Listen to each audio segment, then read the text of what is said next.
do think that Quentry are just massive favorites. Yeah, I want to quickly talk about, some of the history that some of these other players have, right? Because I think lots of people know about Goofy from 9 and Ents. Lots of people know about Michu from when he first was I think it was the first change that VP made when they moved away from the famous 5 with Taz, Bialy, Snacks, Pasha, and Bialy. He's always one we forget, isn't it? Poor Bialy. I think he's even streaming this game on his Polish broadcast. Sorry, Bialy. Cheers, mate. But yeah, I think Michi was the guy who first made an entry into that VP team back in the day. He was on Mad Lions for quite a while as well. But I want to talk about Tudson because he's kind of the guy that has been more forgotten about. Maybe, as I touched on earlier, maybe unfortunately due to some of those health issues as well. The fantasy team that he played on after Mad Lions and after Anonymo did play that RMR from memory, and they actually have a game on record against Vitality in the IEM Road to Rio 2022 RMR B. So actually, ESL major as well, the last ESL major before we have Cologne this year, and that was the Vitality with Zyro, Apex, Magisk, Spinks and Dupree. So they actually had a chance to play against one of the best teams ever, really, the best cores ever, maybe. And fantasy, that team back then was Tudson, Topper, the Ukrainian player who you recently saw, I think, on Passion UA most recently, when they were still full Ukrainian. Bro, of course, he's now on NRG. Aiken, a German player, is a bit of a journeyman player. And Relax, the Dutchman, who I know from the Dutch scene in the ESEA League from years ago, right? So that team actually did qualify for something pretty decent, which was a big upset at the time for them to even get in that RMR. They shouldn't have made it. There were some teams that probably, you could argue, they weren't better than, that they beat, and they managed to create a bit of history. And then eventually they played Illuminar and lost 2-1 in what was a very, very long series. I think that they went nearly all the rounds and all the maps. So it took some other Polish players to remove Tudson from that RMR and removed his major sticker dream, unfortunately. But that is the history of some of these players. Like, that's what I like. I really love this because, look, you need to preface this and say, ESEA League is about new and upcoming players that got to try and put these old boys, not just the old boys on the server here, but other old boys in their place. They want to try and make a name for themselves in the scene, grow as a squad, get VRS points, and make a move to try and be a professional player, especially with what is ESL Pro League on the line. But for players like Tudson, I agree with what you said earlier, Matt. It is nice to see them continue to play for the love of the game. Yeah, absolutely. And I mean, it just shows that it's kind of in their blood as well, right? That these guys just love competing. Once you get bitten by that bug, sure, maybe you can kind of move away from the game, but you'll never be able to fully remove yourself from competing in its entirety. You often see players or sportsmen from really high adrenaline sports like F1 or fighting. Once they retire, they just don't know what to do with themselves because there's nothing that can kind of come close to the experiences that they had when they were competing in their relevant sports, right? Whereas with Counter-Strike, it's obviously a little bit easier to remain tethered to a degree and still get to keep a little bit of contact in that regard by competing, but on a lighter level, not having to commit as much as you need to be at the highest level of the game. So I think that is one kind of cool part about being a Counter-Strike player, is you can still hang around and get that itch scratched to a degree, but maybe still move on in your life and take up other sort of goals and aspirations as well. Yeah, for sure. And as well, like thinking about those teams from days gone by and thinking about other results that maybe we've seen from them. As you say, playing for the love of the game and all that, it is great. I personally like to see some of these. You might have just forgotten them. You might have forgotten them because of what they've done in previous tournaments in days gone by. Then they kind of just disappear. Then they reappear out of nowhere, and you're like, oh yeah, that guy existed. I liked watching him play from back in the day. And they can pop up out of nowhere, and it can definitely be fun to watch. That's what I was saying earlier, though. It's kind of crazy to be saying that sentence about guys like Rallen, Tudson, Goofy. It's like, 3 years ago, they were all actively competing and guys that you held in pretty high regard. And now just shows you how quickly things have been moving. It's probably barely played a handful of games in CS2, in all honesty. Obviously, lion's share of their career back in CSGO. So it is just a sign of the times. And you know, how we're all getting along here as well when we look at things through these sort of lenses of like, these guys are the old boys, or there's nostalgia now using those terms as like, yeah, life does move on and it can come at you pretty quickly. Yeah, it can. And I mean, I think, for these players in general, as if they have a bit of spare time, Counter-Strike is life, right? I mean, I've actually to remember something you said about, other high-octane sports people that have played at the highest level for, however long, especially like Formula One. There was a famous moment in racing driver kind of folklore, in a way, where Nigel Mansell, a British Formula One driver who won the World Championship, went and drove British touring cars, which is like a more, not amateur, it's professional level, but it's called BTCC, and that was a level of racing which is more like stock car racing, like, four-door saloon kind of racing, and he loved it. I mean, like, that's the sort of thing that's true, going back to your roots, and even if you're a Formula One champion, you want that high. And maybe that's what some of these players are still going for at the end of the day, too. So I get it. I totally get it.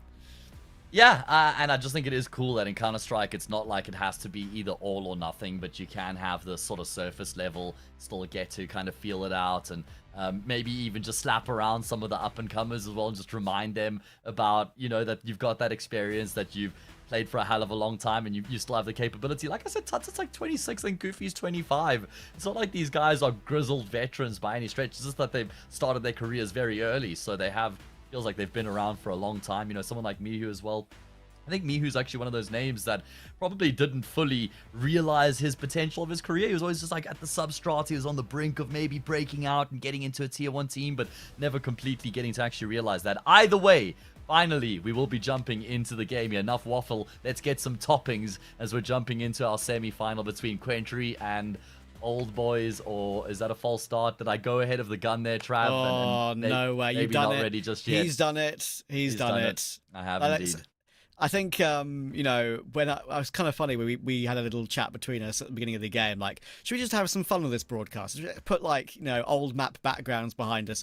A lot of these guys on Old Boys will have known every single strategy on Cobblestone. Everyone on Quentry, no chance. They would not have a clue how to play Cobblestone. But maybe bar Face Crack. Yeah, Face Crack would have probably played on a few teams back then. We know, of course, obviously came from, Indie Array, Forza, all these teams from history. So maybe he would have played on a couple of Cobblestone officials. You know what? I'm going to look at it right now. Complete statistics for Face Crack. How many Cobblestone officials did he play? Map Filter, Cobblestone, 54 matches. That's my guess. He had 91 maps on it between 2015 and 2018. His last ever one, funnily enough, in 2018, coming up against Team Spirit when it was Dima, Coldy, Davkos, SDY, and Soptic.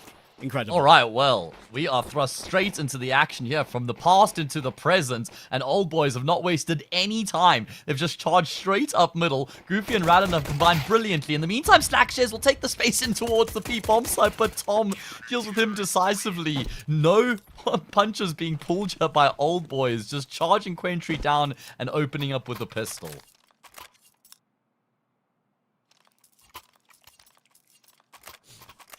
I love that. I love that about them. That was a very aggressive start. They want to try and fight fire with fire. I think they would have done enough research on some of their opponents today and just know the style that they like to play. They really play in-your-face CS, do Quentry. They know they have the individual ability to make that work in a lot of these particular games they play at this level. So I'm really looking forward to see if Old Boys look to try and continue that over the course of the game. Yeah, I mean, they've got literally nothing to lose, right? So they're just going to play no holds barred kind of Counter-Strike, coming at you hard and fast and backing themselves every single time, full of confidence, and just looking to make the most of the moment, because they'll know so more than anybody else how quickly these, moments can get away from you. So I'm sure they're really relishing this opportunity. So Quentry are going to have to be at their best here. They cannot afford to take this one lightly and think that Old Boys are just going to roll over.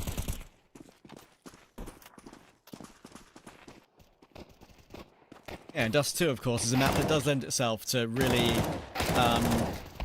accommodate CT aggression. You need to do it to really make something happen. And of course, yeah, all the ESEA League players who maybe are keeping an eye on this and learn a few grenades to try and get your team up to this sort of level in the future. You've got some storied names to learn from on this old boys side. And the first gun round for Quentry, they're prioritising util. 8s and face crack, both with the Mac 10. Okay, interesting enough. I mean, 8s did get the scouts in the previous. That one's understandable. Facecrack felt like that was a bit more of a decision, right? Because he still has $1,000 plus in the bank, so he could have gotten a Galil if he wanted. But evidently, probably going to see a Poppy play into the B bomb site instead. So he's prioritized the SMG for a bit more maneuverability. And, well, he plays catch inadvertently there. Nade in towards lowers, does a big chunk of damage. Old boys did future-proof their investment with 5 rifles in the anti-eco, so they're ready and raring to go. This is not a bonus round in the sense that they've got weaker weapons coming into this. It is, though, in the sense that they've got money in the bank with all 5 players having survived the previous. So old players find themselves in a pretty good position nice and early here on their opponent's map pick.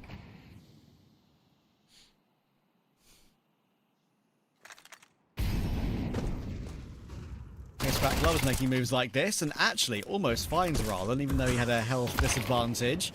The M4 will get the kill, thankfully. The weapon advantage does pay off, but there is Saxages on that trade. Molotov back black. People will see it. Tries to hold on. It does do big damage, but actually it's Tom who will get a couple of the kills.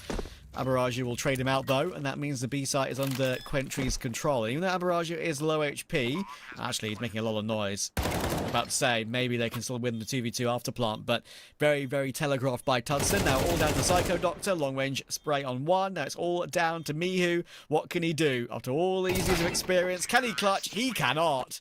It's a clean little jiggle spray from Psycho Doctor. You get the headshot on the round.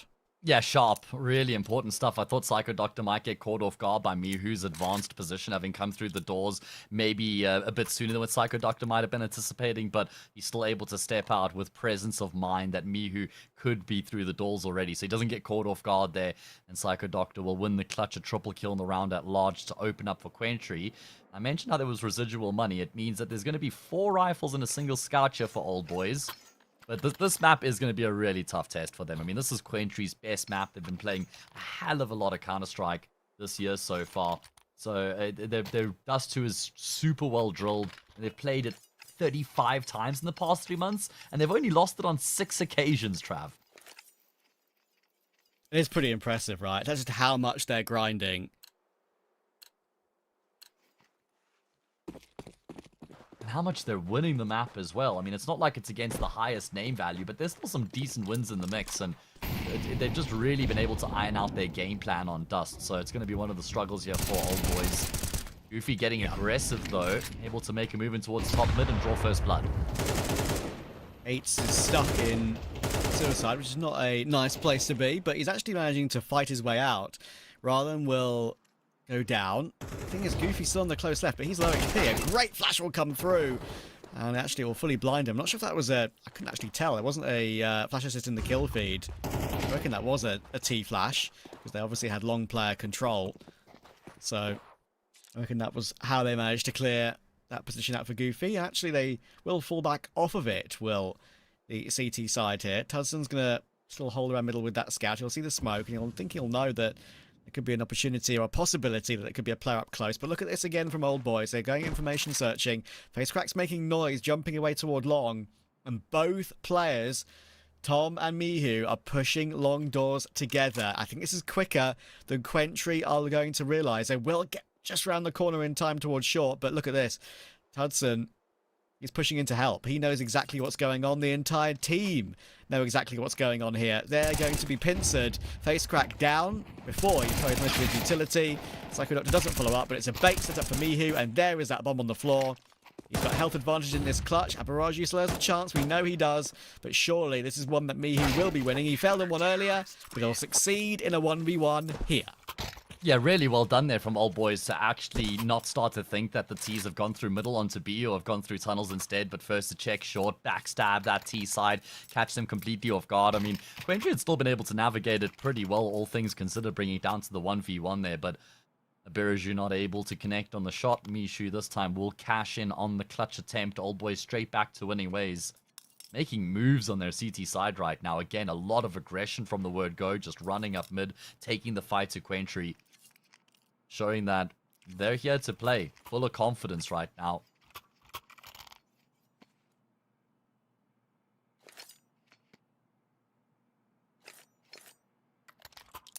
Yeah, and it's great to see. It is great to see. No economy built up at all for Quentry. They didn't have multiple rounds to do that. So they're going to go for the full eco here. And for you ESEA League players out there, in a round like this, you might be thinking, let's just run at them. But there are other things you can do. You may as well wait. You may as well force the CT side to use their utilities, so they have to repurchase it. You may as well wait to see if CT gets a bit bored and pushes aggressively. Yeah, even burn their utility. Like you said, there's a couple things that you can do here by just buying your time and waiting. And Psychodoctor also has a Desert Eagle. Give him time to cook, see if he can maybe find some damage here. You can see old boys respect the mark. They recognize, yeah, no need for us to take any unnecessary duels right now. We're just going to prioritize the extremities of the map. This is something you'll see Quentry do quite a lot as well. In the gun rounds in particular, they'll try to get out long. If that gets denied, they'll just immediately shift their focus to short and then run onto the A-bomb side. So something worth keeping in mind. Nibu going to be tested. Had his bell rung by one. A little bit of a follow-up tag. He's got support, but he might not even need it. Need bursts coming through from him. Finally, he does get put to death. Mirage left remaining, and not for much longer. Let that MP9 get the kill. There we go. Tom will be the one to seal the fate. And old boys off to a good start here in their opponent's map pick. Yeah, clean from Miyu. You're talking about his history as a player and what he's been able to do in his career. It wasn't just the beginning like Gralen on G2 that really made a name for himself. And that was only a few months on that Polish G2. Went to Kingwin for a while, obviously. Remember some of the players that he used to play with at the end of that stint? It was, the likes of Materis even, Fox, the old Portuguese guard. And when he moved on to a couple of other big teams, like VP, like I said, then NV, then EG. The EG stint obviously didn't go too well for him, unfortunately. Not like so many of those projects, it was like, okay, this is Miyu's moment. This is where he's going to have that breakout, and we get to really see him realize his full potential. Anyway, we can jump back into that into a moment as Tom is jumping in towards long. Kills go back and forth. Good spray from Tudson, and Rallen will rotate on as well. Old boy is just stacking up the defense over towards the A-bomb side. Again, committing to these fights. Not playing passive, not being conservative whatsoever. Constantly looking to battle Quentry at every turn. And shutting Quentry down once again. Quentry just try and keep it simple and direct, but they've been swatted to the side. Old boys 5 out of 6 with an anti-half buy to follow. Yeah, really taking it to them right now. I think, for a team like Old Boys, they're more, I would say, unlikely to get an invite to play in an ECL Cup due to their ranking kind of just not really existing. Definitely. And for Quentry, they already have a good enough VRS rank to get into these ECL Cups. So I think it's, for Old Boys, they'd love to be able to make it. That would be a real big boon to them playing as a 5 for a bit of fun. That's for sure.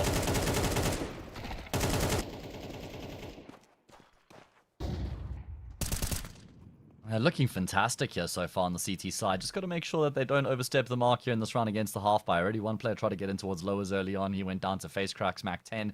Goofy's going to aggress as well. He spots Psychodoctor out in the corner. He just knows that he now can't get out safely, so he's going to try and battle his way out. The spray looks a little bit rough around the edges, but he'll still come away with the kill anyway. Slackstairs does find the kill on Tudson, though. It's going to craft a path for him in towards this B-bomb site. He's got a smoke and a nade combination to work with here as well. And that nade... Oh, I was going to say could finish off Goofy, but it actually hasn't gone deep enough. Goofy's going to try and get ahead of the smoke. You're really looking to force the issue. Slack just has the info. He now knows one's tunnels, one's double door, but Goofy will be able to get the frag. And that means 6-1. And Goofy says, mate, I wanted that AK. Why'd you molly it? Slightly humorous at the end there. But, again, a great example of what Old Boys are trying to put into practice at the beginning of this game here. Quentry...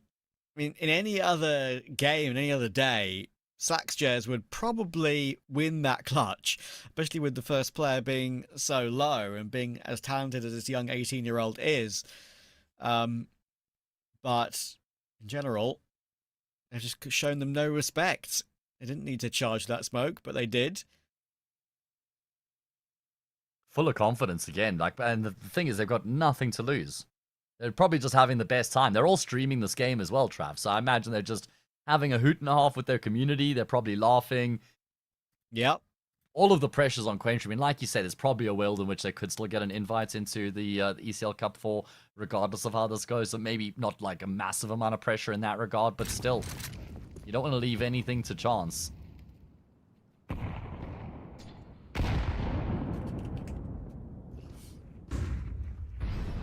Yeah, and I think with the players on Old Boys, as you say, it's great. It's really cool that they're streaming all of them are streaming their game as well.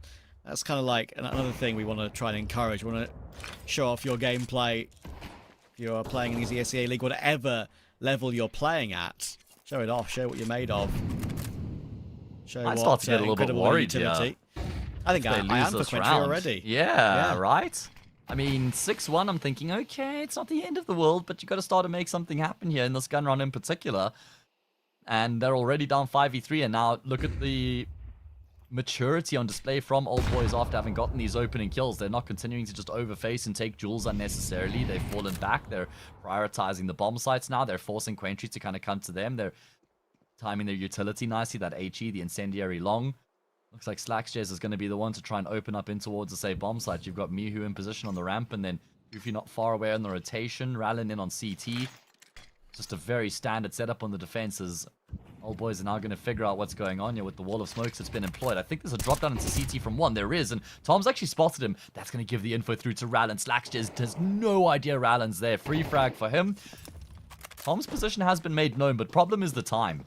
Yeah, Mirage is just going to need to entry everyone. That's a good kill from 8, but look at Tudson on the back of the site. Here's the insurance policy. There's no time for the plant anyway. They can't get onto the bomb site. 5 seconds when Abaraju tries to make his way through the window. Not possible. And no. 8 is going to die after time. $400 in the bank. My guy is bankrupt, pretty much. Yeah, that's brutal. 7-1. Many opening kills going Old Boys' way right now. This time it's Tudson with the AWP. Able to find that first frag, then Goofy out at long. Another timeout going to be used. I think that's their second timeout, right? Like if you look at the graphic on the right there, is this timeout 2 out of 3 or that they've got 2 left? I'm pretty sure if I remember they used one earlier on in the half already as well. So I think this is their second of 3 timeouts being used inside 8 rounds on their primary pick of Dust 2. I don't know if Quentry expected it to be this tough. I certainly didn't. For anyone who's here in the pregame, I was saying that I think Quentry might just blow Old Boys out of the water. But I couldn't have been more wrong, honestly. And I'm actually happy to say it, because I did also mention I'd love to see Old Boys be competitive here and make something happen. So it's great to see that they've pitched up and that they mean business. Absolutely, yeah. I mean, I've been watching Mihu for a very, very long time. Even when he was beginning his career, and it's crazy to watch him play again and just remember all the different types of players and teams he played for. I mean, I was talking about a little bit about them earlier, but like he's gone through pretty much every single region other than Asia, I would say. I mean, he's played with like Nifty and Calyx and Moose on Envious and the World Tour, bro. Yeah, going to EU to play with SDY and Borup and TMB on Mad Lions. Like the amount of different teams he's been on have been impressive. Yeah, I kind of have him in a similar box as Snatchy in terms of like Polish players who were super highly regarded but maybe never had that breakout moment. Quentry going to need a breakout moment. Chertrav, they've decided to go all in. Mac 10, Galil, AK, very light on utility. 4 remaining players grouped up here towards Catwalk, moving their way in towards the, say, bomb site. It's Goofy again who's drawn first blood. He's up to 10 kills. Now they have got the wall of smokes in play once again. Last time they had the setup, they dropped one down CT. What do they look to do this time around? They've lost a Mirage in middle, so they probably have to just try and keep it simple and direct and go straight into the, say, bomb site. Who takes first contact that could bait in Rallin. who's on the angle, will hold his own, no trouble whatsoever. It's so easy here for the CT side as they make it 8 out of 9. Goodness me.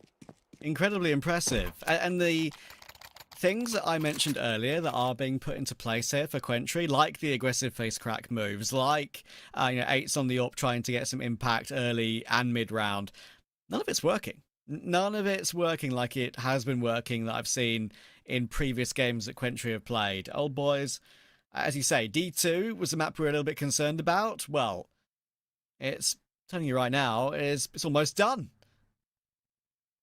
Yeah, what a scary thing to be saying. On Quentry's home ground, their stomping ground. Alright, Rallen. Yeah, you're making me nervous, bumbling around with utility in the mid doors like that, but all good. Smoke will bloom, and he's got the cover. A light investment here for the T-side. Hero AK on face crack. Let's just add up the numbers, Trav. These are easy numbers to add up. 19 kills on the entirety of Quentry in 9 rounds played. Averaging just over 2 kills a round as a team. Goofy and Mihu up to 21 between the two of them. Quentry just being dominated in every regard right now. You say easy numbers to add up, but you did just do maths on stream. Anything can go wrong when you do that. That's why I only do the easy ones, mate. Anyway, can Quentry find any sort of breakthrough? They really do need 4.5 from here, and that's looking pretty unlikely. Tudson, good jiggle, good mechanics, and good, I guess you could say, fundamentals here. Aceback gets caught as he walks down middle. Good bit of information searching. Tudson is allowed to pop off again. He's up to 9 kills now. Tell a lie, he's up to 7. Tom's up to 9. Ryland's up to 9 himself as well. And now, with the AK removed and retrieved by Psycho Doctor, they're going to try and make a move on toward the A-bomb site, because Ryland's gone down to the nade. Aberraju now will going to go down eventually. Well, oh my goodness. He's going in slow motion. Gonna get himself the kill, and then Doctor. He's trying to spray him down. No way. And he'll do it. 9-1. God damn, 9-1, baby. Old boys, what on earth is going on right now? It's one of those games, Trav, where you watch a start like this where the underdog gets off to a flyer, but in the back of your head, you constantly think, okay, it's all good and well, but this is just, it's not going to be able to keep up this way throughout the entire map, right? Like, something's got to give. Something's got to give, and it's going to change, and then the favorite will get back in, and then you have a... It's just not happened. We haven't had that sort of, like, switch being flicked yet. It's just complete and utter domination. Goofy, Tom, Mihu. Tom even up to 11 kills as well. My god, okay, well, yeah, Rallen, I mean, that is a bit of complacency, a bit of overconfidence there. Finally an opening kill for Quentry. They've got to convert. Yeah, it's taken them 10 rounds to finally make a significant error like that and get caught with playing aggressive.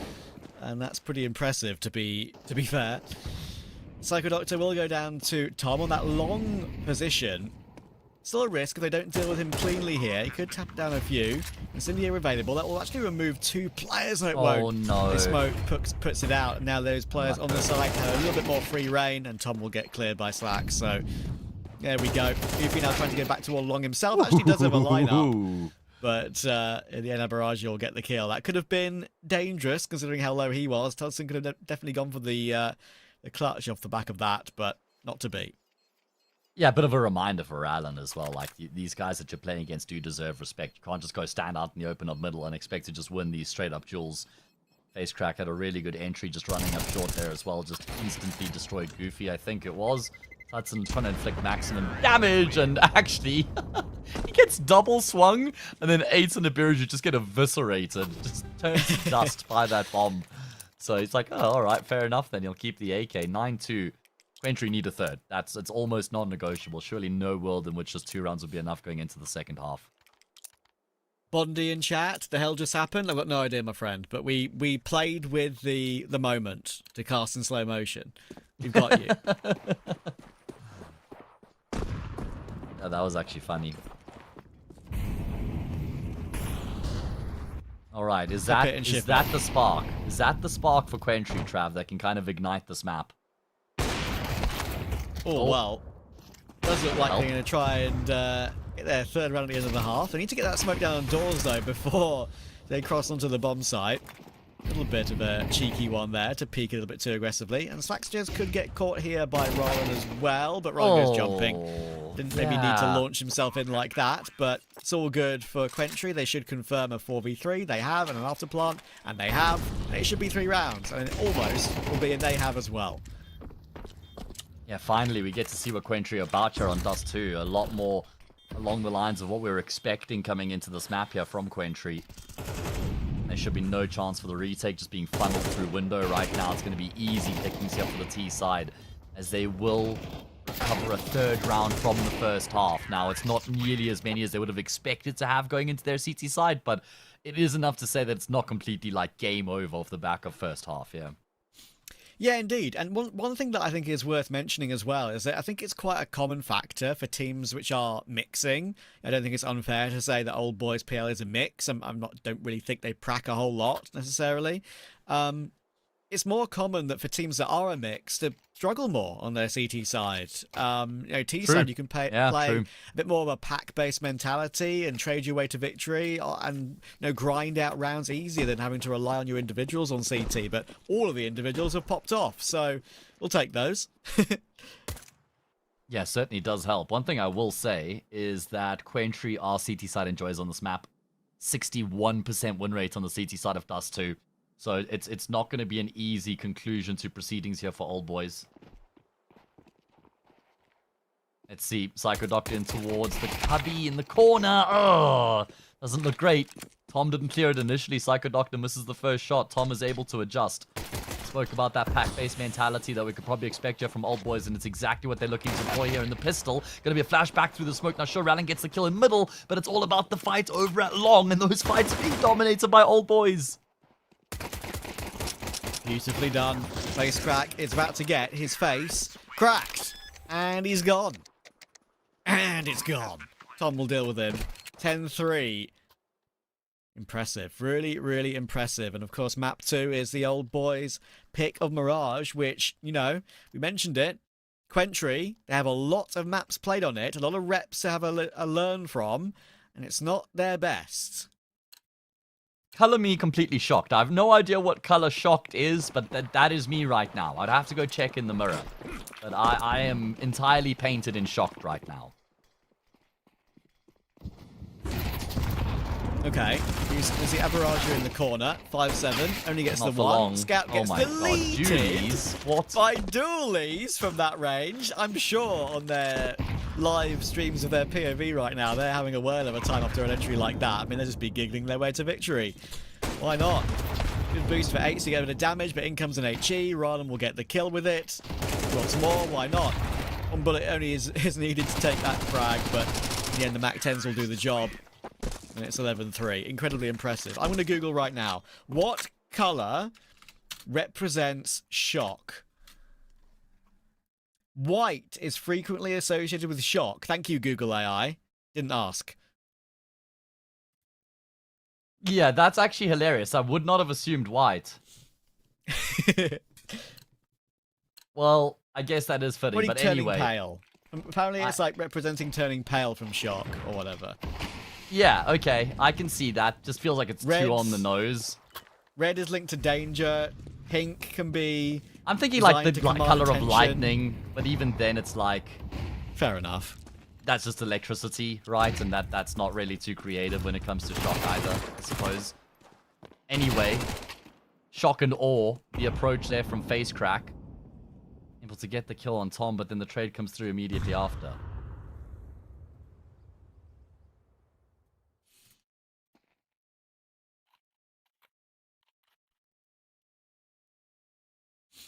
Can Quentry stay in the game for a little bit longer? That's really their only goal now. I feel like this Dust 2 has gone by in a flash. I'm going to try and at least get a few rounds on the board to feel like they're warm in this series. Ron's already out middle.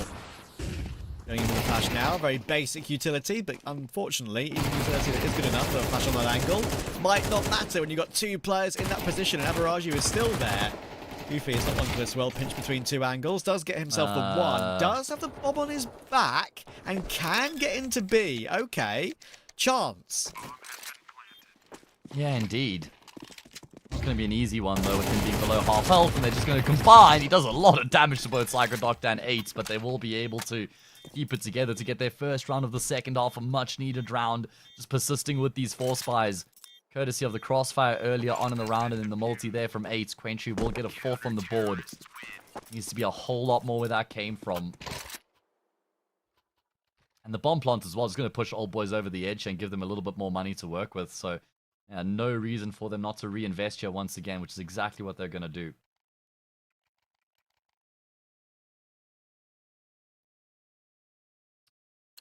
Obviously been a bit since we've cast together. Trav, have you noticed much of a difference in the games you've been casting with the update that came through, like, I don't know, a week ago or so, maybe a bit more than that? I have only seen one player run out of magazines so far. I haven't even seen it once, and I've probably done like 24 maps. It was in the ROG Journey tournament. It was one of the Swedish mixed teams that were playing who signed up to that LAN, and they ran out of MP9 magazines because they were spraying smokes.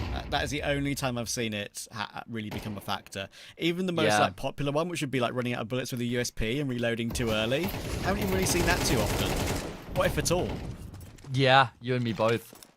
I do feel like that there's a point to be made for the change that if you reload, you should put the magazine you've taken out of your gun back in your vest. So even if it does have like half ammo, if you run out of magazines with full ammo, you can then put that mag back in, even if it would be like half a mag. If we're going to do this whole like hyper-realistic thing, then surely that does make sense as well.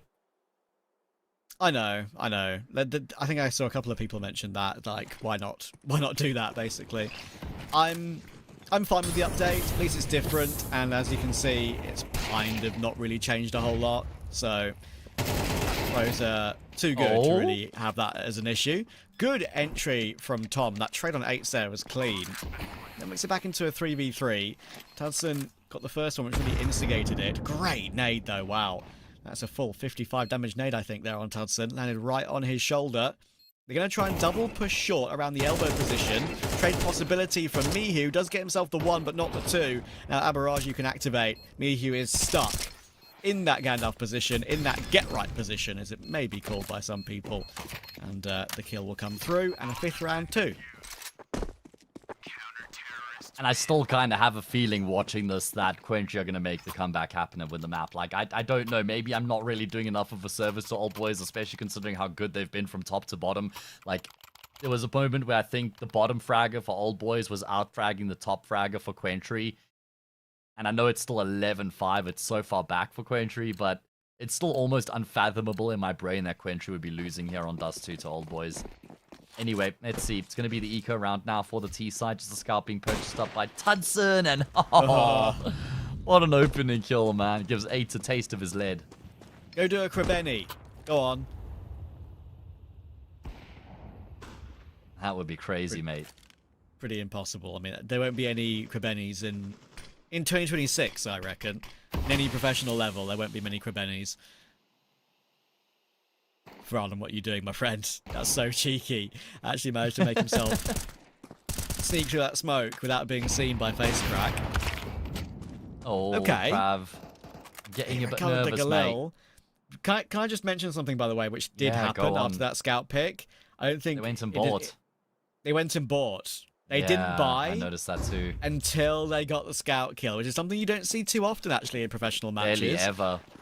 Good catch though, Trav. Actually, good awareness there, yeah. Yeah, they both went and bought Galils after they got the kill to really make something happen. It's already paid off for a second kill. Faceback now needs to deliver. Can't get a second, and that is a big issue. Long play of Psychodoctor does get both, however. Ooh. It's going to take the Mihu Deagle to take him out of the round. Now, Abaraji 1v1. Roland sees him. Now realizes, okay, there's no point taking a 1v1 here. Mihu's all on his own toward long. Good dink hit, however. So now Roland needs to only hit 1 bullet anywhere to get hit a 12th round for his team. Problem is, Abiraju at this point can just position himself in towards pit, right? No need for him to take this fight unnecessarily. And the bomb to be recovered. Plenty time to work with. Abiraju going to go the entire way around through T spawn.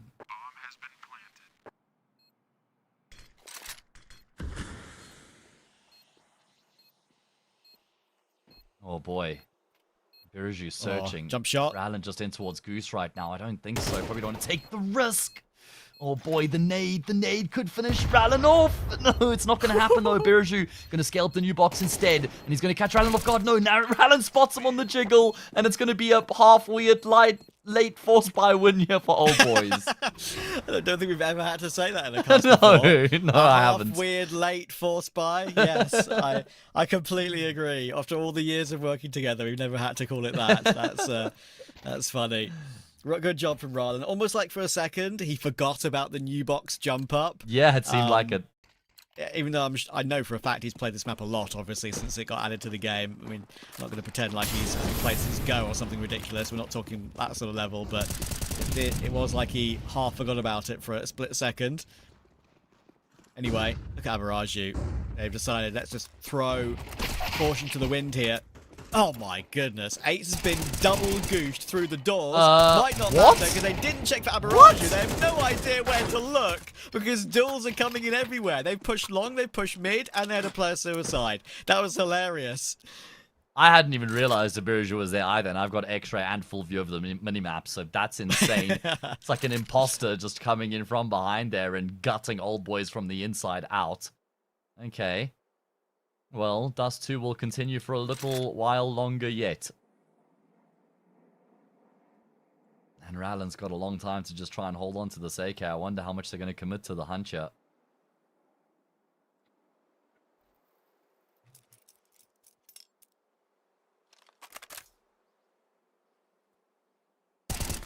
And there we go. Rallen will drop. Will have an amusing round. Don't see things like that all too often. I did, mention that Aberraju pushed through, but I'll be honest with you, I thought with the amount of madness that was happening, they'd already gotten the kill on him. I thought that was one of the kills in the kill feed. It was hard to keep track. But yeah, thankfully, even though the double goosh, as I mentioned, through the door, double headshot, took 8s down to pretty much 8 HP. He survived to tell the tale and allowed Aberraju to make his move. Alright, well, follow-up foresight by now for Old Boys. It's going to be straight up long off the back of some utility. Take 9 tries to calmly tap away, but Psycho Doctor will be able to hold his own for the kill. He's got some support coming through here from 8's AWP as well. Smoke going to be dropped, but they swing before the smoke actually blooms, so it's going to be a free frag there for Mr. 8's, and Psycho Doctor still yet to be uprooted. It's going to be the Deagle that commits, but so many bullets being put through the smoke. 8's will finish off. Mihu 12-7, the imminent scoreline with an anti-eco to follow will spell 12-8. Overtime, not too far away for Quentry at that point. Vaguely doable. It does feel that way, doesn't it? I mean, I've seen some pretty crazy comebacks in a couple of the recent games I've done. Ones that made no sense whatsoever. What was the game I was doing the other day? Let me find it. I bookmark every single match I do on my browser. For this exact reason. This exact reason, indeed. God, I dread to think how many match pages are in this bookmark folder. Thousands. It was Algo versus Minlate. Algo, the team with actually a couple of also players that we would have known from days gone by. Nuki. Yep, Nuki back in. I actually interviewed him after they won the game. It was a cool interview to do, considering I've also known him for a while. Randy on the team now as well, right? Yeah. Yeah. Yeah, they were up 10-2 on God. map 2. Okay. And lost 16-12. Ugh, brutal. And they also won map 1 10-3. So they were 20-4 up in the series and almost lost it. They won 1 in 3, thankfully.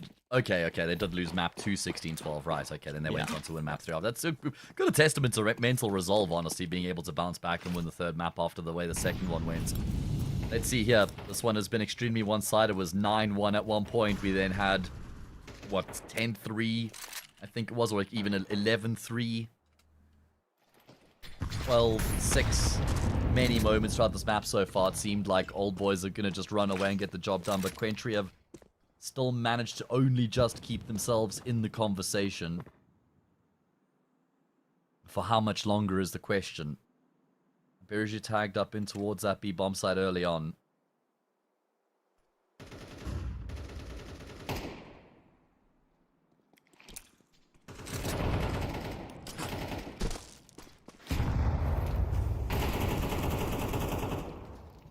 Cool angle.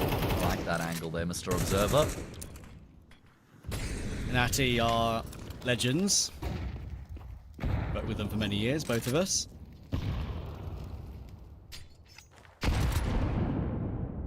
Almost felt artistic with the framing, honestly, you know. Yeah. Use that one again when we get another chance. Just pleasing on the eye. Okay, damage to Mihu early on. Don't look at his HP. Just don't look at it. Tom will walk through the smoke now, and they have managed to smoke off CT. Facecrack always going to make a play. While the attention is taken elsewhere, he absolutely is. Very Facecrack. That is a very Facecrack play. And right now, we're starting to see the limitations of old boys. I think the team that has actually been playing more and at a higher level recently is warming up into the game significantly here. Yeah, I think keeping things simple and direct is their best course of action right now. Just grouping up. I feel like they should have just committed to the original play of trying to go in towards the B bomb side off the rip. Maybe just straight out long. Even if it's a fake up long, then smoke mid doors, push up short onto A. Going to be the light investment here coming through from the T side as Quentry start to battle their way back. 3 more rounds in a row required to see the light of day in on overtime. This is more like it. Just straight out long. Control gained. It's going to be difficult for them to actually get from here into the bomb site, though, with only a single smoke and 2 flashes. So they may have to kind of use this as an option to draw rotations away from middle and B, and then maybe try and finish there. But let's see. What are they going to go for? Rallen posted in lowers. Going to have a fight. Oh, really awkward. Mac 10, yeah, goes overlooked. Free AK and almost gets away with a bit more damage. He does get 1 bullet off, but not enough. And that's the cue to go. He distraction, lower mid, in that lower tunnel position. It's going to give him a chance to push him to the site. But a good pick from Ace. Incredible returns, actually, from the Tech 9s, though. Ace is going very aggressive for 1 more. And Mihu's Deagle has always been a very strong weapon for him. But can he connect in the 1v1 to finish the game? Now, immediately shifting in the smoke, always been seen. If he hadn't been seen, Mihu was 100% going through that smoke and trying to catch him through it, perhaps. Even pick up a rifle, he'll do that now. No, he's pushed onto the side. He had no knowledge of that whatsoever. Sneaky move from Mirage, and it's 12-10. Really smart there from a Mirage to kind of get ahead of the round by making his way onto the ramp as quickly as he does, especially once he realizes that Mihu's given up all that space by moving to the catwalk. Mihu obviously prioritizing trying to get a gun. And it's crazy. I mean, Counter-Strike is a game of such fine margins because Mihu is just 1 bullet away from closing out the map and Old Boys going up 1-0 here in the series. If you could just hit one of those 2 shots when a Mirage was towards the new box, it's game over. Can't connect. 12-10. 1 gun round now, basically, between Quentry and overtime. Especially can deny the plants. It's a big battle out and towards long, whose flashes are better. It's Facecrack who draws first blood. And you've got Tom, who's trapped. He's going to try and get out of dodge, but it's not going to happen. 5v3. We're seeing what Facecrack is all about in a couple of these rounds at the end of the game here. And once again, causing Old Boys plenty of problems. We'd be going to round 24. Molotov in toward CT. Oh, Rallen's got both. That's big. And now this position that he's in is actually pretty decent because I think he knows he's locked at least 1 more player in that ramp position. Psycho Doctor and Facecrack both there. They'll use the smoke to at least make sure they split themselves up a little bit and not get caught like that. Rallen will now push up with his team. We'll drop down to pick up some extra utility, which is actually audible, but a good idea to put into practice. And now he'll go back and check short. Right timing to do so, because Ace is there. Great catch from Tudson. Psycho Doctor will go down. Quick trade, though, and Ace finds Rallen. You now know it's all Mihu, and it's all Mihu again in a 1v2. This time with an AK, not checking that smoke. Facecrack knows it's a possibility. He could still be stuck on side. And Ace, once again, showing how clean he can be. He's up to 20 kills now, and we're going all the way. We are indeed, and there's a really good chance we could go into overtime from here. At least a bomb plant coming through there for Old Boys means they're going to get a bit of extra money, but it feels like their best chances of closing this map out have gotten away from them. As I highlighted earlier, so many different moments throughout this map where they've been on the brink of just completely dominating. Quentry 9-1 up, and then I think they were up 11-3 at one point, 12-6 after that. But Quentry have held on. They've clung on for dear life. And they're 1 round away from wiping the slate clean. And it feels like this is one of the games where if it does get to OT, Quentry should be able to close out the map from there. Oh my goodness. Again, the Battle of Flashes out long and Psycho Doctor. That's a very whiffy one. You won't want to watch that back. Tom will get a very important entry now, his 21st kill of the game. And Old Boys now know this is a very unique situation for them. They haven't really had many advantages to work with at the rest of this second half. They finally found another one. The second half of the second half, they've kind of had nothing to work with. So here is an opportunity, but with Tom so low and Roland down to below half, they can't waste it, otherwise we're going OT. Yeah, they're also going to be feeling the pressure here. Pressure of the moment, last chance to close things out, and as you highlight, an opening kill as well. It's so brave from eights. Some might even say completely bold and overzealous, perhaps unnecessary. Looking to really try and take the round by the scruff of the neck means 5v3. There's a flanking effect here for the CT side. I think one of the Old Boys players there mistakenly shot at the gun on the side and thought it was a defuse kit. Oh no. Thankfully, that flank that you mentioned is caught by Tom. Face crack makes lots of noise. I think he's got maybe 2 or 3 players not looking his way. They just need to be careful. That's 2 kills back, but Goofy's traded it. Now they know where Aberraju is. 1v3. In these sort of situations, they are very winnable, and they actually will allow him to get up near the ramp, but the long player in Tom will get it done, and Old Boys find a way. 13-11 when it could have been a whole lot easier, but fair play, especially that CT side, was excellent. I mean, they're entertainers. I'll give them that much. They're entertainers. I mean, they completely dominated that map basically through the entire way, bar the last like 6-7 rounds there. And then it started to actually get a little bit precarious, a little bit nervous. Quentry almost battling back, but just too much work to do, right? They just left themselves too much to do with not enough of a runway to actually get the game across the line into overtime. So credit to Old Boys for holding their nerve and closing out their opponent's stronghold of Dust 2. Indeed, and that is a very good sign for them that they're able to fight on a map which is not maybe one of their strengths. And now they know, look, despite the stress of it going to round 24, they can forget about it completely and know that this is a weakness for Quentry coming up. That they play it a lot, Quentry, Mirage, but they don't get many good results on it, and that is not usually a good sign, right, that combination. So we'll see if Old Boys can pull off a bit of an upset here after the break. Trading time for a way. At least I got a home and a job that pays. Faded from color, reaching the fire, and I wonder how. Saying it'll all be fine. Why you sit around and waste the time? Faded from color, stuck in the backseat and told to drive.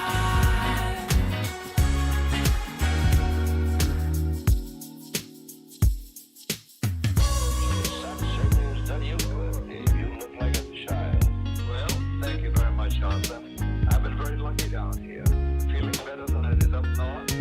Collars itching, face switching, another cup of joe and I'm fine. Come 5, I can burn a fresh dime. Lifting up the burdens, putting weight on my mind. Bet if I didn't chase that and embrace distractions, master my lack of faith and break through. Faded from color, reaching the fire, and I wonder how. Saying it'll all be fine. Why you sit around and waste your time? Faded from color, stuck in the backseat and told to drive. I'm holding out as I fight. I feel my colors wash away. Been finding my ground in the light of the hours I can claim. 'Cause in time I restore my complexion and find that I left my distractions behind. In the meantime, I'll blindfold my pride and keep hold of my time like it's gold. Faded from color, reaching the fire, and I wonder how. Saying it'll all be fine. Why you sit around and waste your time? Faded from color, stuck in the backseat and told to drive.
that's so overrated.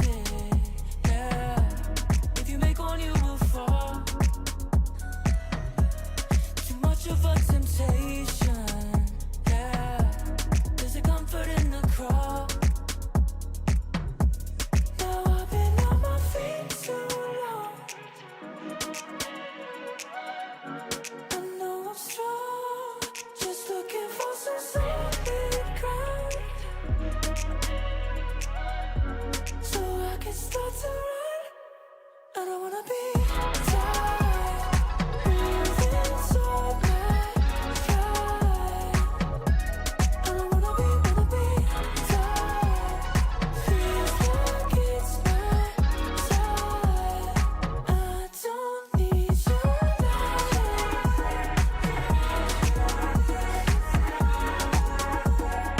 Don't you waste your time.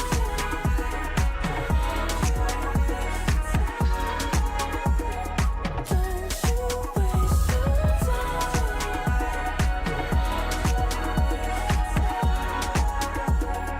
Don't you waste your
The ESEA Team Finder is getting an overhaul to help you build or join rosters and start your competitive journey. We're moving beyond instant joins to an application-based system. Captains can now define the skill level, region, role, and practice time. Draft your team description and application instructions to find exactly who your squad is missing. Share the application page link on social media to start receiving applications. For players looking for a team, your search no longer has to get lost in social media feed. Simply apply to put your profile directly in front of captains. Show your motivation and give teams the context they need to see why you're the right fit. And for the captains, review applications with the team, chat with candidates, and organize trials to find your perfect match. Discover all the new ESEA improvements at fce.gg/season57blog.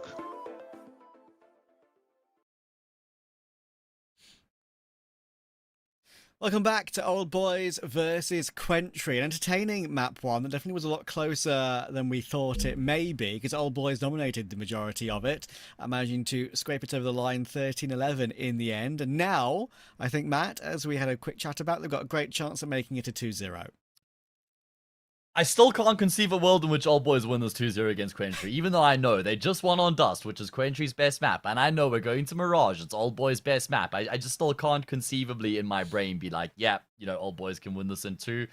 I just feel like, especially with what we saw at the end of Dust, where Quentry started to really like come online and the engine started turning over, individuals started showing up, that it does feel to me that Quentry have now shown up here in the series. It took them a lot longer than we expected and what they would have liked, but they have shown up, and I think they'll be a much better team now, Mirage, and I think they should be able to tie up the series. That's my belief, yeah. I mean, yeah, like, we can argue all you want about the amount of reps they have on the map and the fact they haven't really had that many wins on it. They are playing against, like, you know, decent level of opposition, and you know, it's a map that is so commonly played at that level. Matt is definitely showing off how much definitely showing off how much he likes to hydrate, and it's true. I'm gonna have a drink right now after I've said, make sure everyone in chat, if you want to play CS at a high level and want to grind your way up the ladders, ESEA Season 57 registrations will close on April 2nd, very, very shortly. So get yourself signed up if you've got a team ready to go. Ask your friends, and let's see how Quentry do on the recovery here against Old Boys on map 2.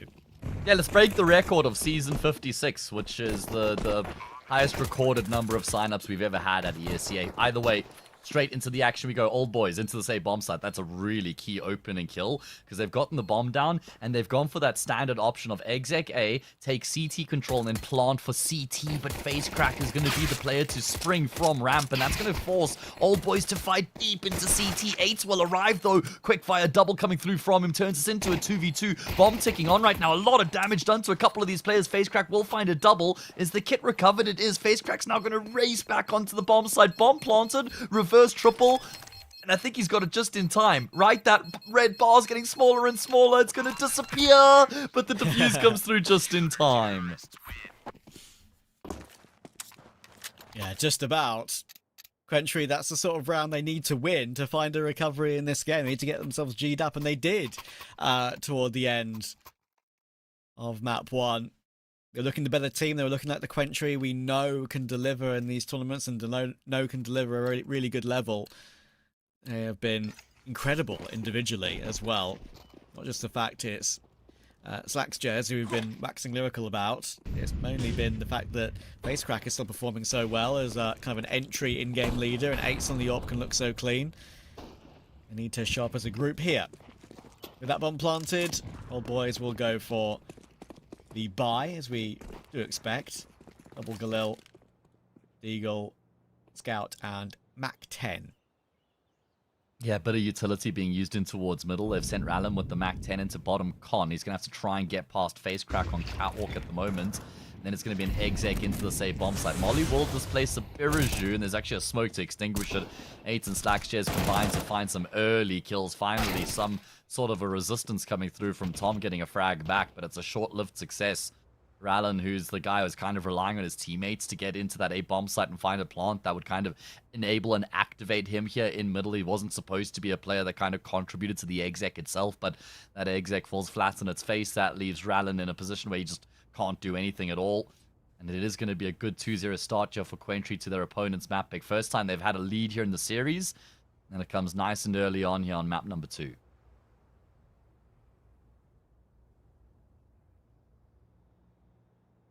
Yeah, Rallen's going to have to just hoping for one kill. One kill will get them that extra $600 with the Mac 10, which is worth it. It is worth it, but Psycho Doctor, he's not overcommitting too much here. Doesn't know that Rallen's up close, but he's looking the wrong way. Good spin dink from Rallen. Psycho Doctor will sort it out. 2-0 start confirmed. Full eco now to come. 3-0 will be confirmed in a matter of around a minute's time.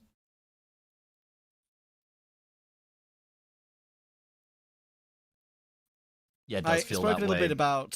Sorry to cut over you, mate. I go spoke a on. little bit about Mihu's teams earlier on this eco. I want to talk a little bit about FaceCrack's teams after, of course, he's had just as long a career, really, as some of these Polish players.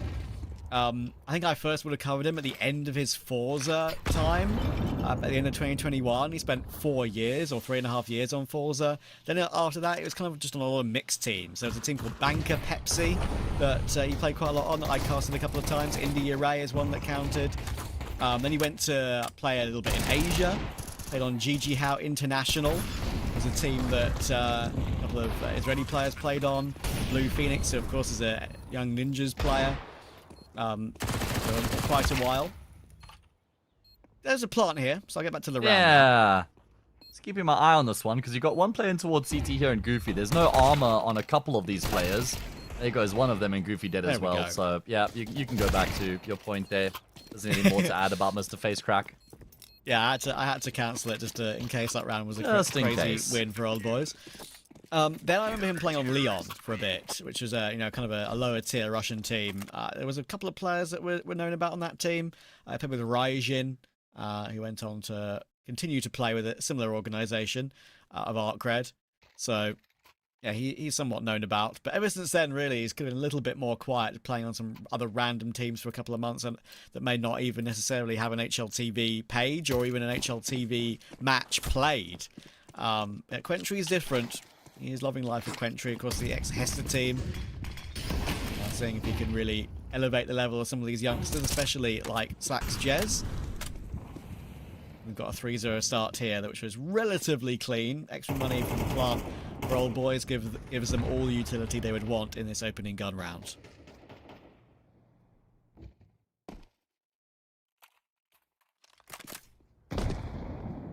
Yeah, let's see if they can get things going. I'll tag into that conversation about FaceCrack in a moment. My own little personal tidbit on him. But to see what old boys can do here as they scale their way up middle. Pretty decent progress being made so far. 8's going to be the first one to take contact, but it's me who will actually trump him. AK comes out on top of that shul with the M4. Smoke to break, nade to break the smoke open. Now it's actually a T-side nade, so a bit surprising me who gets caught off guard by that, but Tudson will double down. Brilliant work there from Tudson to find both those kills. Tom goes one step further to really solidify their position in the round. It's only Psycho Doctor left. Now, if the T side do decide to go in towards this B bomb side, then maybe there's a chance. I wonder if Radlin's actually spotted him there.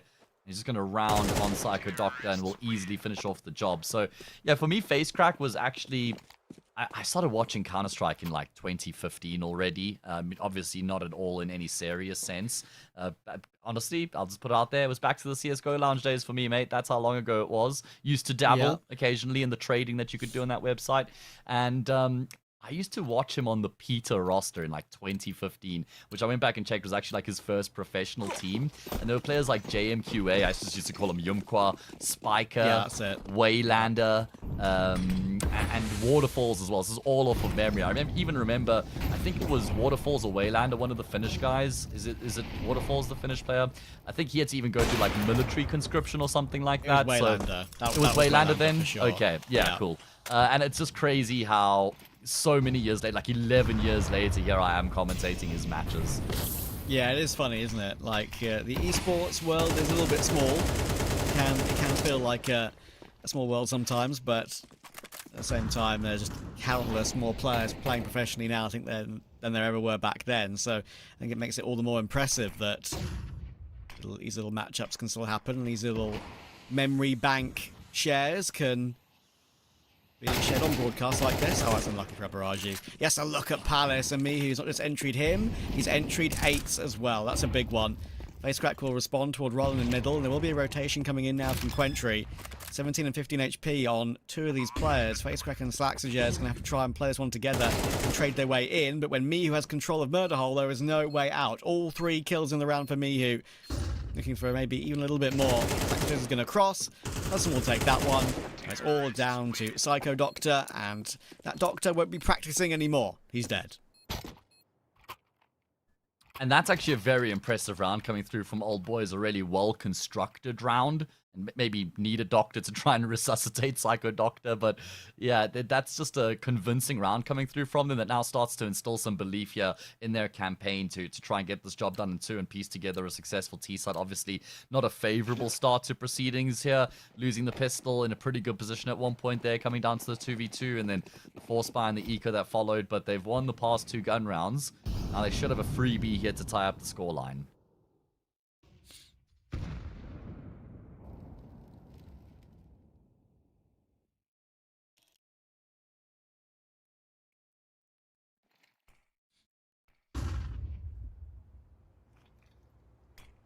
Hopefully in their eyes it will be a freebie, and I'll try and win it with as many players alive as possible. And they have made the right call, to be fair. They've completely avoided the stack around top connector. They're going to charge through now, and it's actually a big miss from Tudson. He's actually quite away in the open as well, so he couldn't even get in toward the ladder position before he went down. The bomb is down, and they should be safe. Right now what Tom is doing is just trying to protect the AWP. They don't want the CT side to get their grubby mitts on it, and Tom's trying to do exactly that. Ace will nab it though, but the nade comes flying in. It's a trap. No AWP for you, and it might be a trap. Getting tunnel visioned on it, the nade will remove that vision. I mean, you take that though, at least, right? At a minimum for Quentry, 2 frags found there. But the economic damage inflicted would always be welcomed. Scoreline tied up as we go into another gun round. This is where Old Boys can actually start to put a little bit of pressure on Quentry. If they can win this round here, that would be 4 in a row. They'd be winning all the gun rounds. We know that Quentry have had their struggles on Mirage in general, and they play a pretty solid 6-map map pool, but the one sort of caveat to that is that Mirage can be a bit of a question mark for them. Let's see how deep the playbook is on the T side. Yeah, standard default 2-1-2 split coming through from the T side. Just Rylan tasked with trying to have some sort of presence in towards top mid, and it seems like Quentry may be inclined to contest him. He's done a lot of damage. Smoke fade, flash follows through, and that will set 8s up brilliantly. Nice angle from Psycho Doctor as well. Well, I used to play many times in my old ESEA League games. I played when I was a bit younger. It's a good one to kind of play because more often than not a T player is clearing something completely different with like 15 angles to worry about on B. Now he's in a bit of trouble. If you want to play again, mate, you can sign up before the 2nd of April. So keep that in mind. There we go. 8 should catch Goofy. No! Oh, worst possible timing. As he starts to try and clear above the stairs there. Goofy on a single point of health. 1 hit point. Still alive and kicking. Shouldn't be for much longer. You would imagine Slackshares will just peek out of snipers on a timing. And, I mean, Goofy just sneeze on him and he's dead at this point. Shockingly, the nade not going to be able to get the kill. He is living on borrowed time. Tudson, almost on cue with your sneeze. Goofy's so dead to a Mirage there, and that's a bomb that's been dropped as well. Yeah, this is a nice right-click smoke too. That protects him entirely. The nade will be trying to go forward to break it. Actually a decent break, but Mirage realised that he could play behind, wait for Psycho Doctor, no reason to peek him, even if that was a nade that was able to break it. Now, Tudson's got in toward window, but unfortunately, this is a push to save. There's 10 seconds on the clock. He couldn't drop down from window quietly. So maybe flank up connector and catch one player in the back to give him a chance in a 1v1. Not possible. So he's keeping hold of his AWP. And Quentry will be back on the board. Yeah, lead regained in the process. Going to be a good boost of confidence for them. Felt like Old Boys did try quite a lot in that round. But not really a whole, not really much at the same time. It's like you've got Rylan who's top mid kind of feeling it out, but almost just posted. He goes down, and then a couple players trying to poke and pod through apartments, but not really fully committing. And then guy in Palace finds a kill, double back through mid, but always felt like they were kind of chasing the round. Quentry don't have any residual money, and nor do Old Boys actually, so this one's worth 2 in both directions. Another example there from FaceCrack of the 4 or 5 ways to break that window smoke and peek mid without taking any damage to that nade. Oh boy. Gets him a kill. And now 8's with the shotgun. Oh, tip of the head seen from Tudson. He's getting baited in right now. Just wants him to stop, bro. Please. Oh, he still got it. Oh, he still gets the kill, but the XM does show up. 8's looking to get the second as well, but Tudson reacts brilliantly. The XM did need to swing because Goofy was on stairs looking to get a free kill in the back anyway. So, well done for Tudson for holding on. That was definitely a bit risky. And Goofy needs to get this kill as well, considering Psycho Doctor is the last player alive, and Tudson is so low. A little bit risky from Goofy to continue to peek that one, but he had a favourable angle on the headshot. Bottom con, and he hit the headshot himself. Yeah, I mean, what a moment coming through there from the AWP on ramp to actually hit that shot on the tippity top of the head on the player in CT, but then feels like the key kill is actually the one onto the XM player. So brilliant work there.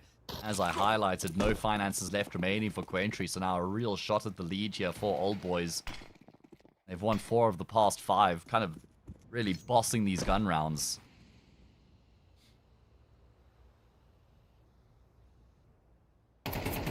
Rollins peeking connector completely dry here, and I think Quentry know that. That's why they all just peeked together.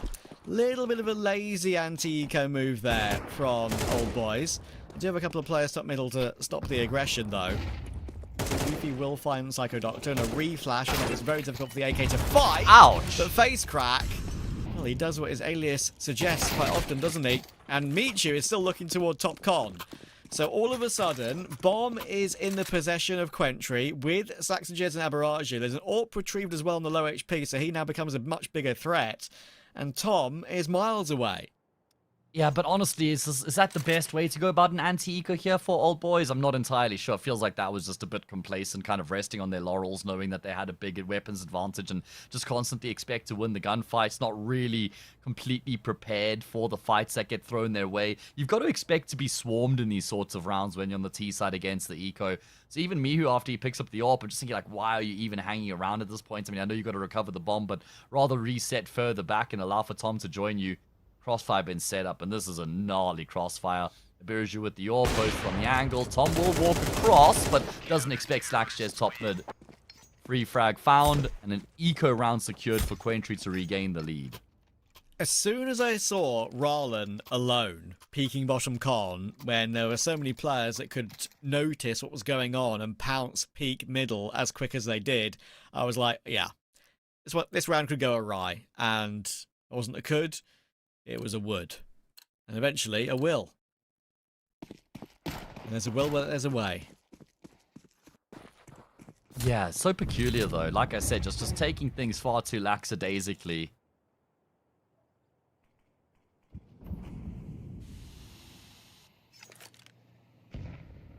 Alright, well, it's going to be a force buy back. This is a big moment now in the first half here, Trav. Failing this, 6-4, anti-eco 7-4. Could realistically end 8-4 in favor of Quentry at that point, and you'd back them to convert an 8-4 half into a map win here. 8's going to be tested. First flash doesn't blind him up whatsoever. Smoke to block or Palace to negate Mihu's impact. That's nice and easy for 8's, who's able to double down. Good damage. Another pick on Rarlan. Already flashed through, but he's all half blind as he tries to make his way through. And the combination of 8's and Slackjez will close the round. Quad kill for 8's, as you said. He is definitely one of the players that maybe not many people would have heard of coming through the lower ranks in Tier 3, Tier 4. I do think he's one that deserves to be kept an eye on, though. I think, obviously, when people look at the roster, having not watched it play, they'll say, okay, well, Slackjez, 18, with like a 1.27 rating or whatever, he's one to keep an eye on. He is, of course, on HLTV's list of future prospects and upcoming talent that they tend to refresh every few months. But, yeah, 8 deserves a shout too, and as you said earlier, Matt, kind of can be overshadowed when it's this sort of situation. The Eagles go top mid. See if they can hold on, and they will hold on. Particularly Goofy is going to be stuck and dead. So yeah, as you rightly pointed out, there's multiple examples of that in days gone by, right? I mean, even Donk, the Donk edition of Spirit Academy, like when Donk was on the team, Artfrost flew under the radar a little bit. Zontix, in particular, flew under the radar a little bit. And then the second edition of Spirit Academy, immediately after that, pretty much, it was Kiyasuke and like Mokujin and Robo, like you were talking about. Exactly. So it is quite funny how it happens so often. Yeah, you just tend to gloss over other people because there is that one player who will get so much attention, and rightfully so, but can often overshadow a lot of the talent surrounding them. Here we go, 7-4. Quentry overshadowing Old Boys here on Old Boys' map pick. It's back and forth. It was 4-all at one point with an anti-eco for Old Boys against primarily USPs. They couldn't win that round. They've really paid the price for it. Man, advantage, good opening kill from Rallen, and he hasn't had many of them. It's been a pretty tough map for him so far. He's gonna now shift across and recover the bomb as they set their sights in on the safe bomb site.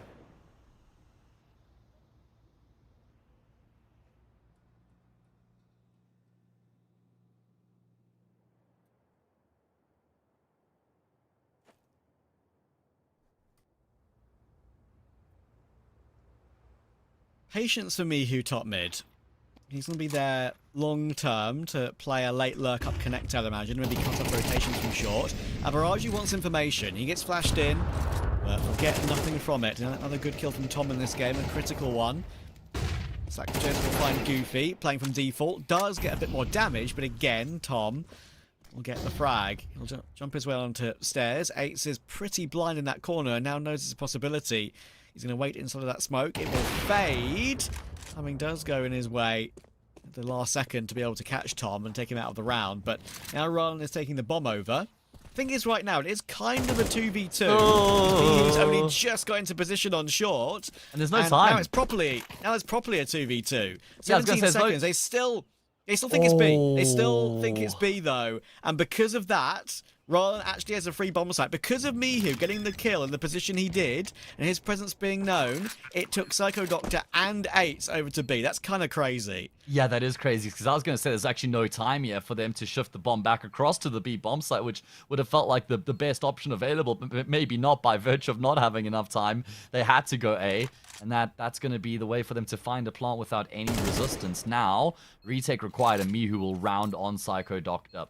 Important kill, vital round here for Old Boys as they look to try and add a fifth to their tally. Eights has to make a hell of a lot of noise here. We'll hit that quick fire shot on the first, but Rallens is going to be able to step out on a favorable timing. Oh, I wonder if Eights connects there, if there's enough time for the defuse, but we'll never need to know. Yeah, I think it would have been tough, but Rallen was a little bit spooky there. Almost got caught, but Eights having a great half. I can understand being a little bit wary of him. 18-7, he ends that first half of Mirage. An entertaining game overall. Lots of close moments, lots of interesting maneuvers. That last round there of the half definitely had a lot to be discussed about. I mentioned that Mihu could become a big factor of that round. Maybe even if the A bomb site take from the Old Boys players went well. But it didn't. It ended up being a factor that drew them away from having any chance at denying the bomb plant at all.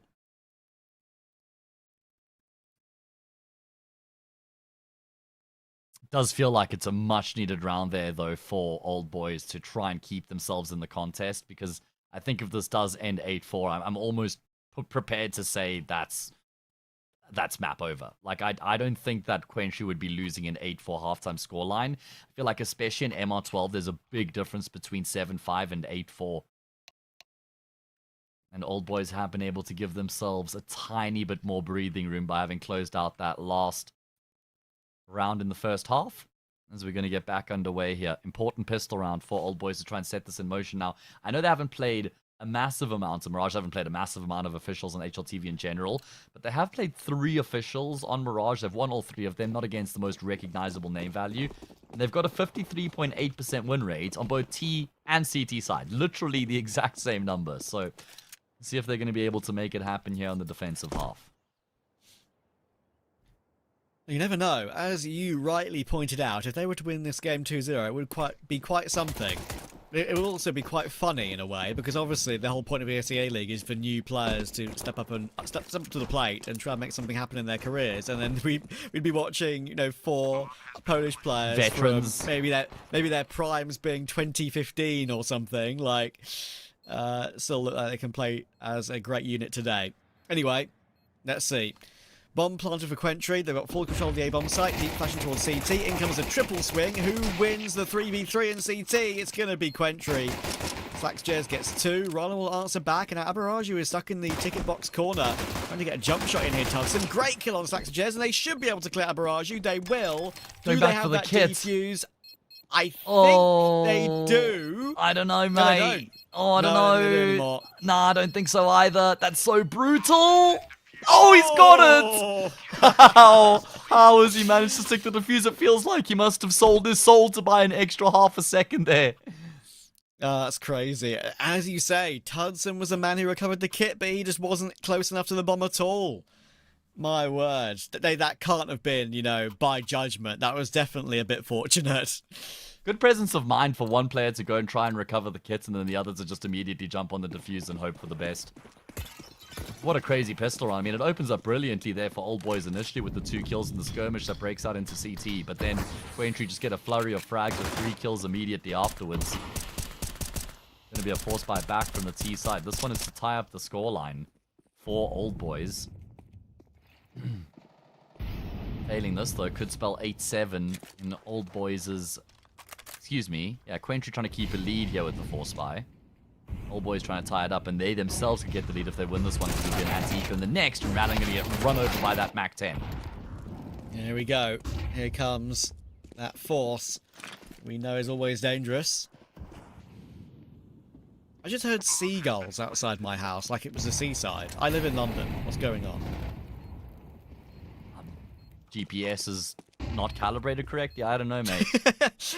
Goofy with the MP7 on the retake.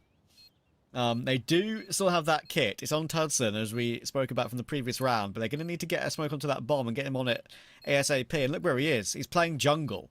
He's nowhere near it. I don't think there's any way Old Boys win this one on this occasion. Yeah, the time's now too far gone. So Goofy's playing exit kills, trying to maybe catch a couple of players as they leave the bomb site. But he's not finding anyone. So there's a chance he might even die here in Palace. Okay, just about survives with half his HP. Psycho Doctor was closing the distance, but he'll keep it. So a bit of a weird 3v4 save there for Old Boys, but they do keep all their guns.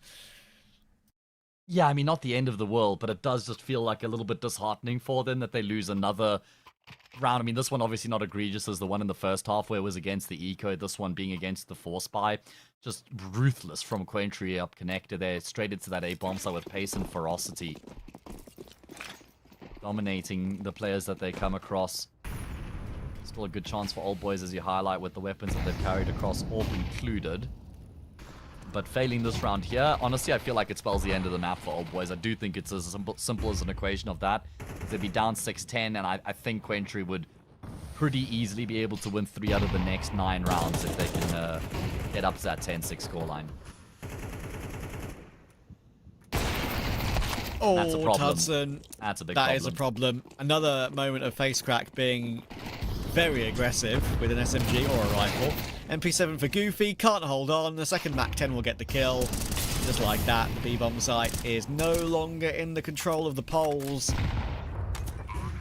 And you're going to have to retreat.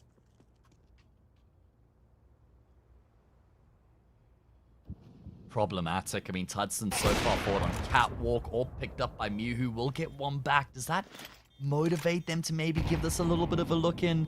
They've got a couple kits between them. Just, yeah, it's really tough. Like, who's even going to be the catalyst here for them to get back into this bomb site? I mean, Tom goes searching. Tom gets one for free. Hang on a second. Tom's done damage to a Birju, but there's no time. There's just no time, I'm afraid. Even though they've gotten the kills, and Abiraju should get caught on the cross here. Nah, not going to be, but still. Oh, again, so painstakingly close for Old Boys, but it's Quentry who go 3-0 here in the second half.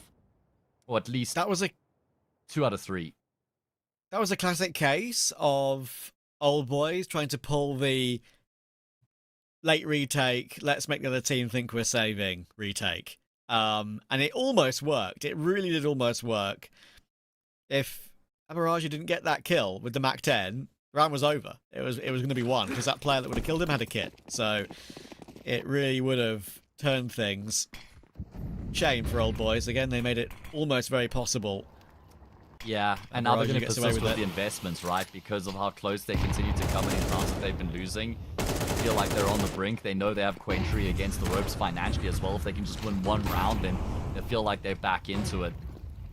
Conversely, though, it means they continue to not have these favorable investments. Tudson, it's so awkward out in the open. Good first frag found, but almost gets lost in the chaos. Rallen gonna try and carve a way back in for his team, but he meets the same fate. Man advantage for Quentry and side control as well.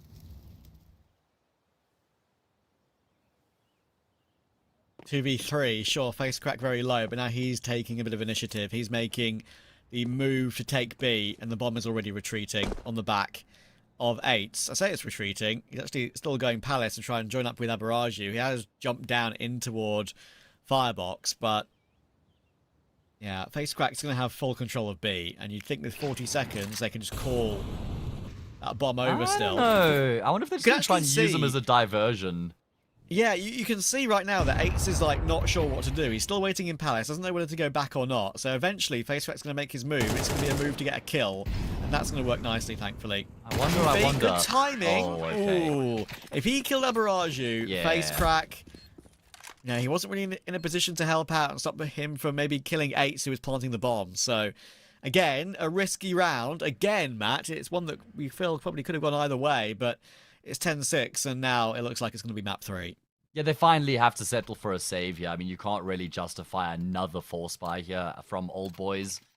Ryland's going to go for a hero rifle. Trav, I just haven't really gotten on board with this hero rifle on the CT side thing, especially when you don't really have the money and you're also... I mean, sure, they've got the round loss bonus. You'll have 3,700 in the next, I suppose, if you could get a kill, pushes them over the edge. But I just think it's so much less likely to have the impetus you need to change the outcome of the round with the hero rifle on the CT side compared to the T side, because obviously there's far more elements of a gamble in terms of how you position yourself, how you look to try and affect the round. This is good. Here he is taking initiative and finding a way to be proactive and affect the round. Now we're going to see them shift their focus in towards this B-bomb side. And they have tunnel visioned them into B. They've funneled them into the stack. And look at Tudson, still boosting up on default. Really difficult player to remove. And there's Ryland to help out. So look, I totally agree with you. I totally agree with you. I don't like the hero CT rifle either. If you're a budding player in ESEA League, don't buy when your teammates don't. At the end of the day, you'll get flamed. But here, with the way Ryland did it, don't forget he's got all those years of experience, got all those big tournaments that he's attended and played in over decade-long career that he's had. He knew what to do with it, and he helped very much funnel them in toward B and a lifeline on Mirage. Yeah, he does a brilliant job in the round, it must be said. And it's not to say that it can't work, it's just saying that more often than not it doesn't. And I think, just to cap off the point I was making, when you buy a hero rifle on the T side, you know that you can work with your team and you have a very clear and defined way to use that hero AK where you're guaranteed to have fights, where you're guaranteed to put it to use. When you buy the hero rifle on the CT side, it's generally not the same. You may set up on the A or the B bomb site and you kind of just has to hope that the game comes to you. But notice how, with his years of experience, he realizes that he's got to just immediately find a way to try and jumpstart the round for his team.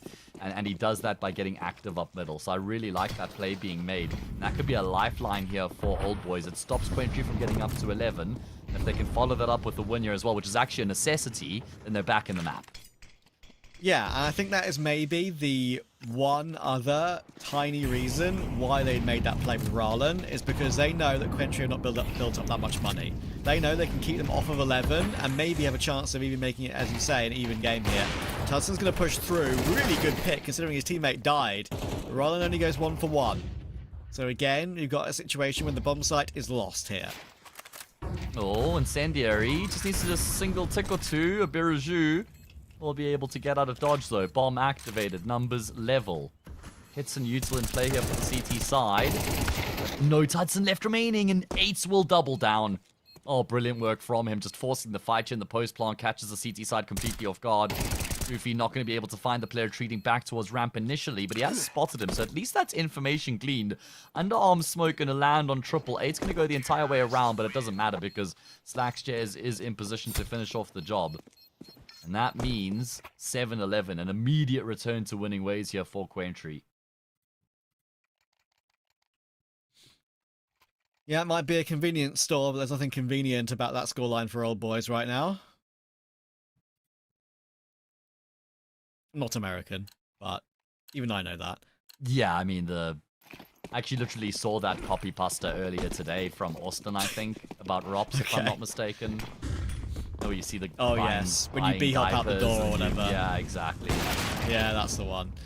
Nice shot. That one's Mirage. tired. That Can we retire that copy pasta, guys? It's so tired. It's literally begging and pleading to be put down.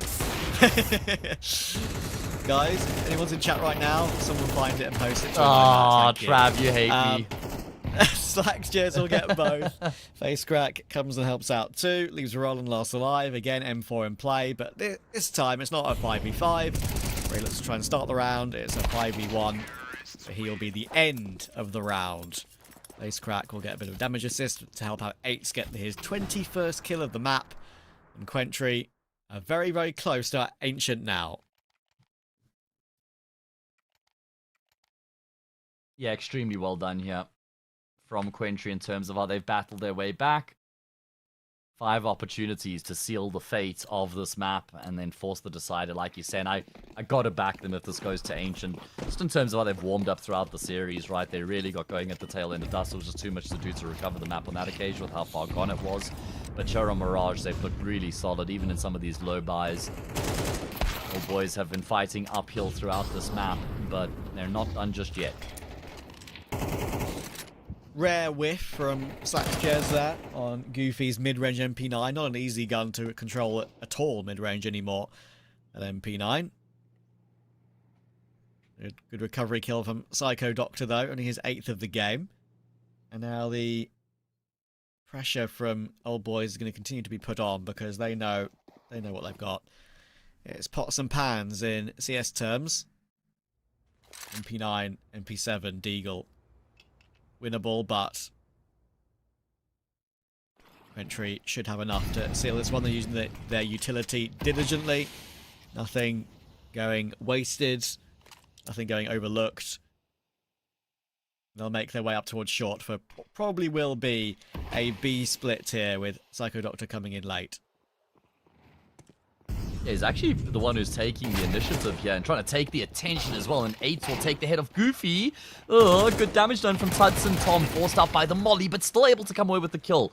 Trade quick there from a Mirage, but now you've got the flank out of Rallen and you've got Tudson pressuring. He's just doing everything he can to try and take the attention away from Catwalk, even shooting a blood splatter on the wall. AK recover, but no kit, Trav.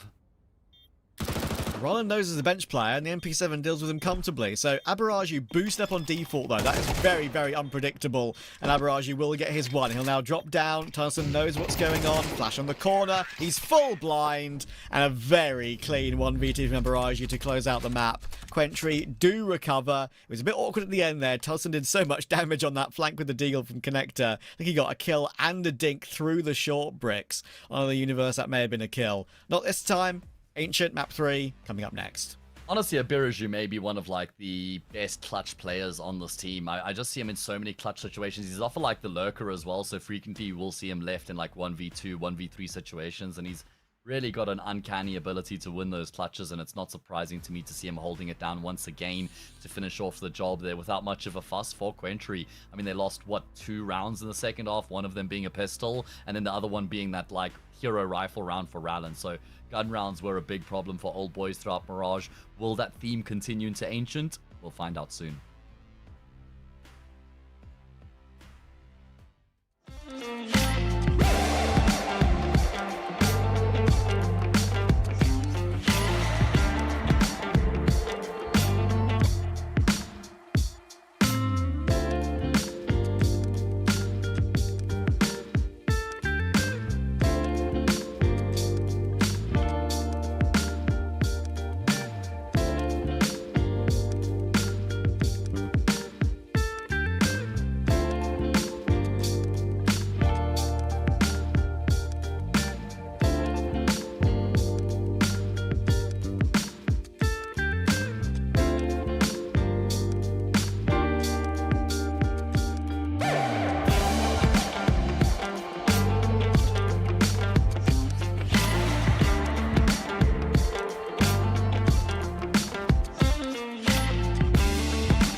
I pack my suitcase, headed out the door. I keep my shoes laced. 2,000 miles away from home. A couple dollars in my pocket, never stopped the boy before. I load my bags and hit the road. Miles past, turning back, found my track, face the fact, she a cold one. Never gonna settle for none. Stay up every night till I won. Don't want a slow rise now. I'm confident opulence isn't a long ride out. When I look back now, I'm astounded. A quiet boy from old age, but always thought the world was a stage, yeah. I celebrate one last late night.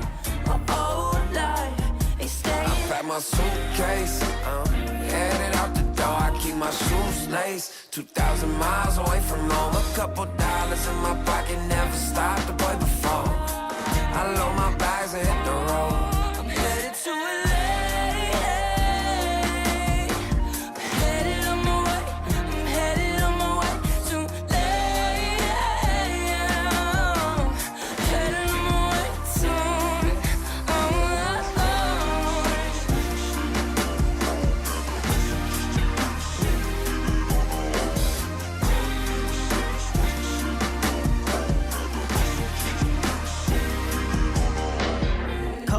Miles, throw it on the dash. Shit, the 10,000 hours, can't let them pass. Yeah, well, I was putting time in, you was pulled up wildin'. You always had shit to say, now when I see you, it's silence. Thought I'd have a Grammy by 25. Commas after commas next to dollar sign, yeah. Had to remind myself why I'm living this life. Look at all the late nights, it'll all come in due time, yeah. Made for the fight, for the pain and the climb. Tied to the life I chose. Stay through the night, another day, not a dime. Race against time. I couldn't just lay by and wonder what I could have made mine. I'm closing on the moment, no one's gonna hold me down. From getting I pack my suitcase, headed out the door. I keep my shoes laced. 2,000 miles away from home. A couple dollars in my pocket, never stopped the boy before. I load my bags and hit the road.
I'm bulletproof, don't ever lose.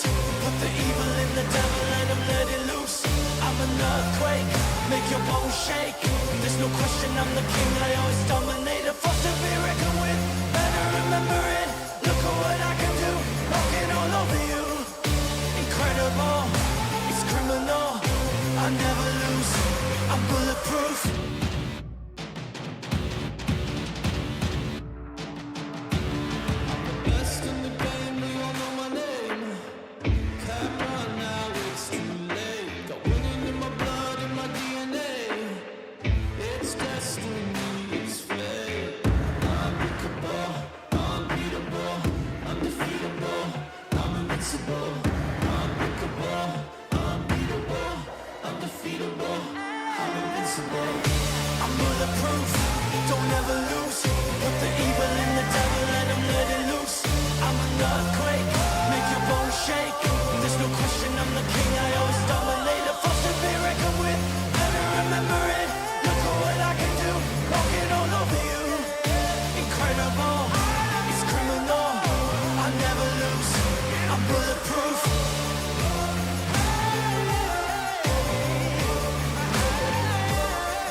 The ESEA Team Finder is getting an overhaul to help you build or join rosters and start your competitive journey. We're moving beyond instant joins to an application-based system.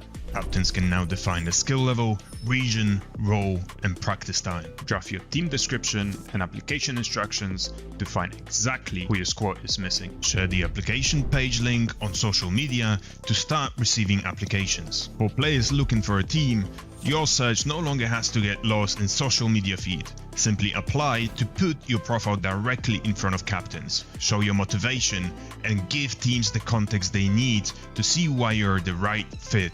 And for the captains, review applications with the team, chat with candidates, and organize trials to find your perfect match. Discover all the new ESEA improvements at fce.gg/season57blog.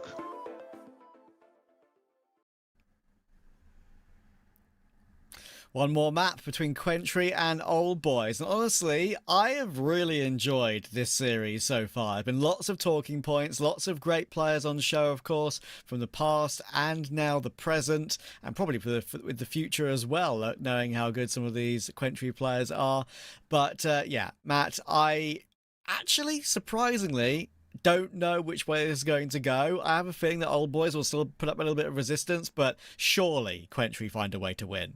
Yeah, I mean, they've just played Ancient 23 times in the past 3 months, so they've got heaps of reps on Ancient. They've looked the better team since almost like the back end of the second half of Dust into the entirety of Mirage into, leading into Ancient as well. So for me, I feel like they're the team with the momentum behind them right now. I had them as my favorites winning this, and I think that they're probably the team I'm going to pick to go on to win the series from here. Yeah, absolutely. I'm looking forward to it. I think Quentry should win, and we know what they're capable of.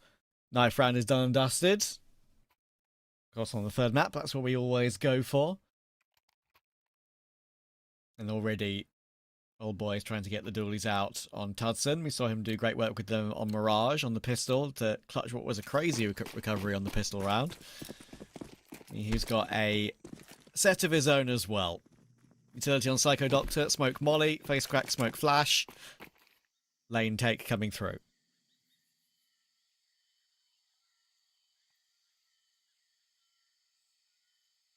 Alright, well, let's see what this pistol round has in store. As you've already set things up here, looks like Quentry are going to try and go in towards this B-bomb site. But Old Boys are pretty well prepared to deal with it. You've got Tudson's Julies in towards Cave, and then 2 players over on the B-bomb site itself. So, stern chance here that they could put up a decent resistance. Yeah, unusual really from Quentry to go for a slower play on a round like this.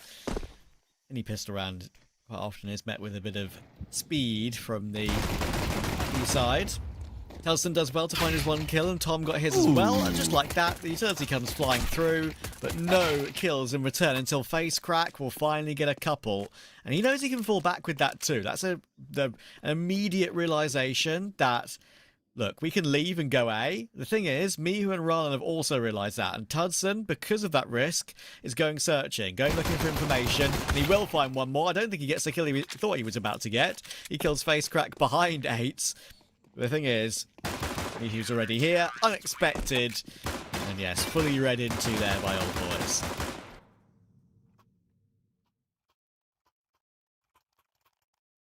Yeah, really well done from them, from Tudson in particular, the pivotal player here, to actually get the round going and then make some moves to get information as well. Gets 2 key kills, does Tudson in the pistol, and a solid resistance. I mean, just really no cracks appearing in that pistol round whatsoever there for Old Boys. Going to be a force buy back for Quentry, despite not actually having gotten the bomb plant in the pistol that they lose. So really looking to try and kickstart their campaign as early as possible after the pistol round goes awry. And it's just going to be the entire team grouped up looking to go into the A-bomb site. They've got enough utility to make this happen, but unfortunately that flash that first comes through is stared at by Mirage. He couldn't be blinder if he tried, and he died because of it. Util then forces his way through, knowing that he's got Roland right next to him. No issue. Nice shot from 8s. Gets 2 digs, but only the 2 digs in the round. And Old Boys will confirm that conversion, and they should confirm a second conversion. Yeah, solid work, making super light work of the Force Buy there is going to be a good boost to their finances early on here on Ancient as well, and it feels like a team that Momentum will do well for, because honestly, I don't really see them being able to make any drastic comebacks happen like what Quentry nearly did on Dust, and we could see once the game got away from Old Boys and Mirage, it never really felt like they were in any realistic position to come back, so yeah, I feel like a strong start's really important for Old Boys, then build up that momentum and give themselves some breathing room. So this is a really good way for them to kick off their campaign on the Decider. Yeah, absolutely. Need to make sure they don't make any silly errors. Don't forget, we did see that one round on T-side Mirage where Roland pushed lower connector and got caught out by the opening pistol, and they realised that they could just pounce as a group, and it really made it a rough one. The mistakes in those lower rounds can really be an issue. In general, those are the most important rounds in CS right now, right? Like, winning the gun rounds are all well and good, but if you make a mistake and undo all your hard work against the half buys, then what good are they? None. No good whatsoever. I mean, those were a couple costly rounds that were lost on Mirage. The anti-eco and the anti-force. Or Old Boys certainly did make their lives a lot more difficult. I always like to talk about earning those sorts of rounds when you're playing Counter-Strike. They've got to be your freebies that you capitalize on, and it looks like they will here. Tudson spots up both many players, decides to just commit to the fight, and he will net 2 kills before he goes down, so at least a single frag in the round. Psycho Doctor scoops up the Desert Eagle, spots Mihu, but not going to be able to do much about it. 3-0. Old Boys going to be pretty happy with how they've been able to piece the start of the map together, keeping all 4 of the M4s they brought into the round in play as well, so only one gap to be plugged. I wonder if Mihu drops an AWP here for Tudson. It's probably what the deliberation is about right now. Yeah, with what he's bought up, I reckon that's going to happen. Okay, M4 only. Unlucky. Yeah. Hudson does have a 7-2 start to Sport here on Ancient. And then comes the mid-brawl. Lots of utility flying back and forth, of course, as it so often can be. Goofy doesn't get even one. That is unfortunate for him. Mihu will get himself a lovely frag peeking from the Jag smoke, but unfortunately Abaraju heard it coming and is able to take him through that. I'll swap the AWP over to Sax Jez as he's 8 HP. And look to reaffirm their mid-control.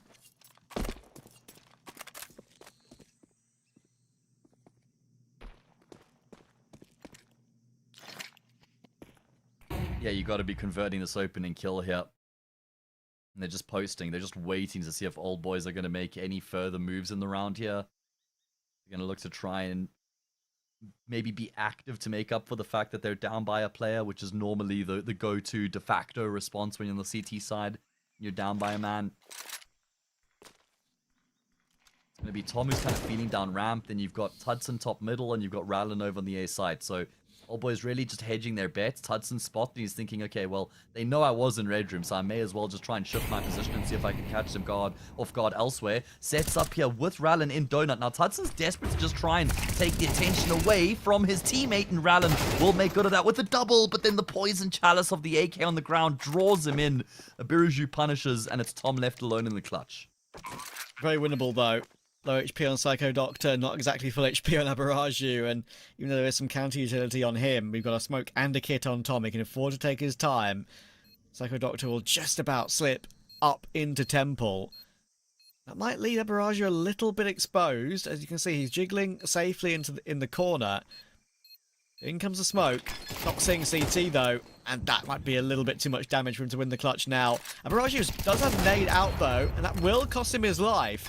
And now, because Psycho Doctor is so low, he can't exactly afford to peek until right now. Smoke spam will be coming through. I don't think there's time though. Tom might have taken it just a little bit too long. Oh, look at the little circle at the top of your screen. They got one earlier, not this time. That one is 1/10 of a second off. I swear I would have vomited if he was actually able to stick that defuse as well with how close it came on Mirage and actually got the defuse in time. I was like, there's no way this defuse is going to work as well. I mean, it's pretty well played by Tom, all things considered, to just cause some havoc, drop the smoke on the bomb, tap the defuse. You know, Nade did a lot of damage, which certainly did help. It probably made Tom a little bit reluctant to try and stick the defuse in the smoke there. And, yeah, Quentry able to hold on for long enough, only just. It's not like they've got a massive advantage here in terms of weaponry, even after they won this previous. Yeah, Mac 10s, 3 of them coming into this next round here, as they set themselves up for a big burst into this B-bomb site. Yeah, surely that's what they're going to be planning.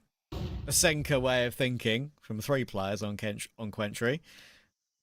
Senka mentioned. Had to get it in at least once. Bristol hardly uses the MP7, by the way. Yeah, I know. I mean, unfortunately, the Senka and Nuclear Tiger's fall-off has been a little bit evident recently. Hopefully we get to see them return soon. Anyway, Mishu will get himself his 1 kill. Abaraji will trade. Bomb plant is attempted, but not completed yet. We're back into a 3v3, and Goofy knows what's going on, but hasn't got many bullets left in that A1S. He gets 1. Abaraji is the bomb carrier. He's on a low HP, trying to escape. And he's been able to.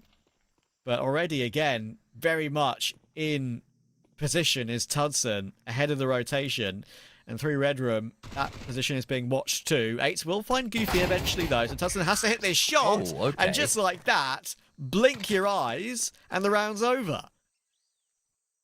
Yeah, fantastic work from Quentry as they start to come alive here on the T side of Ancient, just really completely aware of everything going on and not kind of getting caught off guard despite being down by a man. Very good idea in their minds as to the way the CT side was set up and how they were going to shift across the map. So they got some intel earlier on in the round about the setup over at B and the players there, the players in Jaguar, and they're able to deal with them accordingly down the line. Eco round now for Old Boys. An over expenditure. I mean, Tudson down to $600. He's only going to get $2,400 if or when they lose this round. Rallen as well, he'll be down to 3,800. So, yeah, a couple of kills would go a long way here for the CT side. There's 1. Then the bomb side done. Taking control of here by Quentry. Trav? Yeah? Have we had a single Slackjez moment this entire series?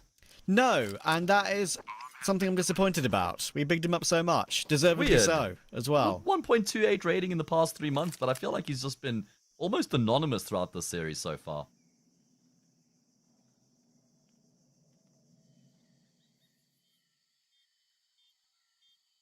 Indeed.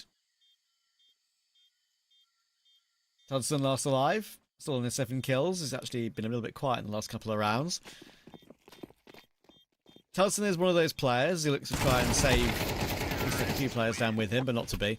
He's one of those players that you will see pop up on a roster again, like today, and the Ian Wright meme will pop into your head, and you'll be like, I thought you was dead. I mean, I'd He's probably alive. think He still that plays more the about, game. like, Mihu or Rallen before Tudson, but I guess you're not wrong. No, I mean, look, you can apply it to a couple of them, maybe. True, yeah, you can. Still crazy that he's only 26, Trav. I know, he started Shows young, how so he long would have been, he's what, like, actually- 22 when he played the RMR with Fantasy and a couple of his other random then teammates at the time. 2022, Oh my right? goodness. So I think so. This is Whiffy all over the place. In the meantime, Quentry do recognize there's so much attention in towards middle from the CT side that they should just be able to take control of A, and they do immediately. It's Psycho Doctor who's led that campaign, so he's going to get some really deep control towards CT, but it doesn't mean much, because the 3 remaining players here for the CT side are all in on Donut.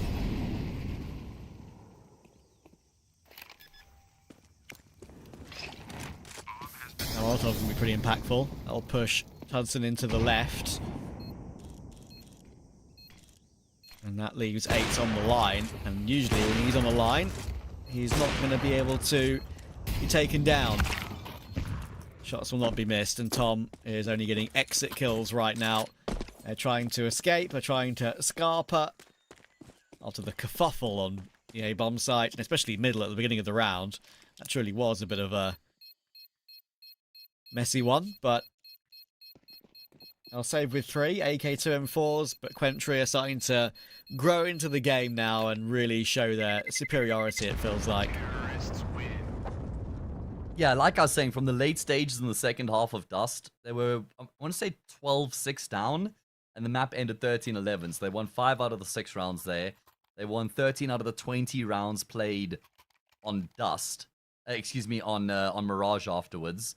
And then here on Ancient now 4 out of 7. So it does feel like they've come alive and kind of assumed the role and the position that we'd expected out of them coming into the series, which was the favorites, which was the team that would win the series and claim the spot in ECL Cup 4 for EU, that is.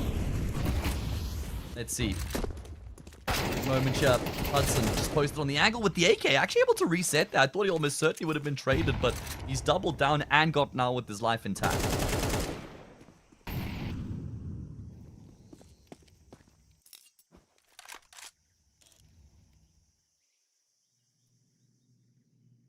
Eights now. Pretty impossible.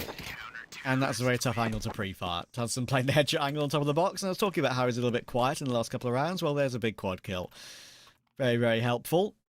Gets them back to 4 apiece, and the money's a little bit disconnected on Quentry. They're obviously fully buying. They have enough for it, but it will take a bit of a drop for Face Crack, but actually I think he's going to buy a Protect 9 and leave it like that. So go for the Mac 10 instead and commit to it. And if Old Boys are able to win this round, they'll get at least a tie on the half, you would think.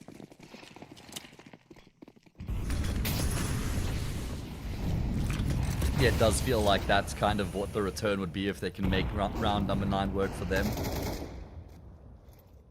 Let's see. A lot of emphasis in towards middle in these rounds here from Old Boys, which is always a good sign of a team that back themselves, that they're not shying away from these gunfights.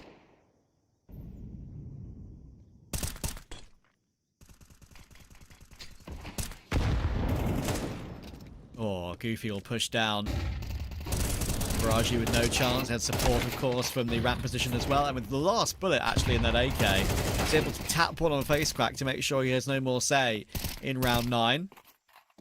4v2, X has to peek, he's got no choice, and he does find me here, and that was a little bit awkward. Yeah, he could have refaced and maybe got one more there, but... Would have been a risk though at the bomb, right? Just thinking. For sure. Here we go. Oh, Rallen low. Lucky to be alive there. Shadow advantage kind of gives him a bit of a heads up on Psycho Doctor's position. No smoke to block off Donut, so this bomb plant is actually going to be a bit of a hassle now here for Quentry. 8 is going to try and provide the cover. He's just going to get rounded on. I was like, Rallen, why are you moving so slowly, my brother? I know you're old, but surely not that old, and we've got a bit of a techie here. A techie. Okay, yeah. It happens. Assuming they can still hear us. So yeah, okay, there's confirmation. We are still on. Cool, we're still live, that's good. What a round from Old Boys, Trav. That's them 5-4, and as you even mentioned at the start of the round, that one's worth 2. Indeed. We're back reconnected. Sometimes it can be a little awkward when there's various couple of things in CS2 that can be a bit funny to deal with sometimes when you're watching a game and observing, so we'll fix that and get back in. Love to see Valve maybe implement like a HUD revamp one day for CS2. I do like the old CSGO HUD still for casting and just legibility when you're doing that on your own streams, which is how, of course, I started commentating. Tom with a good double kill. Good frags from Saxijez, of course, on the D. Again, him and Mirage are getting something from the round, but Mihi will confirm it with 3 players alive. There is a 6th we said was going to be a guarantee, and now Quentry will be back on the guns. I'm just very impressed to see the confidence coming through here from Old Boys on the CT side, where they're just not shying away from these gunfights. They're constantly battling in middle. They're refacing after there's some presence that comes through from Quentry. They've shown a proclivity to be fighting through Jaguar, down ramp. They really are just hustling and bustling and being very proactive on the CT side, as they were on Dust 2, and it was really successful on Dust 2. So it's just cool to see how they're backing themselves against Quentry, despite how good Quentry have been recently and then the heavy hitters that they possess in their team. Shows that Old Boys are not shying away from this these clashes whatsoever. And here's another one of them, but Slackshare, buttery smooth, will find that first kill. Yeah, very clean.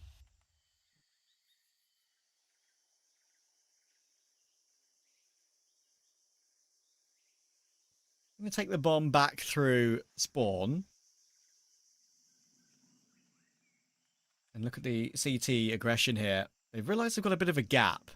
It's gone so silent in middle that there is a possibility they can flank all the way around. Thing is, if they shift the entire way, they'll be a little bit late. Are they going to split up? They will. So a freebie here for Goofy. We hope, for his sake. Oh, he's doing it. Oh, cheeky. That could have definitely gone awry. But now they know the A-bomb site is totally clear, and Tudson has still not been seen yet. They've got them completely locked in. Look at those dots on the minimap right now. Triangulated, surrounded. That's one way to try and craft a way to maybe get out of this dangerous situation. Tudson. Oh, okay. I have no idea how he's gotten both those kills, because it's almost like he just walked into the street without checking for the traffic, but he's still able to find a couple anyway. And Tom's going to go searching, knowing that 8 is low on health. And Goofy with that knife kill there just added insult into injury. What's that? Is that a 4-round streak now? I think it is, right, for old boys? Pretty sure it was 4 rounds right? on the bounce. Yeah, I reckon. Got a bit of a techie again, hopefully not too long. But yeah, look at how dominant the rounds have been as well for old boys, right? Look at the money they've got. It kind of shows that in the midway through the first half, they just built it up that quickly. That's how clean these rounds have been. I appreciate Tudson going for the full spray. Not easy on CS2, but yeah, very good description with the way he went through those doors. It was like he didn't look both ways, like you said. That's one of my favourite analogies that I'm going to steal for a future game. Yeah, go for it.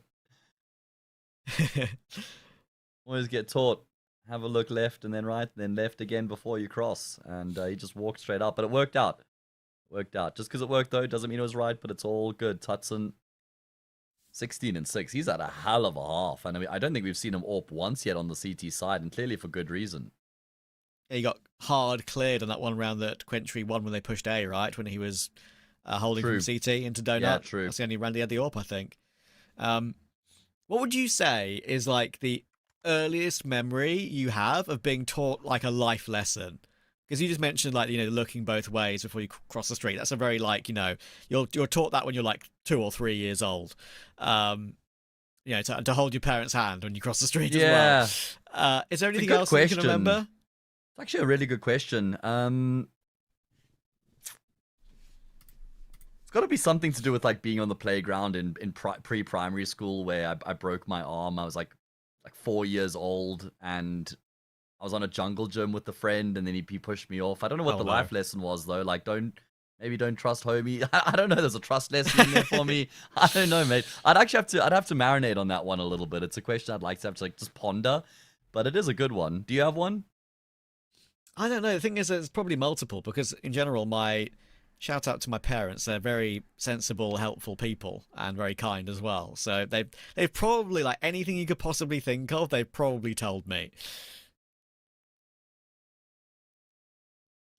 That's why I turned out so amazing, huh? Sorry. Nah, I never usually make like ego comments like that. I know, the fact that you know even that. apologize straight afterwards and you feel guilty is just a reflection of that humility that you've got. You got to own it, Trav. You're the bomb. Either way, Yeah. I'll give that one a think. It's going to occupy a lot of my capacity, going back through all the memories, traveling through time, all the lessons that I've learned. But I like that one. Just in general, just like, you know, be polite. Nothing worth having is what? Hang on, there is a saying for it. There's no such thing as a free lunch, and nothing worth having comes easy. Those are two good ones. I like those. I like this from Rallen. Move, made, frags, found, backs, turn, 3 kills coming through from Rallen. Very nice.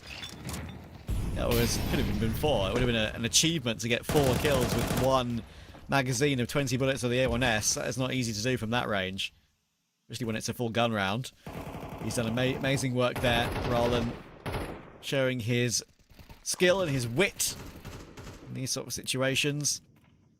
He's played in a major, for goodness sake. He's played in multiple majors. He's played in playoffs before. Yeah, lost in the quarterfinals to Vitality in 2023 at the Blast Paris Major. And Cypher was just running up ramp, destroying Zaiwu. I think he was on that team. I'm pretty sure. Oh, he There's definitely no way was he on that wasn't. ITB team. Yeah, him, Cypher. No, I know, but like, I don't think What I'm saying is like the timing of it. Like, when did he leave? I'm pretty sure he was still on it. Let me Pretty check. sure it was like on the team right up until they blew up in 2024. Yes, you're right. Quarterfinal Blast Paris Major. There we go. It's always crazy because it shows you the longevity of a player like this. I mean, he's still playing today for the love of the game. Like in ESEA League right here in front of our very eyes. But before the Paris Major run with ITB, he played Cluj-Napoca and Cologne in 2015 and DreamHack Winter in 2014 with 3 separate organisations. Yeah. Vext, Ibetel and ESC. So And he's 8 been, years you know, between those majors as well is insane.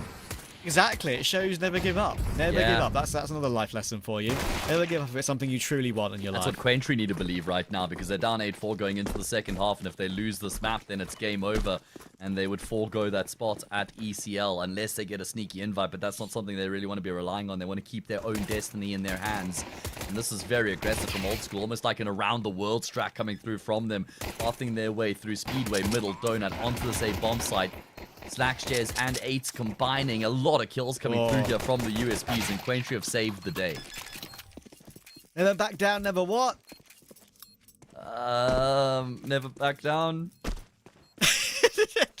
I already said it, man. Come on. I know. Never but give up. Never give up. There we go. Sorry. Never back down, never what? Never give Never up. give Hell up. yeah.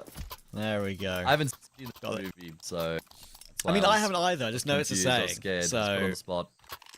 yeah, I mean, I'm deeply uncultured when it comes to You and me both, mate. movies and The thing is, we TV would just play shows. games in our free time, right? We wouldn't be like watching stuff. We'd be playing Yeah. games. That's what I've always said. So Like I've watched some bangers over the years. Don't get me wrong. Like, you know, How I Met Your Mother and Scrubs. Of course, there's a new season of Scrubs that began like a reboot, and it's very, very good. Gives me good memories of the old Scrubs from back in like 2008 or whatever, back in the day. But yeah, as you say, like, movies in particular, I'm deeply uncultured. There are so many things that are, you know, incredibly highly rated that everyone has watched that I haven't. But that's a story for another day. Look at 8's doing good work here with the M4, holding on with 2 frags. He here has got the bomb. He's trying to get it planted. I think he'll be able to, actually. It's in that tight line that won't get him caught from CT. Look at what the MAC-10 of Tudson is doing. He's going pushing. Roland's going pushing, but unfortunately, hello. Roland's now last alive, and he says hello, but also says goodbye. Yeah, 8s is up to 17 kills right now. He's actually eclipsed Tudson with that quad kill to go to the top of the server by a kill. So he's having a blinder of a performance right now. Is he not the top fragger on Mirage as well? I think he ended with an excess of 20 kills, if I'm not mistaken. We'll have to just go back and double check. See here.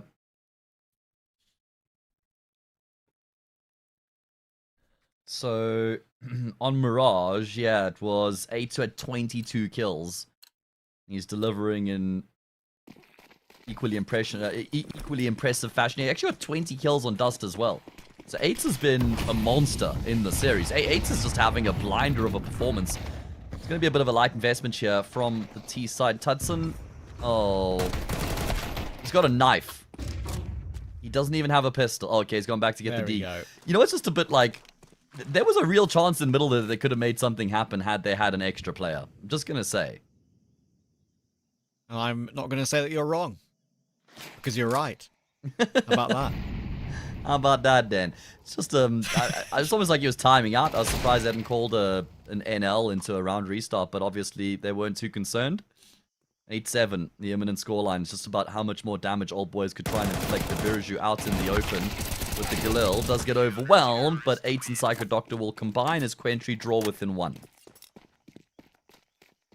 Yeah, now it's a bit concerning, I think, for Old Boys. In comes the tech to try and figure out what was going on with Tudson. But yeah, it's a case of now we've seen, in general, I think it's fair to say their T sides have been a little bit worse than their CT today. Which is fair. I mean, they are a mix at the end of the day, right? But, as I said earlier, that can sometimes be the opposite way of thinking. CT can sometimes be harder.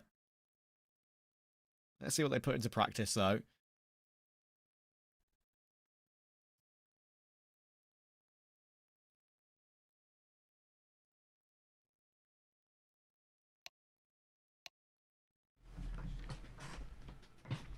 This is an important round here for Old Boys to remain in control. If they lose this, then it's 8-all. Quentry would be 4-0 here in the second half. They'd have the momentum behind them.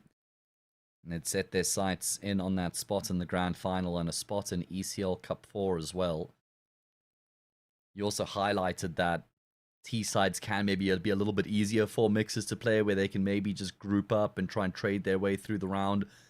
I guess the converse to that as well is that maybe if you start to run out of ideas, it's not like you've got a whole lot of options to fall back on. Yeah, exactly.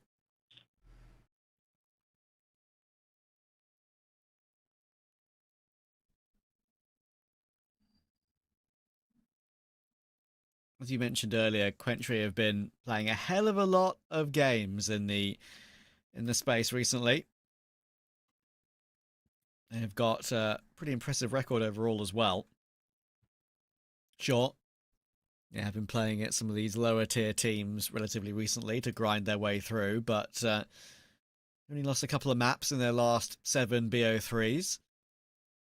Before that, it was only a couple as well in what was, I think, 5 or 6 wins out of 7 or 8. And beating some okay opponents at this level as well. I think it's fair to say that even though it was 3 weeks ago now, maybe one of their best results was beating Magic. We know, both of us, how highly we rate Magic. Very solid team at this level. Port beating them too is pretty good. Yeah, true. Those are decent wins. I feel like they're still at that level of competition where they're breaking through top tier 4 into tier 3, and I reckon they will be a team that continue to rise up the ranks. And I honestly see them as like what are they currently out on VRS? Is it like between 80 and 90, if I'm not mistaken? I just checked the other day. I haven't checked.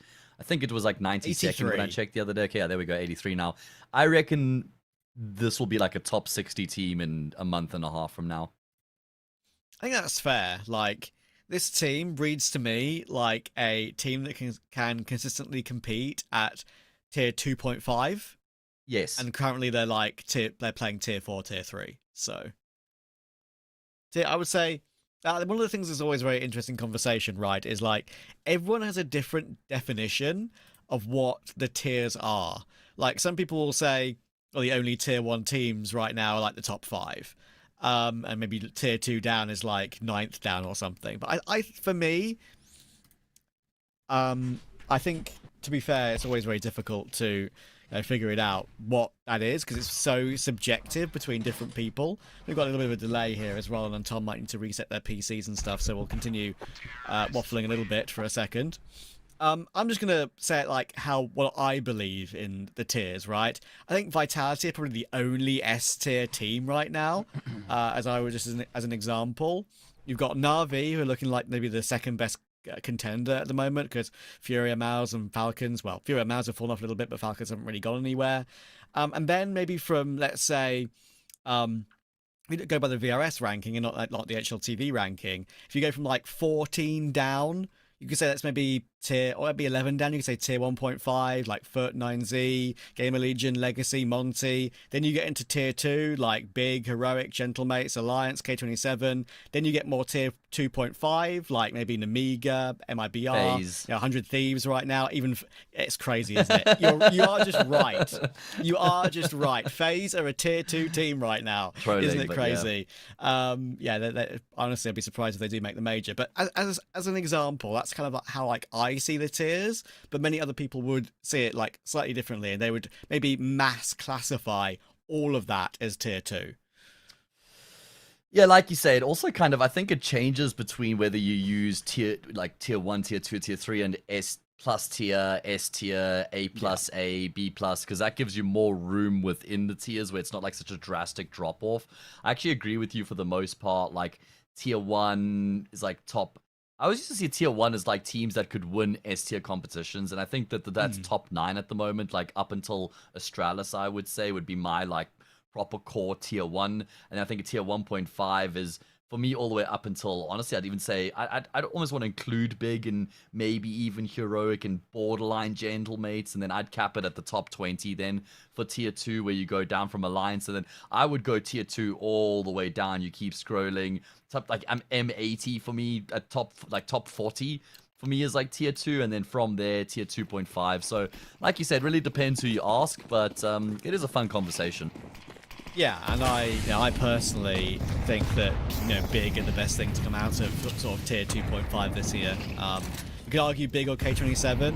I think Big are just kind of in a special run right now, and they did, of course, not manage to win their previous tournament they played, but they're still in a very strong position to come from, what, 2026, 1st of January, maybe 90th in the VRS. Exactly, that's not a new team, basically.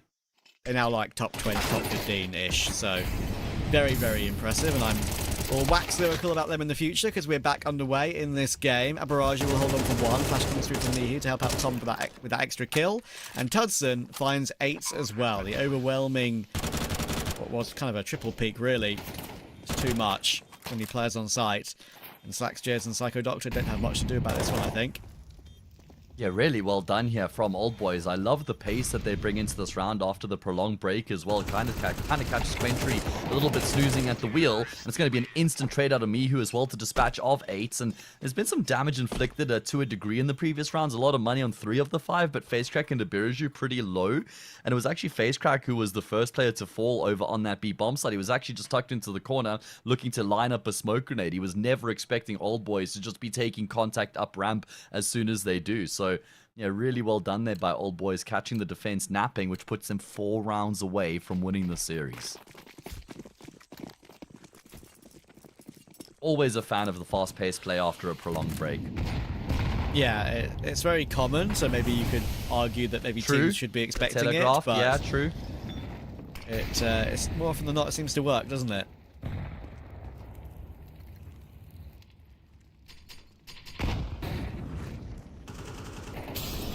Alright, well, big moment here for Quentry, Trav. If they lose this round, then it's going to be really difficult to keep themselves in the contest here on the map at large. Especially with the lack of money that they have in the bank.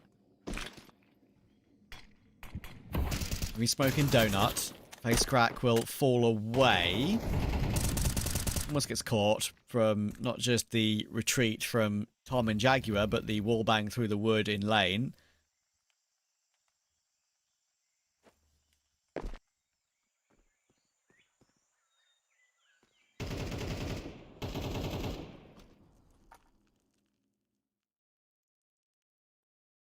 What's the game plan here?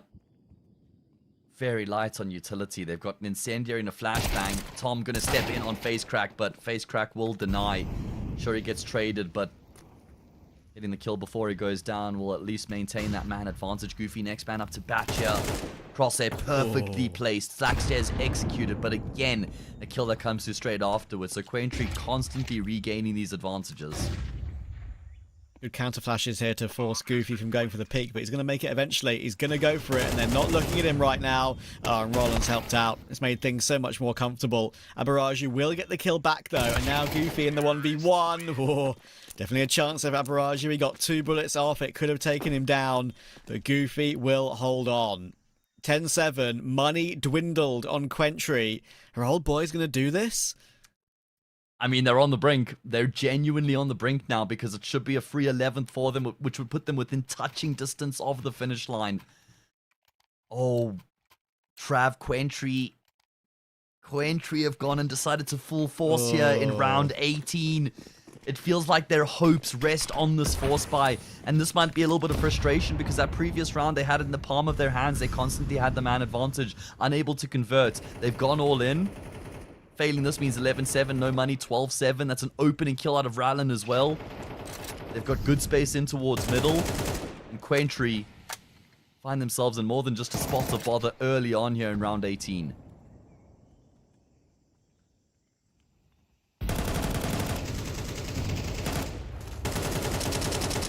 Oh, the wallbang. They're going to need to avoid things like that. Already losing FaceCrack.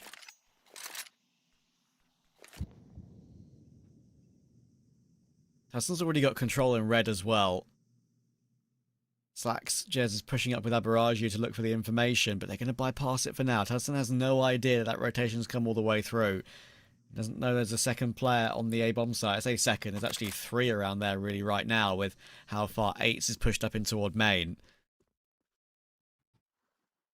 And little do old boys know right now that B is totally clear. That's exactly where they're going. And it makes sense that Quentry would look to gamble, right? Because they don't have a whole lot going for them. If they gamble incorrectly, they can just look to save their weapons. Yeah, but it's not like they're saving much, is it? That's the issue. Forcing in general means you've got what, 2.4k per play off the back of this. Tudson will be annoyed at that miss. Bit frustrating. And now a retake could be on. Tom will get into the corner in good time. And the gap in the smoke is still being played here. Quite aggressive by old boys. It's dangerous for sure. They wanted one kill back to relax themselves, and Tom will find 8s as well. Oh, and how bro. low Mirage and Slaxjez are, they're going to fall away. And now only Slaxjez will keep the M4. That is it. I'll tell you what, they would have been better off never having actually gotten that initial kill on, was it Tudson, right, in Red Room, because that's what then kind of motivates them to give it a look in on the retake. It's almost fool's gold, because it ends up costing them so much more than if they had never gotten that kill and just saved with the 4 players. I know they wouldn't be saving a whole lot, but they'd have a lot more to work with in this next round than what they're going to have here, so that's almost like an unfortunate series of events that baits them into feeling out the retake, and then they end up losing 3 more players in the process of attempting said retake. So 11-7. Are they going to force buy again? Surely they can't just persist with these forces, and they've got to bend the knee for at least 1 round here. But that means old boys have got a really good shot at getting this up to map and series point. 5 of them, if they can make this one work.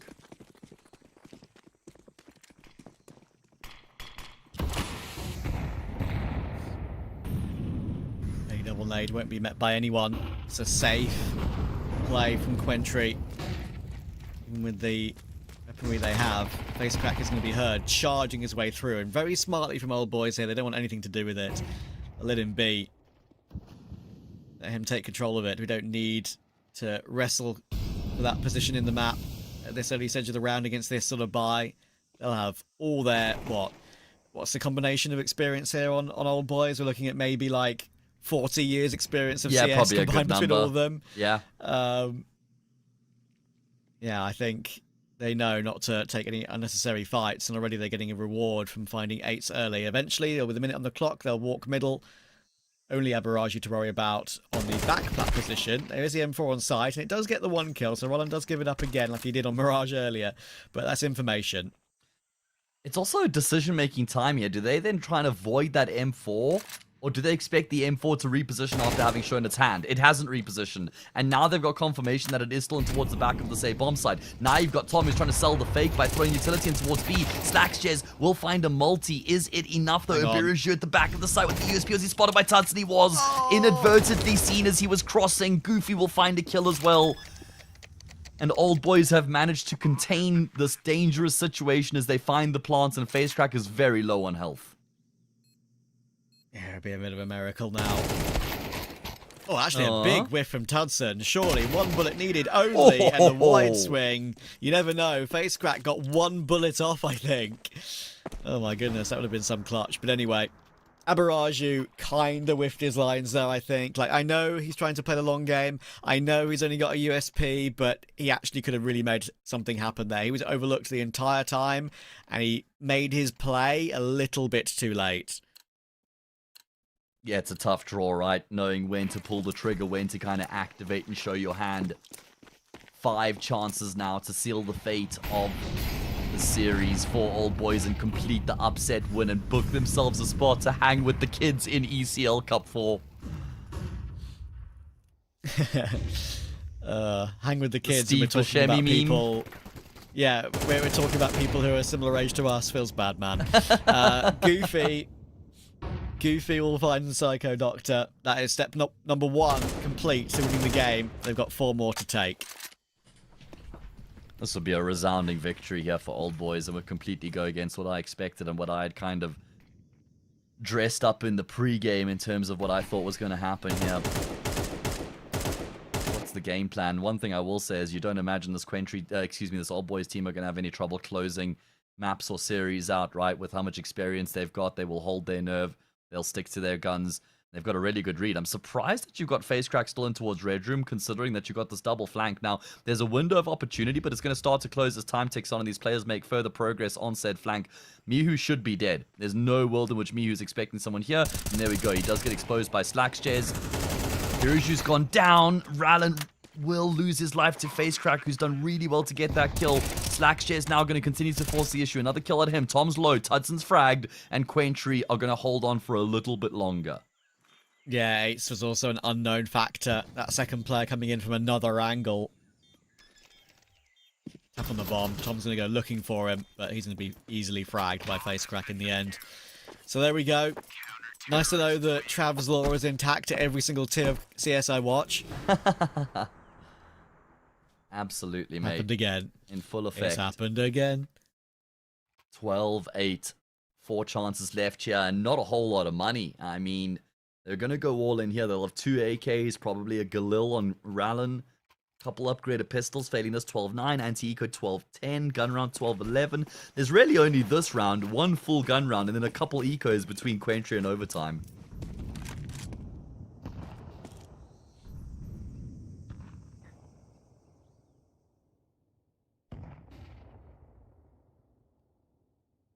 Yeah, very true.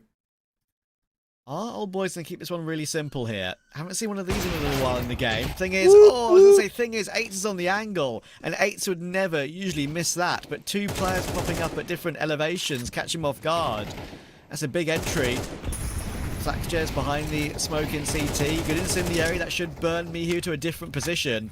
Bomb plant will now be planted next to the temple position instead. They know it, and eventually he'll be found by Slackstairs from CT. So they've got 3 AKs. They're going to go for a little boost up on top. Slackstairs will get 1 more kill, but Tom's holding on. Roland quick trade. And now 2v2 to try and close this game and get through to that grand final. Roland's staying aggressive. He's staying peeking, but now smoked off. It's going to have to be a bit of work from Tudson, you would think. He's being chased down and will get fragged pretty quickly. Roland has to make a play, has to push through, and both these 2 CTs have kits. They'll stay alive. Ace from Slackstairs, I spoke about early on Ancient. Now we haven't had any moments from Slackstairs. Well, he's really coming alive with the tail end of the map here to give his team a fighting chance. He's up to 23 kills, top of the server. And it's really majority of his frags coming in the second half as well. Awesome effort from him on the retake, constantly getting kills every time it looks like it might be getting topsy-turvy. Slackstairs comes through with the kill there to regain that control. Good util usage to block off Donut, isolating that player behind the box. And the game continues a while longer. It's going to be an eco round here for old boys as well. I mean, sure, just made a little bit better because of that plant. So, upgraded pistols and Kevlar, a sprinkling of util, and an exec into the B-bomb site. Mirage confirms there's going to be no risk here. Slackstairs will keep adding to his number. 25. No 2KD yet. Facecrack will get the final frag. 12-10. Honestly, they bought a little bit too much in that half buy, did old boys.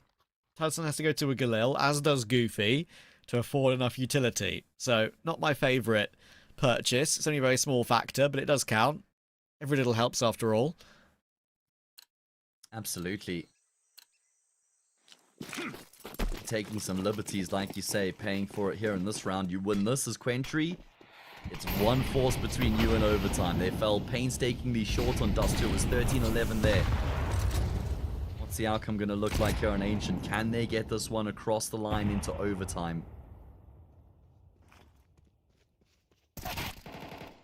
Great start from a Mirage. Gets a kill, gets out of dodge. That's going to bait 8 in here with the AWP. Does not able to connect though. He will find it on the second time of asking.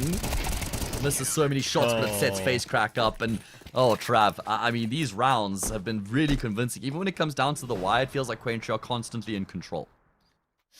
It does, doesn't it? It's a weird feeling of the game. A second time now they've come from behind to really close up.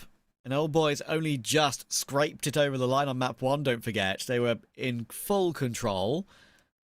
And it was the final round of regulation where old boys managed to get the win, 13-11.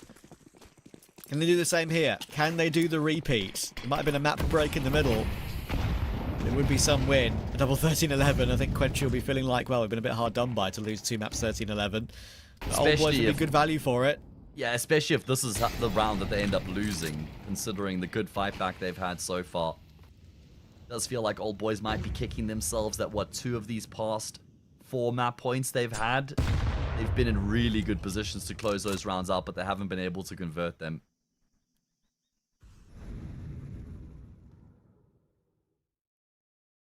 Well, they're going for what is a pretty regular execute here. And they don't have much weaponry to go behind it, obviously. Counter utility will come through. Good save of that util there. Incendiary will actually stop them from making their play. And the issue is, they've used a util. They've gone for their main pump of utility to make their play on B, and guess what? They've got 1 flash left. It's dry peaks that are going to make the difference, and that's horrible. Check the info. A horrible feeling. May all know what's going on here, Quentry. If Old Boys win this round, it's going to take some whiffs from Quentry, I think. They've got them all boxed in. In comes the multiplayer push. And in come the kills. Face Crack will hold on brilliantly, and there's Slackjez to close it out. 12-12, third map, overtime. Hell yeah, what more would we want here in such an important series? A game that's really delivered it all here as well. Dust 2 fell just short of OT with Quentry's comeback attempt there. This time they will get it across the line. We're going to wipe that slate clean and run it back in OT, baby. Old Boys have got to be kicking themselves, though. Like I said, I feel like they had this map in the palm of their hands. 5 series points at their disposal. Not able to convert any of them. You've got to think back, right, to 12-8 scoreline, Trav. It was their second series point. They get that opening kill on 8s. They get the bomb plant. And then Slackjez has that ace. That was a really good chance. The round before that as well. A 3v3 in the post plant. That goes against them. And then they just got dominated in the rounds that followed those initial 2.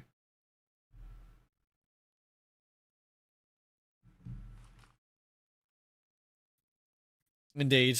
There are a lot of eyes from the Polish community on this game. Got Bialy and Hyper streaming it on their own broadcast. You've got all the players streaming their own POV. Every single Old Boys player. Mihu, Tudson, Goofy, Ron, and Tom all with a stream up.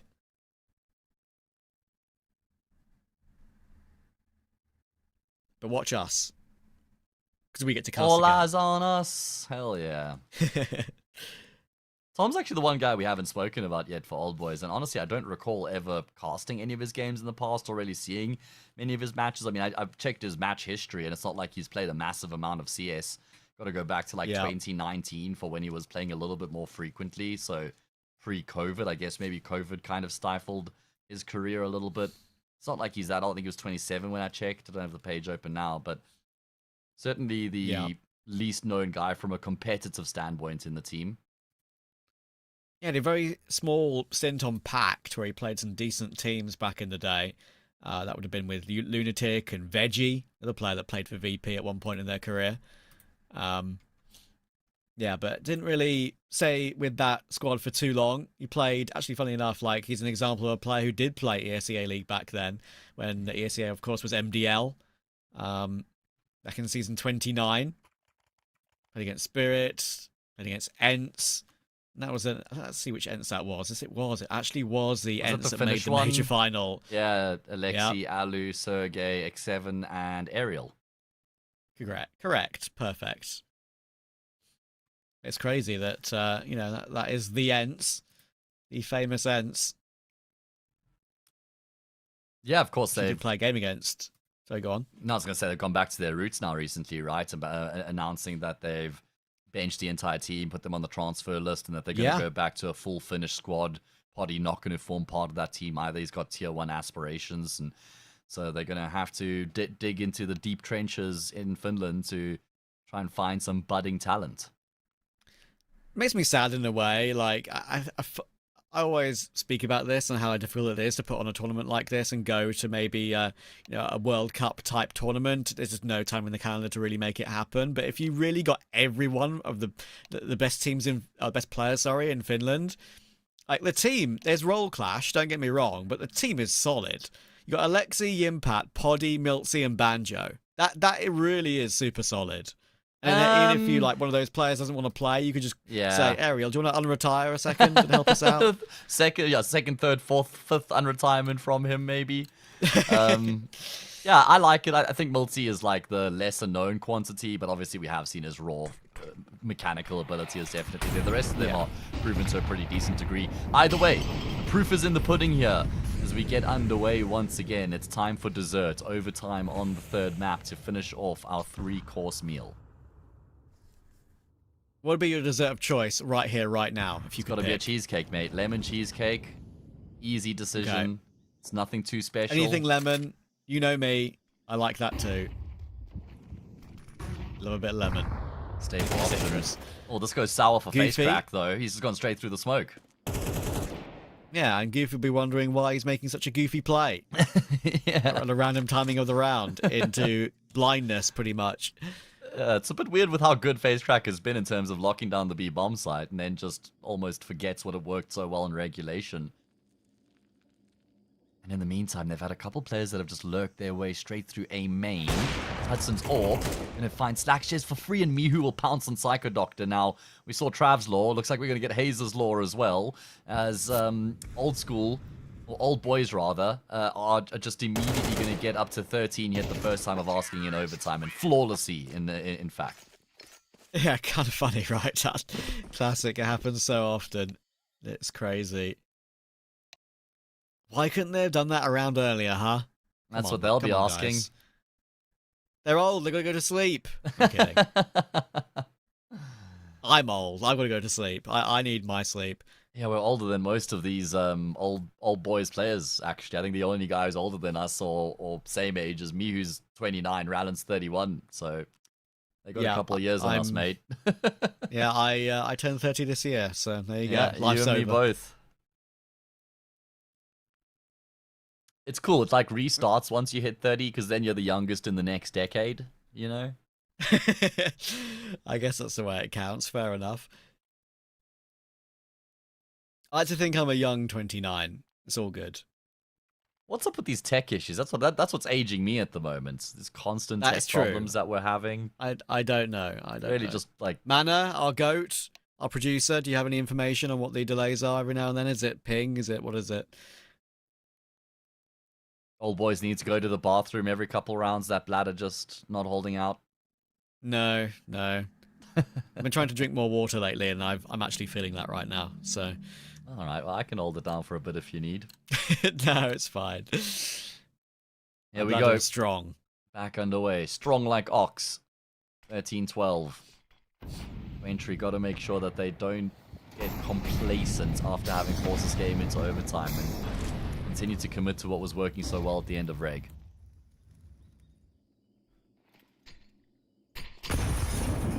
Crack will stay hidden this time, and the molly won't spread to him.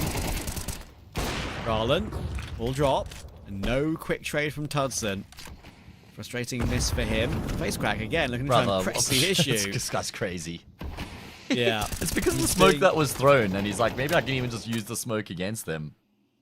Yeah, he's being naughty right now.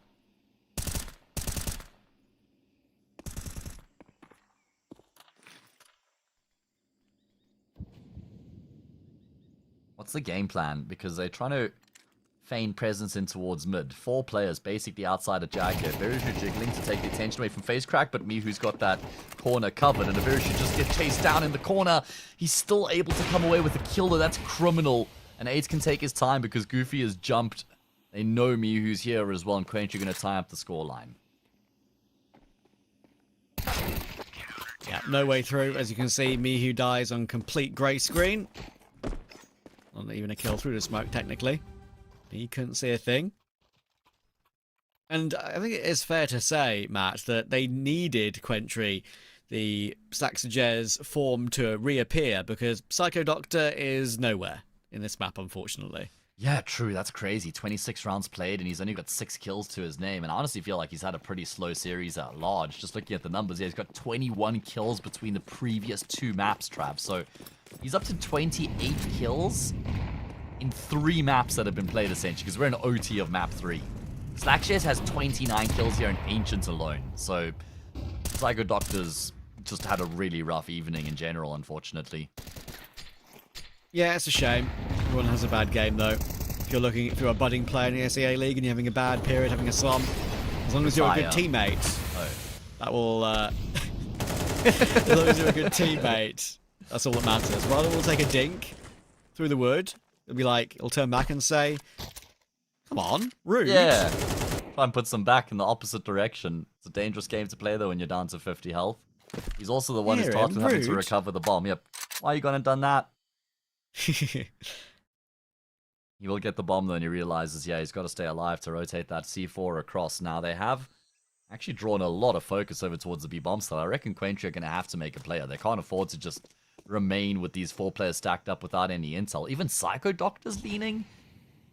This is so odd when you're up 5v4 to go for such a massive gamble. It's a ginormous over-rotation. You can see how worried Rallen is to try and push through A main. He's thinking that there must be a player in A main because there's nothing in middle. Oh dear.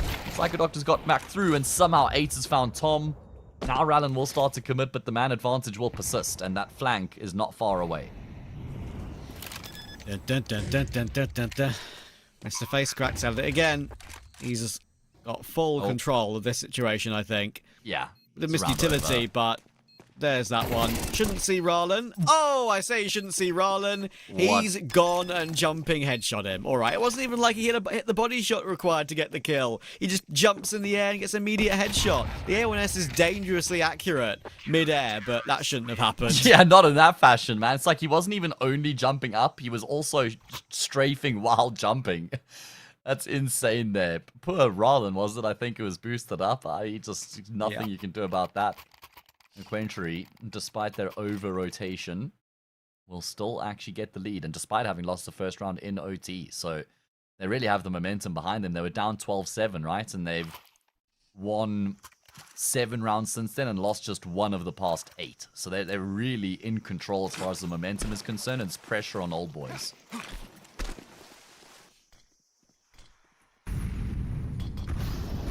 Yes, sir. It's all Quentry at the moment. How do they want to play their T side? It's been a while since they played T, obviously. And Old Boys remember what went right for them and what they might choose to put into practice again. Mirage goes solo toward the opening of A main, and not expecting a pushed up Mihu. Not expecting Goofy around Donut already either. Easy. And they're just getting picked off one by one, like they aren't there. Yeah, and this is what they were doing in regulation that was working so well for them as well, was just battling into middle and constantly winning the duels. Brilliant starts. I mean, Mihu's the one who goes searching in A main initially. He finds success in his venture, and then they just manhandle whoever pops up in middle. It's going to be a tied up scoreline.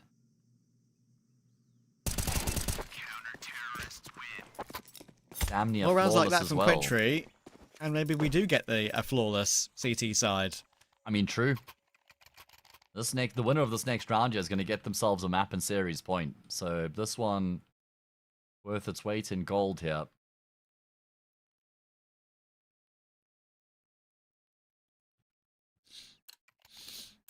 Okay, what have we got? This is the round. We had one at 12-11, obviously. And Old Boys had a few more. And on top of that, in regulation. This one is the one that's on a knife edge. And Ace does go for his pick, but good counter utility from Old Boys to keep him at bay. And what he's managed to do there is not just get the information that they're going for that pick and going for that play, but damage on 3 players and make that now a frag on Abaraju as Tom will wallbang him out. Okay. Very good opening kill coming through, and Mihu will extend that opening kill into a 2 minutes. This is too easy. They're just getting picked apart right now here. Our Quentry. Limb from limb being torn. And Okay. the CT side hasn't had any struggle so far here in the second half of overtime. That is the most comfortable 2 rounds I think I've ever seen in a row in an overtime. I mean, You and me both. I can't believe that Quentry have had no progress there whatsoever. They've all just, sure, like the opening round fight, there was a plan, but the counter damage with the utility, the fact they've got the kill on the wallbang from Tom, Actually crazy that Quentry found no frags at all in those 2 rounds. A massive shock, really, after bringing this one all the way back to overtime and having an okay first half of overtime. Now is Old Boys with another one to add to the list of match points. They had multiple in Reg. One more here on CT.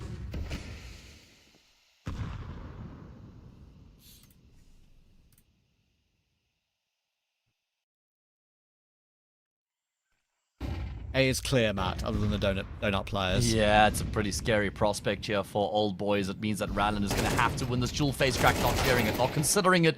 But Goofy can't uphold his end of the bargain. Rallen will double down. Vital multi can't get the third, though. So when he goes down, it means a team are in even numbers game. They're trying to get a move on. They're trying to force the issue. Eight has got that smoke covered, though. Oh, Tom desperately trying to force it there. Maybe a little bit too much, and that means it's now a man advantage for the T side to look towards double overtime. Yeah, it's inevitable now. Tudson, they know where he is. He missed a shot in CT already. And there's the shadow. Massive shadow advantage in that angle. And Aberraju will close it. We go on. Yeah, we do indeed. Ancient, the gift that continues to give. I feel like Old Boys have got to be kicking themselves a little bit there with the way that they really try and just force that situation with the flash play. I mean, it just feels like there wasn't enough going for them to commit to that play. I feel like they needed at least 2 players maybe trying to commit to a play being made through Temple and the smoke at the same time. Because when it's just one of them, you're really massively gambling that you're going to be catching the T's off guard. Eight's had it covered. Quentry will breathe a massive sigh of relief.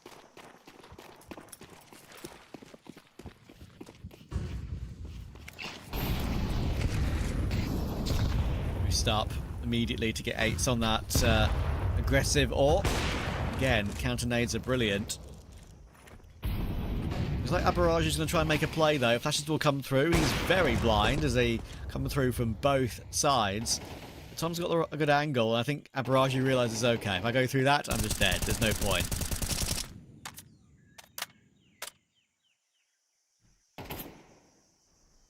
Look at Mihu. He's been spotted, would you believe? Yeah.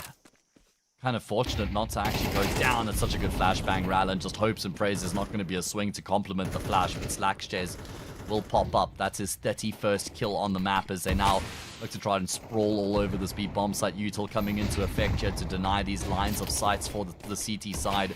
Tom forced back. Nade will break it open though, but Tudson dropped before his nade even takes effect. Sees the path of the nade, and is like, okay, well, you just thrown it. You must be there. I'm going to put a few bullets through it and take you out. Good frag to grab, and 3v5. This is impossible. Ace is going to be allowed to pop off here, I think. He'll miss a second shot, but he'll make up for it. Mihu now 1v4. And he's not even in position. So, Quentry will retake the lead. 16-15. We're not running it back CSGO style anymore. We're running it back overtime style.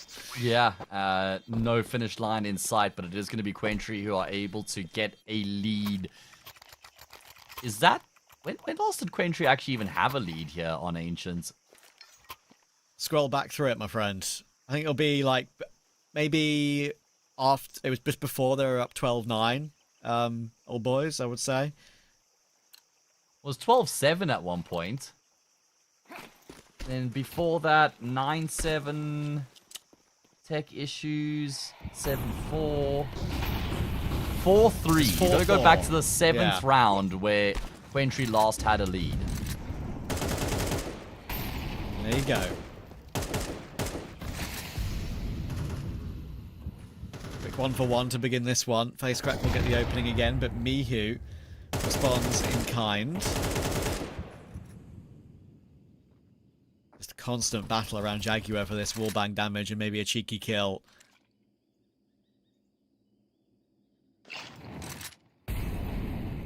Oh, Molly. Gonna send Facecrack through into middle. He's taken 3 ticks to the flames, but he will emerge on the other side.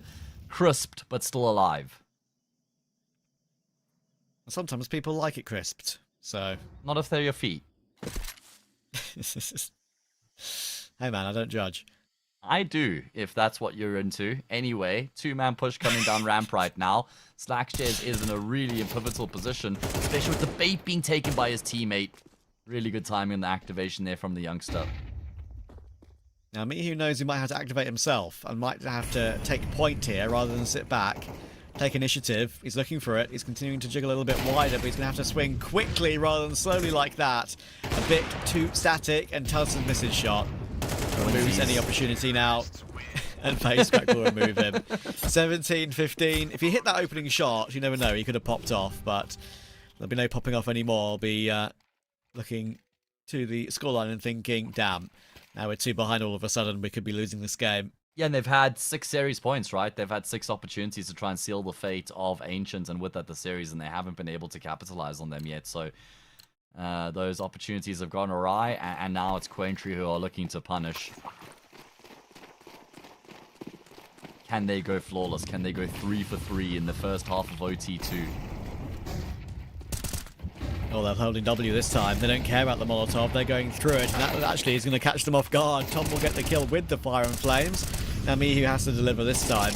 Face crack will go well down. done, and he Mihu. finds Slackstairs too. And that was an absolute necessity. Look where Rylan is as well. He's kind of got them locked in. 87 HP. He'll get swung on by 3 players. And no hesitation there at all. So another 2-1. And as I always say, Matt, we've seen it already. We might see it again. 2-1s breed 2-1s. This one is in the opposite direction though, right? That is the one difference from the previous set of overtime, is that in the first set of OT, both teams won 2 rounds on their CT side. Quentry have managed to get 2 on their T side. Will that make a difference?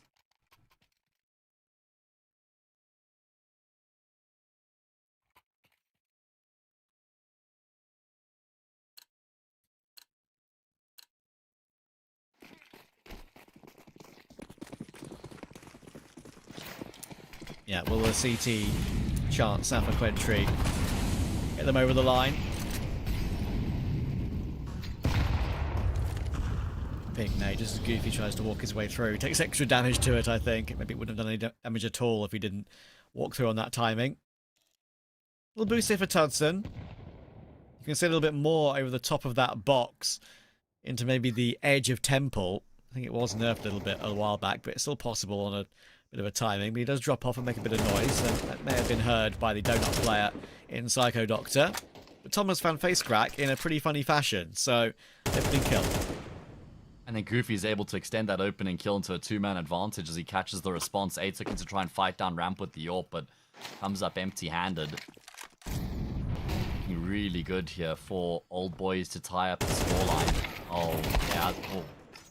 Okay, I mean, it's not the end of the world. Rallen a little bit woofy, but he's got his teammate in close proximity to get the trade straight afterwards. And really, the world is their oyster at this point. They can do whatever they please. Psycho Doctor's going to realize that it's a fake over at A. Surely that break on the smoke should tell him that they're not going to be ending on A, and he should immediately be looking to try and rotate across. So Biraju has got that all picked up, but Tom flanking him out here. He's going to be able to finish things off nice and easily. Biraju goes searching for a rifle, but finds lead instead. And Psycho Doctor is dead.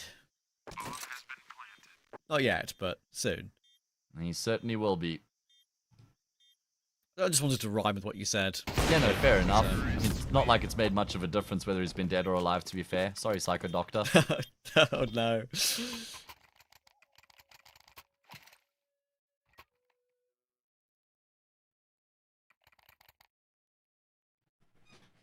I did cast a Quentry game the other day that went on ad infinitum. I think it was like a 5 OT game on Dust 2, if I'm not mistaken. So we could be in for a while here. Yeah, Trav. Saddle in, mate. They enjoy their marathons. Who will let up first is the question. Again, we're in a similar position as before, where one round will decide who gets a match point. Has it a 14 all.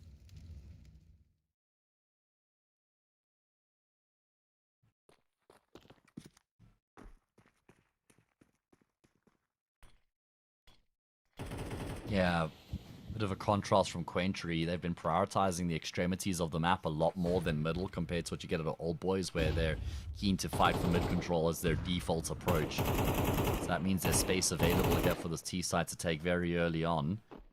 Try and pressure Red Room, pressure Donuts, and then from there, they can maybe shift across to the B bomb site by trying to keep the defense guessing.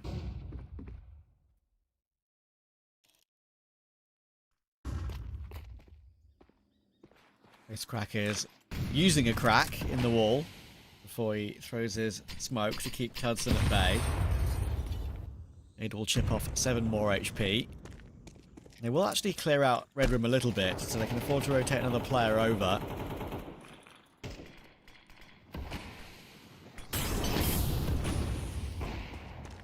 Here comes a push, actually. Flash is going to come over now. Psycho Doctor will play in the corner, switching to left-handed, so the gun model doesn't get in the way of any information. He does get himself his 1 kill. Ryan will finally respond to that barrage.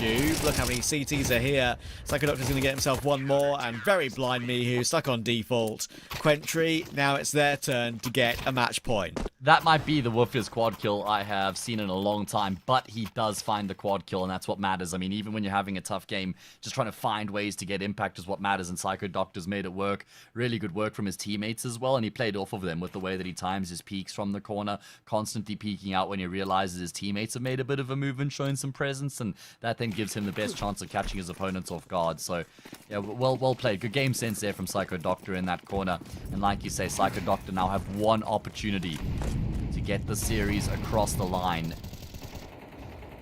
Otherwise, OT4. Here we come. Is that correct? OT3. Sorry. It's hard to keep track sometimes.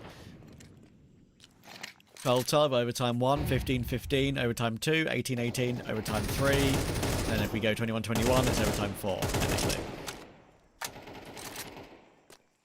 Correct. Face crack is already dead. Version not spotted as he goes into the corner. It's going to be a 2-man setup here towards Donut. Good first frag found from 8. Psycho Doctor will activate. Constantly finding himself at the forefront of the action. 8 has doubled down, turns his attention, and he will drop Mihu. It's all on Tudson now to clutch. Yeah, 1v3, and this is going to be very difficult, unfortunately, for him. Smoke up bomb and dropped. Re-smoked. Look where their bomb is. Ace is repositioned to a very powerful angle. Psycho Doctor has got his back. Abaraju is watching the back of all his teammates. And all Tudson can do is wait and stare defeat in the face. Smoke's about to fade now, but Ace has got a good angle. Don't forget, this is a nice one to hold, and there we go. Ace will close it out. Well, you mentioned that the 2 players that we always need to keep an eye on Quentry are Slaxjez and in particular 8, and both of them had a brilliant end to the series. Yeah, they really came alive when their team needed them the most. I mean, Slaxjez was pretty quiet throughout the series, but he had an outstanding Ancient, especially from the second half onwards into overtime, and then 8 throughout the series was just really good. Old Boys are going to be kicking themselves, though, Trav. 5 map and series points in regulation, an extra series point in the first set of overtime, all getting away from them means that, yeah, they walk away from the series empty-handed. Yeah, unfortunately so. And I mean, I think we will say it's kind of a shame for Old Boys, right? Because we were talking about it earlier, like maybe Quentry get a VRS invite to a future cup anyway. Maybe Old Boys wouldn't because they haven't really been playing for as long and only really playing a bit for fun. Yeah. So yeah, it's kind of unlikely for them. But yeah, that is a shame. That does confirm Quentry's path, though. They will be competing in ESL Challenger League Cup number 4 in this season of Season 51. So really important for them. As we mentioned earlier, they're kind of growing from being a tier 4 team who are just farming some of these teams at this level into a team that can really compete at like tier 2.5 and the like. So yeah, definitely impressive. They've got the individuals to make that happen, and we've seen better days from them, and they still won this game. So there you go. Yeah, mad props that Quentry are able to hold on. It was a hell of a challenge coming through from Old Boys. I mean, I've got to say, they exceeded my expectations, I think, coming into this one. Especially with that win on Dust 2. They could have done it a lot more cleanly, but they got the victory. Those 2 rounds that they lost to Mirage, the one anti-eco and the anti-4, certainly cost their chances massively on getting the job done in 2. And then it did always feel like if you couldn't put Quentry away, eventually they would find a way to just win the series, and that's exactly what transpired. Indeed. And yes, as a little closer to today's show, firstly, we'll be back tomorrow to cover the grand final. There'll be a more unknown team in that grand final for us to have a chat about, which is going to be quite a bit fun, I think, to keep an eye on that. We'll be against Quentry, of course. It'll be, is it TNT or the name, Matt? Mira, was it? Or I think it was Mira. It was something with an M. Misa, that's it. There we go. We got it in the end. Yeah, it's been a long day. Pleasure, though, of course, to cover this game. It's been actually really enjoyable BO3, that's for sure. And don't forget, as we'll repeat once or twice more tomorrow as well, if you want to play in the ESEA League and get a chance to play on big streams and make your way eventually to maybe an ESL Pro League in the future, make sure to sign up for ESEA League. And before the season gets underway on April 2nd, fce.gg/ESLCS will get you to where you want to be to try and get yourself involved. But for now, for us two, good night.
Yeah. La la la la la la la. Yeah. Your life hits hard, but I hit right back. I never back down. I keep it on track. It's the same day with no problems. I keep rising from the bottom. Cause when the sun comes up and I look around, I can feel that love, I can hear that sound. They're never gonna hold me down. I'm higher than the ceiling now. And then I need to worry about, cause I got no problems. I know it's gonna be alright. It's getting better every time. Nobody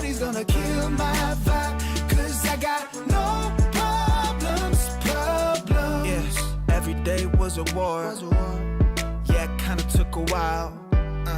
When they tell me I should stay, I just jump with a smile. Yeah, it's hard until you notice.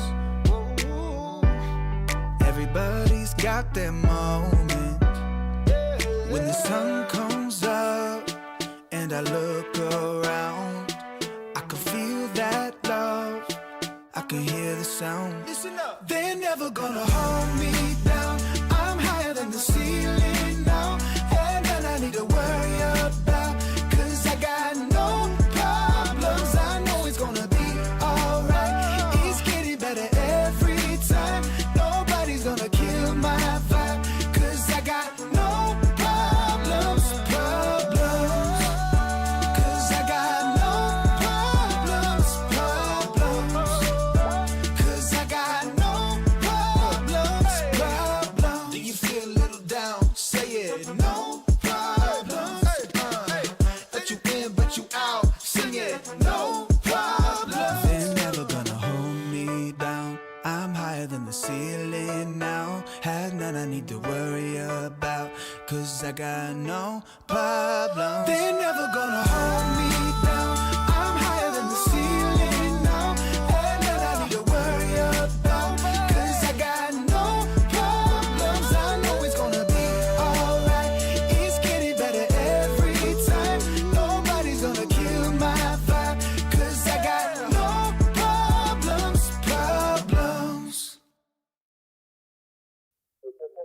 You feel like something new. You feel like something. You feel like something new. You feel like something. Don't just stop it. Doing what you do. When I lay back, holding on to you. Feel like something new. Yeah.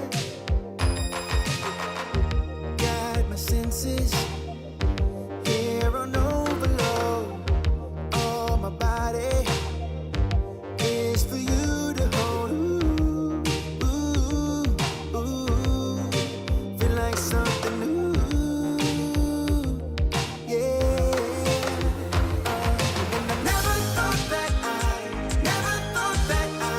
you got me wanting. Never thought that I, never thought that I, never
If you wanna be my love, boy, we gotta take it slow. If you wanna be my love, I'll show you what you wanna know.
If you wanna be my love, boy, we gotta take it slow. If you wanna be my love, I'll show you what you wanna know.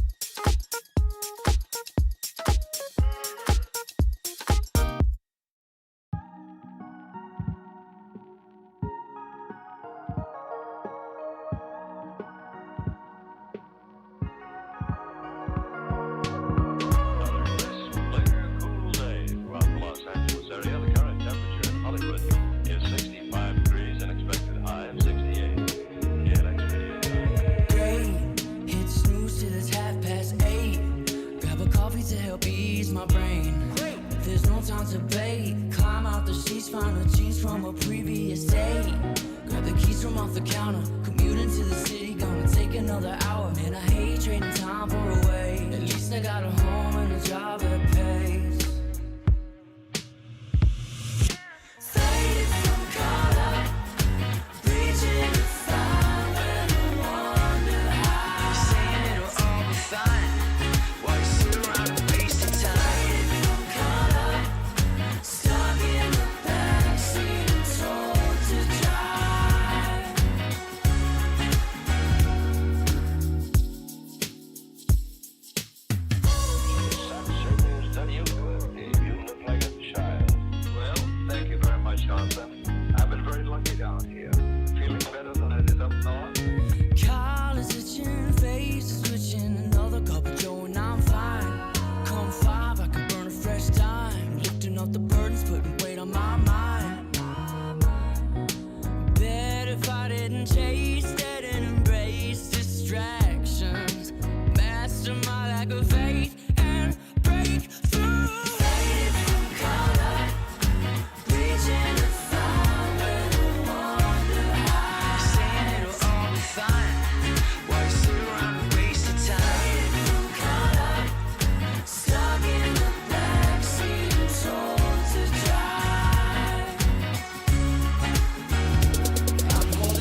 but I left my distractions behind. I will be in the meantime, I'll blindfold my pride and keep hold of my time like it's gold.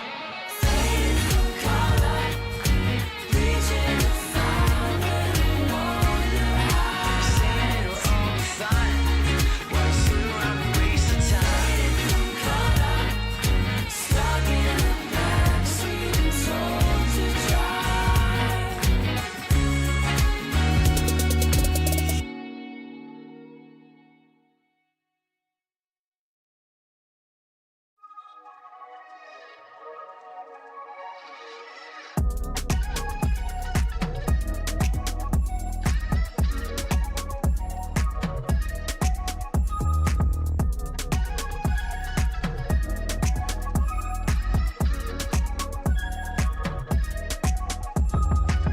They told me go to what you love.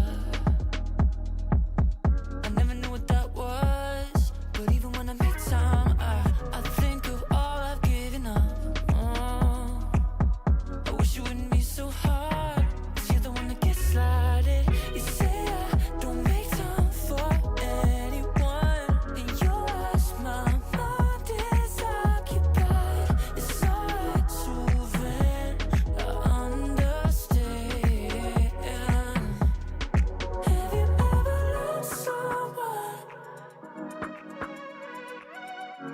but know that there was more?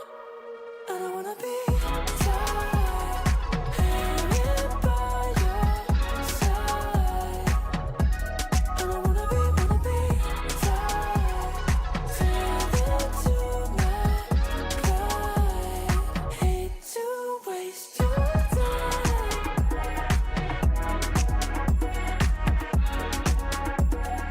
Go and live your life.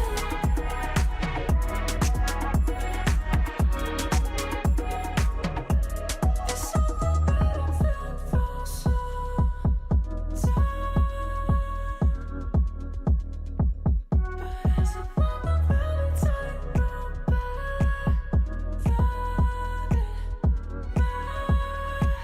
safety nets are overrated. Yeah, if you make one, you will fall. Too much of a temptation. Yeah, there's a comfort in the crawl. Now I've been on my feet too long. I know I'm strong, just looking for some solid ground, so I can start to run. I don't wanna be tied, moving toward my pride. I don't wanna be tied, feels like it's my time. I don't need your light.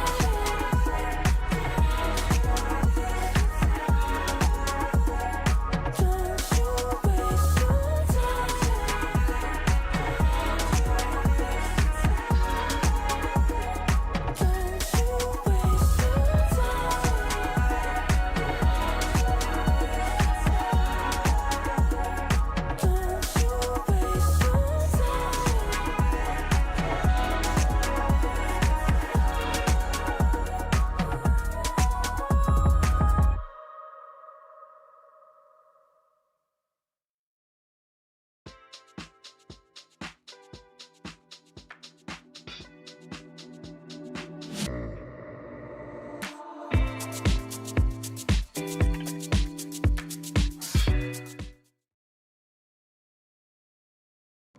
Damn, guys, we almost had this. Thank God that's over. Bored of endless matchmaking? Take your first steps towards EPA, experiencing real strategies against teams of your skill. Learn more at fce.gg/EPA. The ESEA Team Finder is getting an overhaul to help you build or join rosters and start your competitive journey. We're moving beyond instant joins to an application-based system. Captains can now define the skill level, region, role, and practice time. Draft your team description and application instructions to find exactly who your squad is missing. Share the application page link on social media to start receiving applications. For players looking for a team, your search no longer has to get lost in social media feed. Simply apply to put your profile directly in front of captains. Show your motivation and give teams the context they need to see why you're the right fit. And for the captains, review applications with the team, chat with candidates, and organize trials to find your perfect match. Discover all the new ESEA improvements at fce.gg/season57blog.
I pack my suitcase, headed out the door. I keep my shoes laced. 2,000 miles away from home. A couple dollars in my pocket, never stopped the boy before. I load my bags and hit the road. Miles past, turning back, found my track, face the fact she a core one. Never gonna settle for none. Stay up every night till I won. Don't want a slow rise now. I'm confident opulence isn't a long ride out. When I look back now, I'm astounded. A quiet boy from old age, but always felt the world was a stage, yeah. I celebrate one last late night. My old life ain't staying. I pack my suitcase, headed out the door. I keep my shoes laced. 2,000 miles away from home. A couple dollars in my pocket, never stopped the boy before. I load my bags and hit the road. I'm headed to LA. I'm headed on my way. I'm headed on my way to LA. Headed on my way to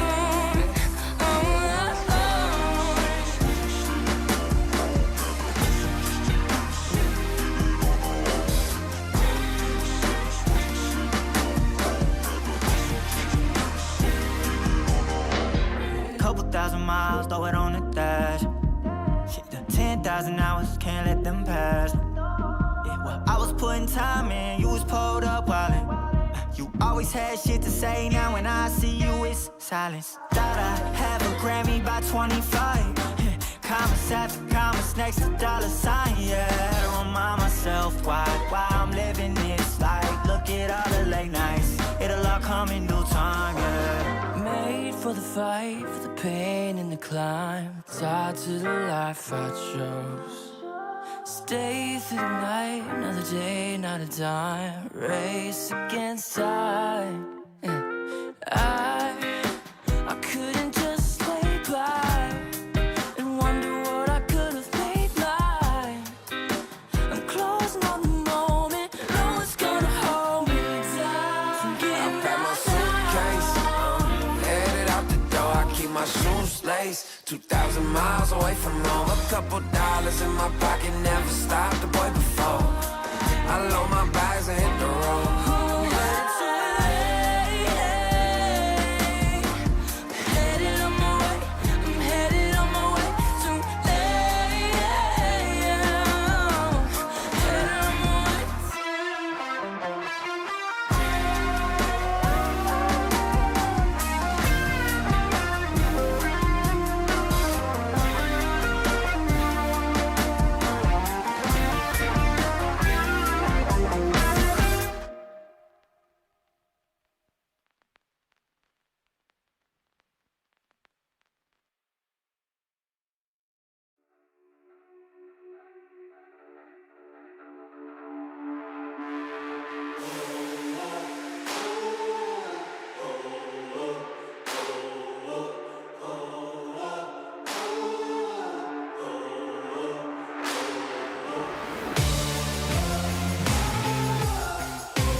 I'm bulletproof, don't ever lose. Put the evil in the devil and I'm let it loose. I'm an earthquake, make your bones shake. There's no question I'm the king, I always dominate. A force to be reckoned with, better remember it. Look at what I can do, walking all over you. Incredible, it's criminal. I never lose, I'm bulletproof.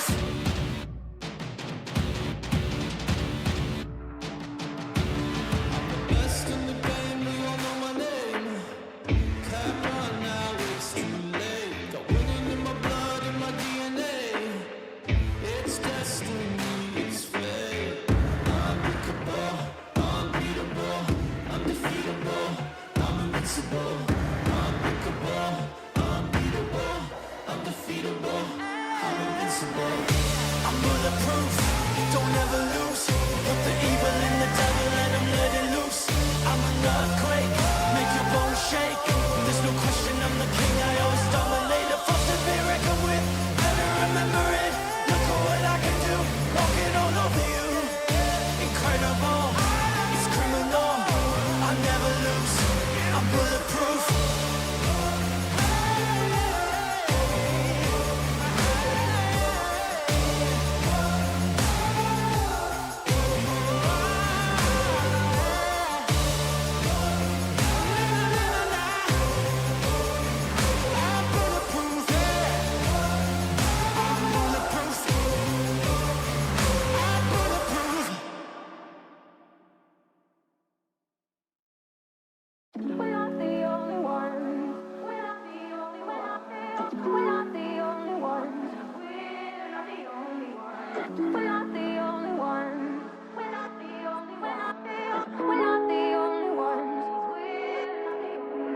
Days gone, I won't waste another one. Oh, that darkness, it won't set me back again. Oh, I'm not asleep or awake. I won't let the future escape.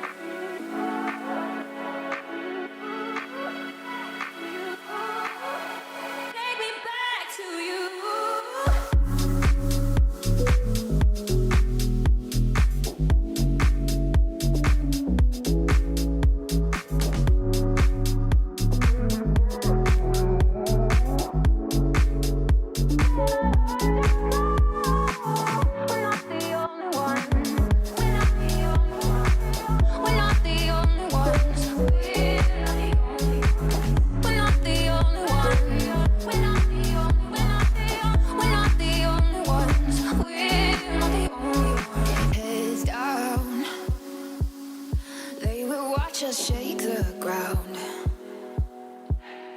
Oh, this lightness, it will fill the air around. Oh, I'm not asleep or awake. I won't let the future escape.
Yeah.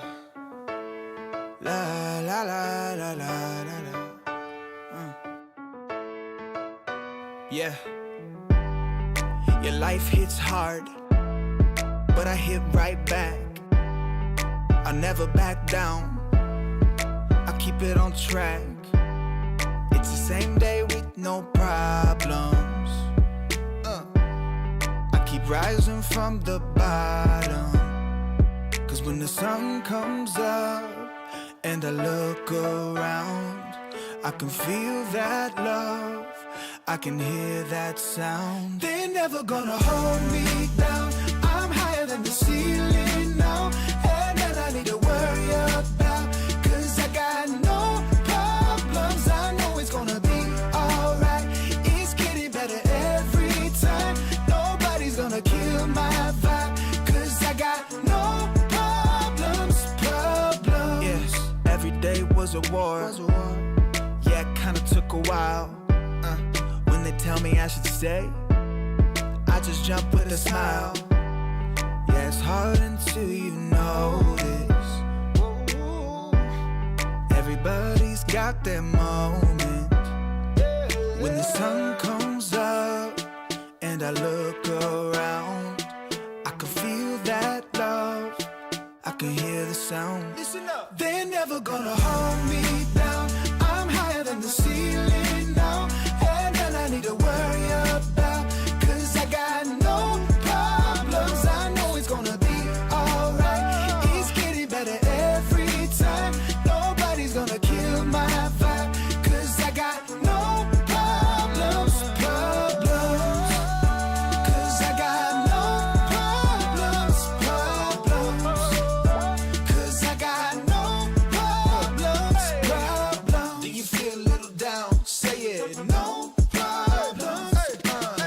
Let you in, but you out. Sing it, no problems. They're never gonna hold me down. I'm higher than the ceiling now. Have none I need to worry about, cause I got no problems. They're never gonna hold me down. I'm higher than the ceiling now.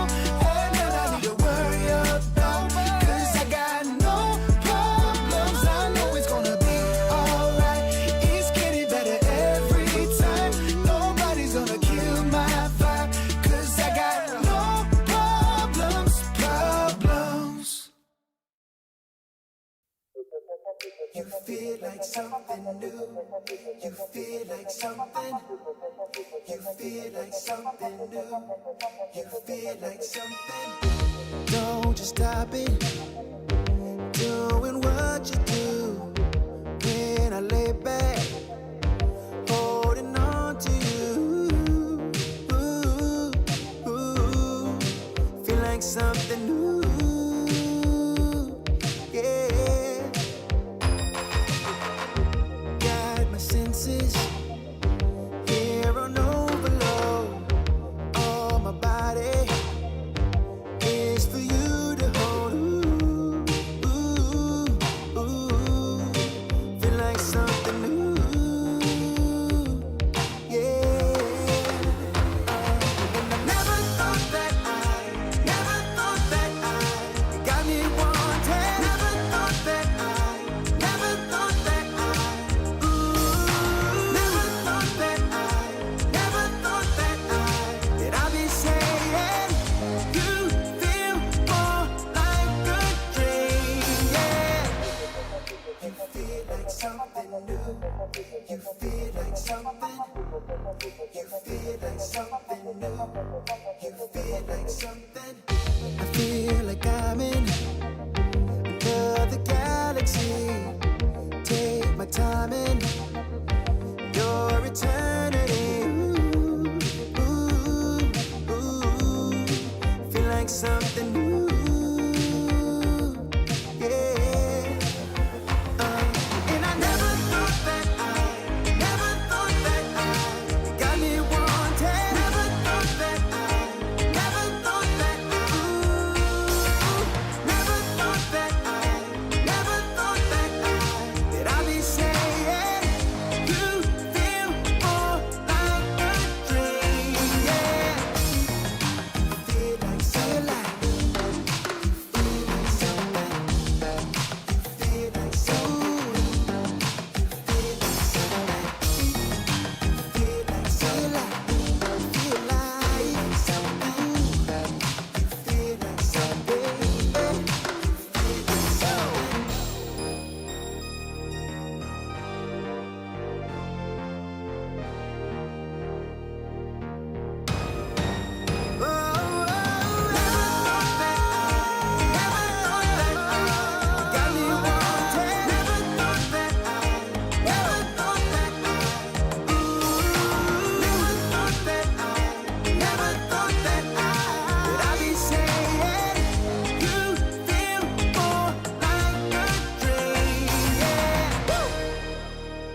clothes, find her jeans from a previous day.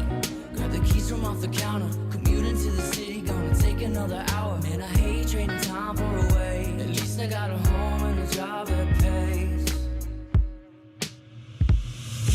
Faded from color, reaching to find when I wonder how. Saying it'll all be fine, while you sit around and waste your time. Faded from color, stuck in the backseat and told to drive.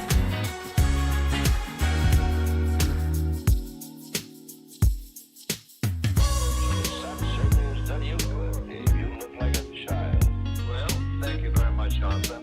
I've been very lucky down here. Feeling better than it is up north. Collars itching, face switching, another cup of joe and I'm fine. Come 5, I can burn a fresh dime. Lifting up the burdens, putting weight on my mind. Bet if I didn't chase that and embrace distractions, master my lack of faith and break through. Faded from color, reaching to find when I wonder how. Saying it'll all be fine, while you sit around and waste your time. Faded from color, stuck in the backseat and told to drive. I'm holding out as I fight. I feel my colors wash away.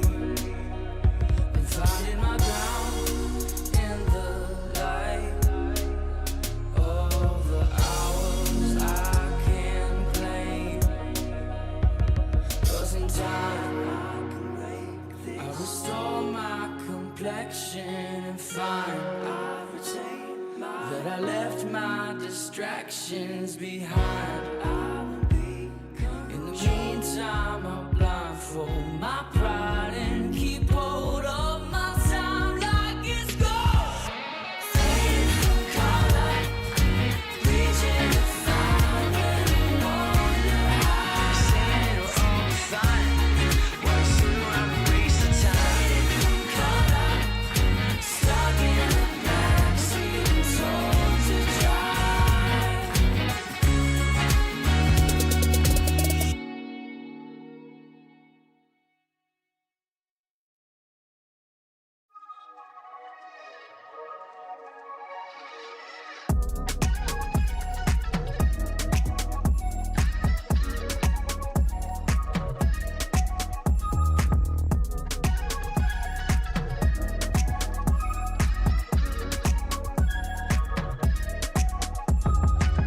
They told me go to what you love.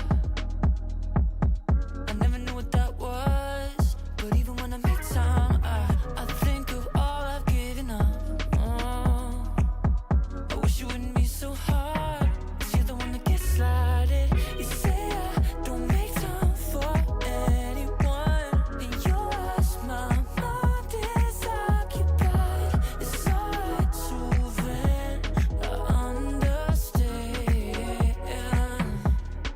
Have you ever loved someone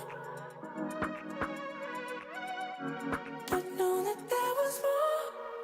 I don't wanna be tied, hanging by your side. I don't wanna be tied, tethered to my pride. Hate to waste your time.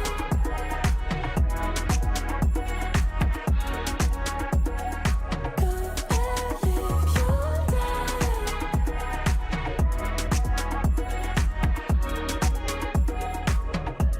It's something that I've felt for some time. But as a woman, Valentine wrote back,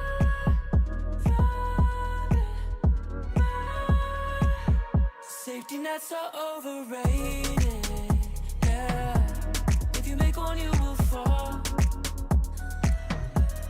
Too much of a temptation. Yeah, there's a comfort in the crawl. Now I've been on my feet too long. I know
almost had this.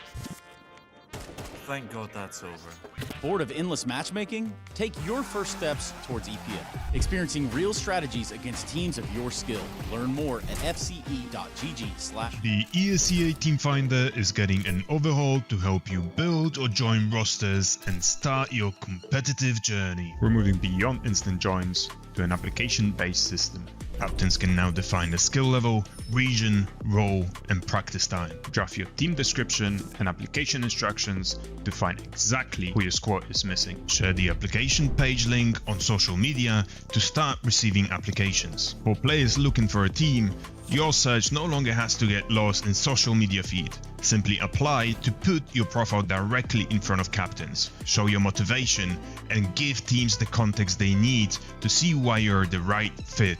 And for the captains, review applications with the team, chat with candidates, and organize trials to find your perfect match. Discover all the new ESEA improvements at fce.gg/season57blog.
I pack my suitcase, headed out the door, I keep my shoes laced. 2,000 miles away from home, a couple dollars in my pocket, never stopped the boy before.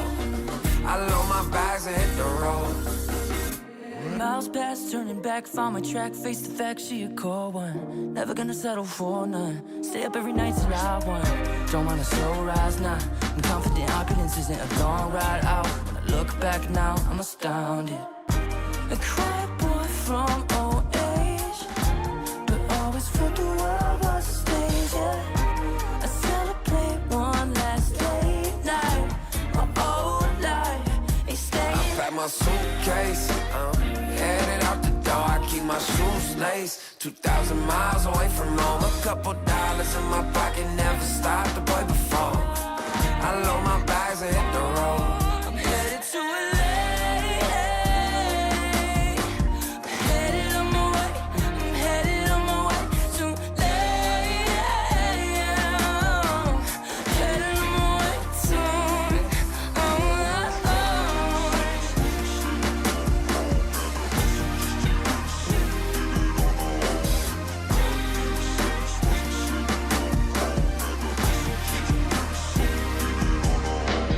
Couple thousand miles, throw it on the dash. Shit, the 10,000 hours, can't let them pass. Yeah, well, I was putting time in, you was pulled up wildin'. You always had shit to say, now when I see you, it's silence. Thought I'd have a Grammy by 25. Commas after commas next to dollar sign, yeah. Had to remind myself why I'm living this life. Look at all the late nights, it'll all come in due time, yeah. Made for the fight, for the pain and the climb. Tied to the life I chose. Stay through the night, another day, not a dime. Race against time. I couldn't just lay by and wonder what I could have made mine. I'm closing on the moment, no one's gonna hold me down. I pack my suitcase, headed out the door. I keep my shoes laced. 2,000 miles away from home. A couple dollars in my pocket, never stopped the boy before. I load my bags and hit the road.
I'm bulletproof, don't ever lose. Put the evil in the devil and I'm let it loose. I'm an earthquake, make your bones shake.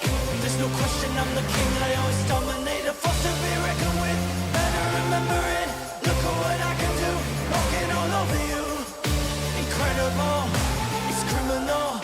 I never lose, I'm bulletproof.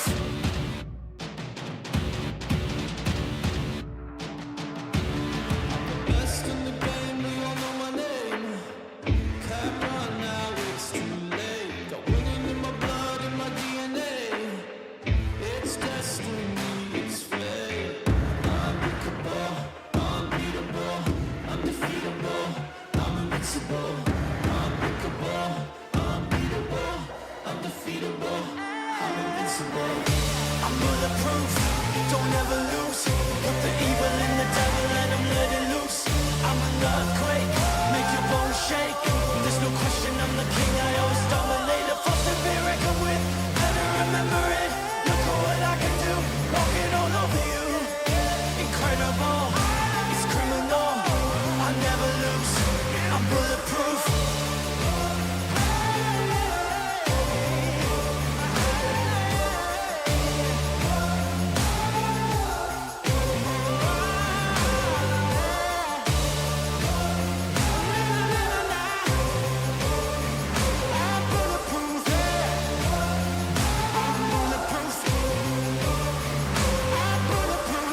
We're not the only ones. We're not the only ones. We're not the only ones. We're not the only ones. We're not the only ones.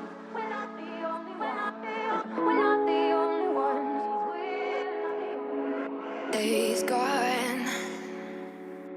I won't waste another one. Oh, that darkness, it won't set me back again. Oh, I'm not asleep or awake. I won't let the future escape.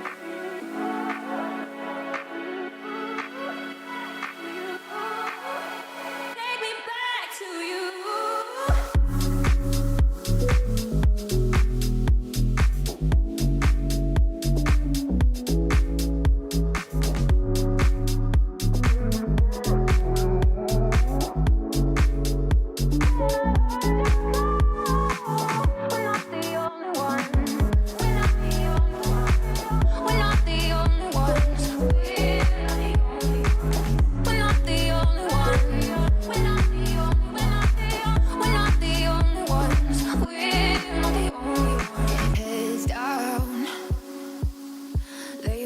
Just shake the ground. Oh, this lightness, it will fill the air around. Oh, I'm not asleep or awake. I won't let the future escape.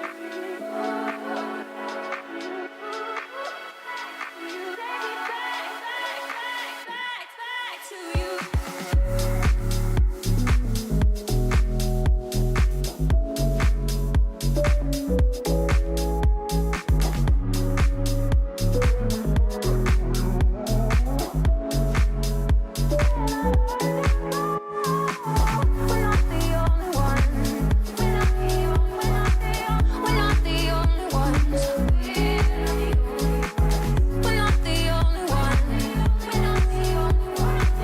We're not the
Yeah. La la la la la la la. Yeah. Your life hits hard, but I hit right back.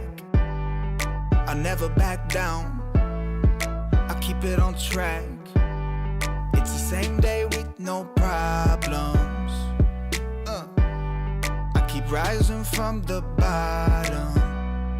Cause when the sun comes up and I look around, I can feel that love, I can hear that sound. They're never gonna hold me down. I'm higher than the ceiling now.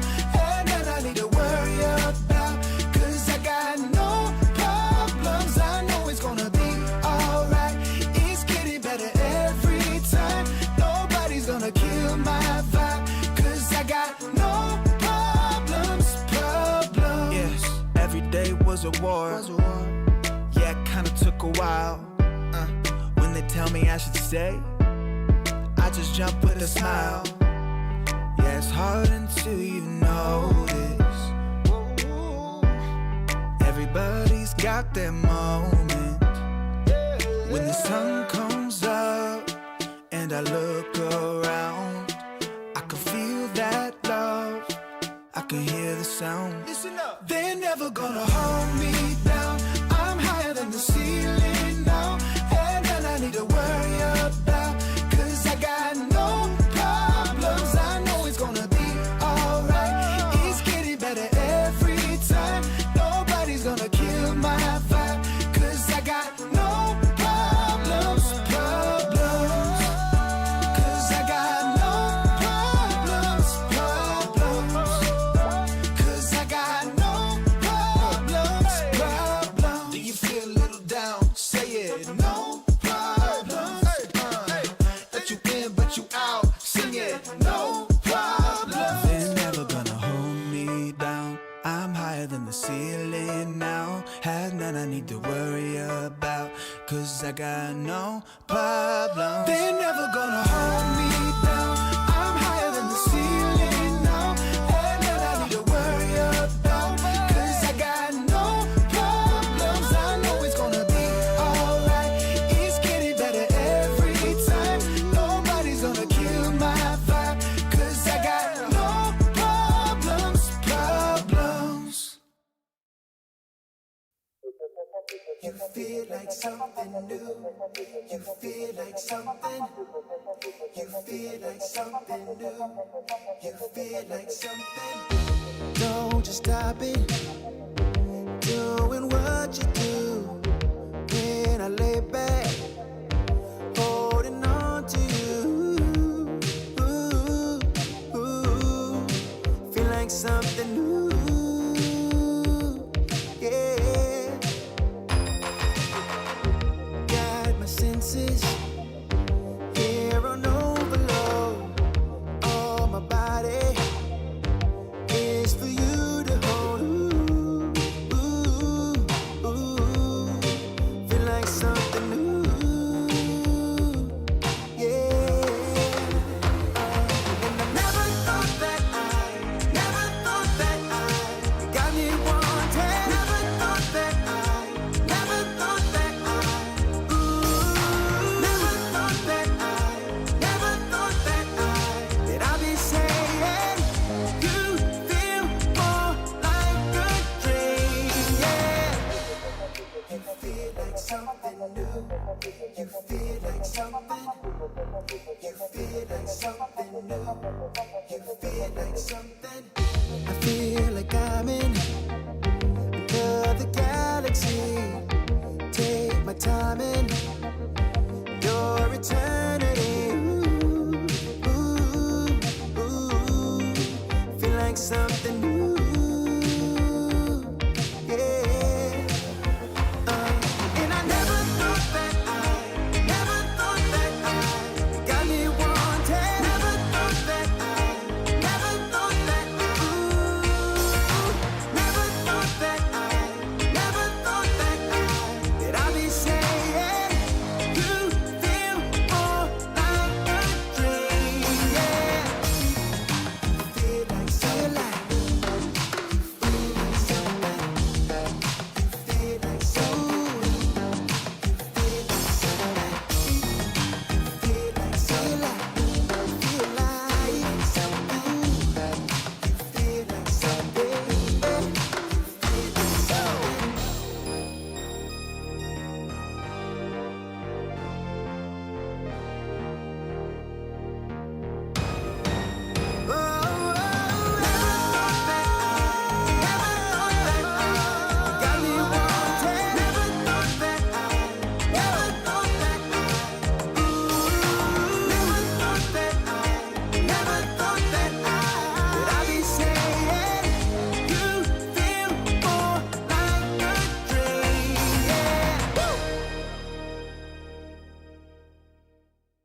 Damn, guys, we almost had this. Thank God that's over. Bored of endless matchmaking? Take your first steps towards EPL, experiencing real strategies against teams of your skill. Learn more at fce.gg/EPL. The ESEA Team Finder is getting an overhaul to help you build or join rosters and start your competitive journey. We're moving beyond instant joins to an application-based system. Captains can now define the skill level, region, role, and practice time. Draft your team description and application instructions to find exactly who your squad is missing. Share the application page link on social media to start receiving applications. For players looking for a team, your search no longer has to get lost in social media feed. Simply apply to put your profile directly in front of captains. Show your motivation and give teams the context they need to see why you're the right fit. And for the captains, review applications with the team, chat with candidates, and organize trials to find your perfect match. Discover all the new ESEA improvements at fce.gg/season57blog.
If you wanna be my love, boy, gotta take it slow. If you wanna be my love, I'll show you what you wanna know.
If you wanna be my love, boy, gotta take it slow. If you wanna be my love, I'll show you what you wanna know.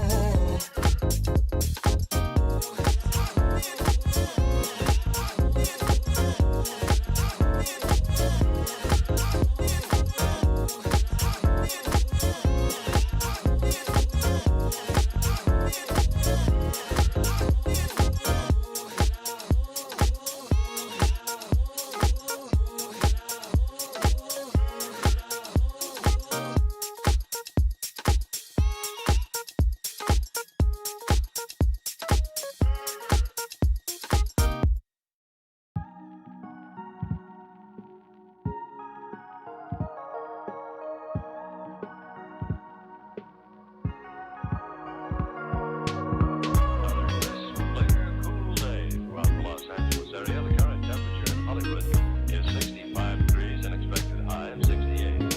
KLX Radio. Great, hit snooze till it's 8:30. Grab a coffee to help ease my brain. There's no time to bait. Climb out the sheets, find the jeans from a previous day. Grab the keys from off the counter. Commute into the city, gonna take another hour. Man, I hate trading time for a way. At least I got a home and a job that pays. Faded from color, reaching to find where I wonder how. Saying it'll all be fine.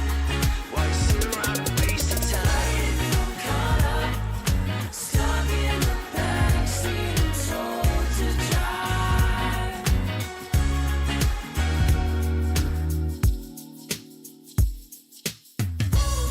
Certainly done you good, Dave. You look like a child. Well, thank you very much, Johnson. I've been very lucky down here. Feeling better than I did up north. Collars itching, face switching, another cup of joe and I'm fine. Come 5, I can burn a fresh dime. Lifting up the burdens, putting weight on my mind. Bet if I didn't chase that and embrace distractions, master my lack of faith and break through. Faded from color, reaching to find where I wonder how. Saying it'll all be fine. Why you sit around and waste your time? Faded from color, stuck in the backseat and told to drive. I'm holding out as I fight. I feel my colors wash away. Been finding my ground in the light of the hours I can claim. 'Cause in time I restore my complexion and find I retain my that I left my distractions behind. I will be in the meantime, I'll blindfold my pride and keep hold of my time like it's gold. Fading from color, reaching to find when I wonder how. Saying it'll all be fine. Why sit around and waste the time? Fading from color, stuck in the backseat and told to drive.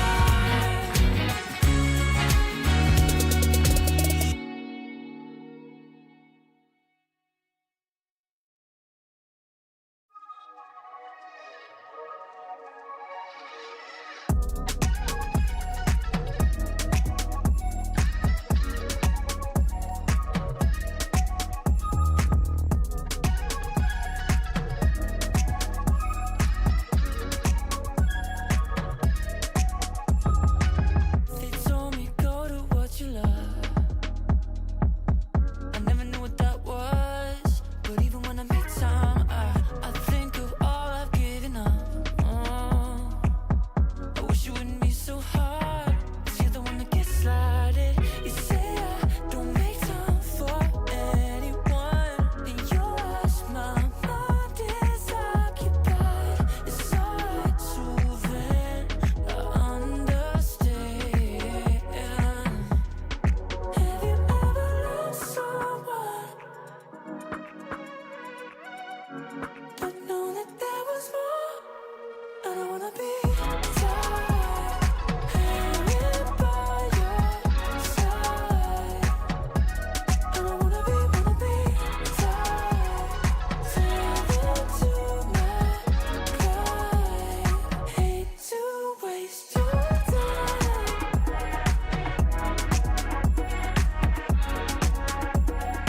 Go and live your life.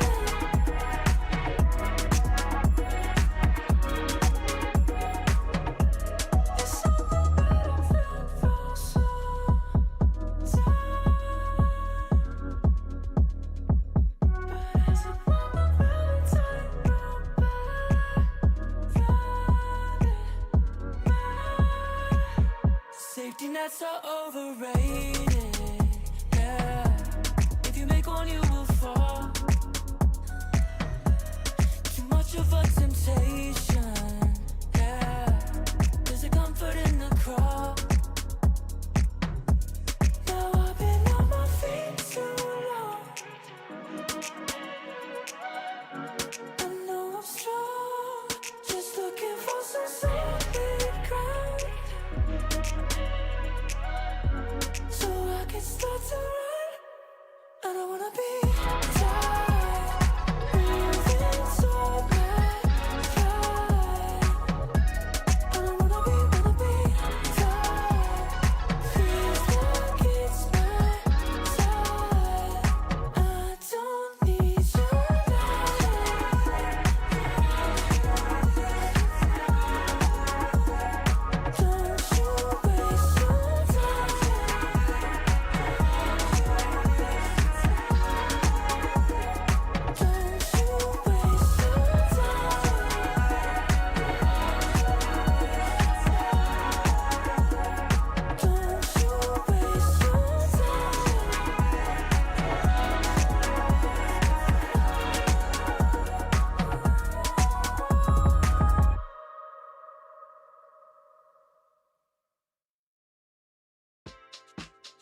I pack my suitcase, headed out the door. I keep my shoes laced. 2,000 miles away from home. A couple dollars in my pocket, never stopped the boy before. I load my bags and hit the road. Miles past, turning back, found my track, face the fact she a core one. Never gonna settle for none. Stay up every night till I won. Don't want a slow rise now. I'm confident opulence isn't a long ride out. When I look back now, I'm astounded. A quiet boy from old age, but always felt the world was a stage, yeah. I celebrate one last late night. My old life ain't staying. I pack my suitcase, headed out the door. I keep my shoes laced. 2,000 miles away from home. A couple dollars in my pocket, never stopped the boy before. I load my bags and hit the road. I'm headed to LA.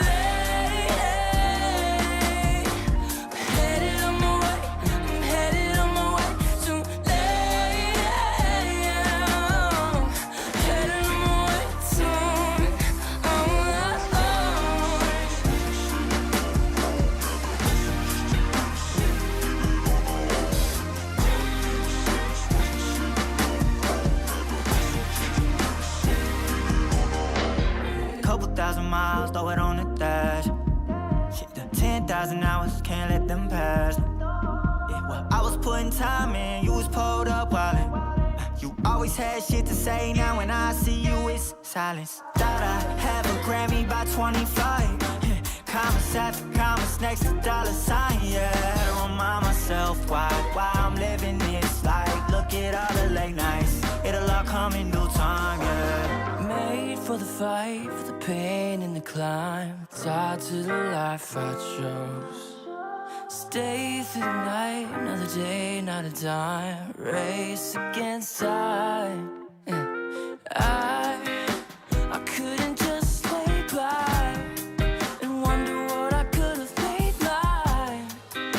I'm closing on the moment, no one's gonna hold me down. I pack my suitcase, headed out the door. I keep my shoes laced. 2,000 miles away from home. A couple dollars in my pocket, never stopped the boy before. I load my bags and hit the road.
I'm bulletproof, don't ever lose.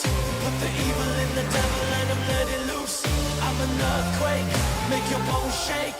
There's no question I'm the king, I always dominate. A force to be reckoned with, better remember it. Look at what I can do, walking all over you. Incredible, it's criminal, I never lose. I'm bulletproof.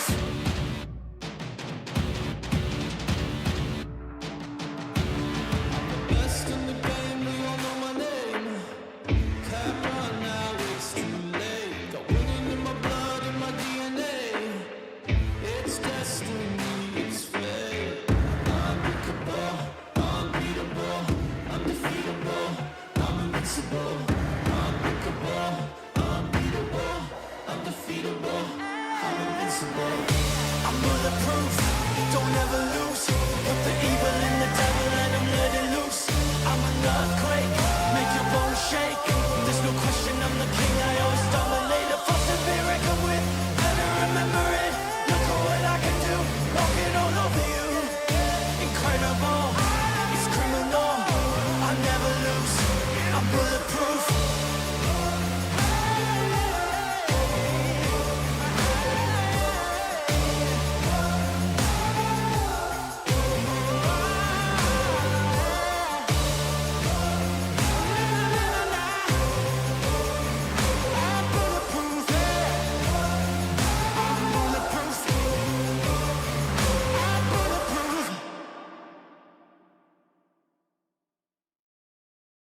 We're not the only ones. We're not the only ones.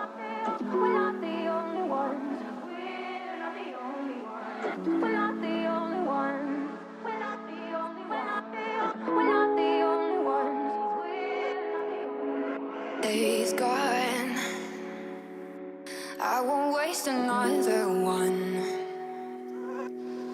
Oh, that darkness, it won't set me back again.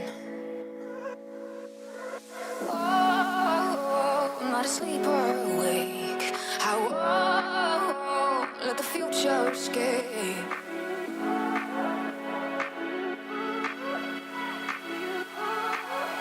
Take me back to you.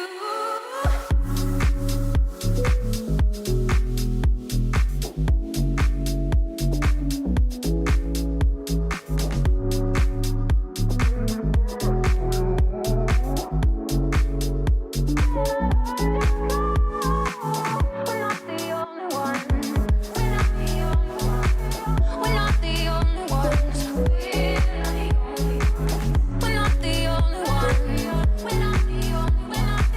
We're not the only ones. We're not the only ones. Heads down, they will watch us shake the ground. Oh, this lightness, it will fill the air around. Oh, I'm not asleep or awake. I won't let the future escape.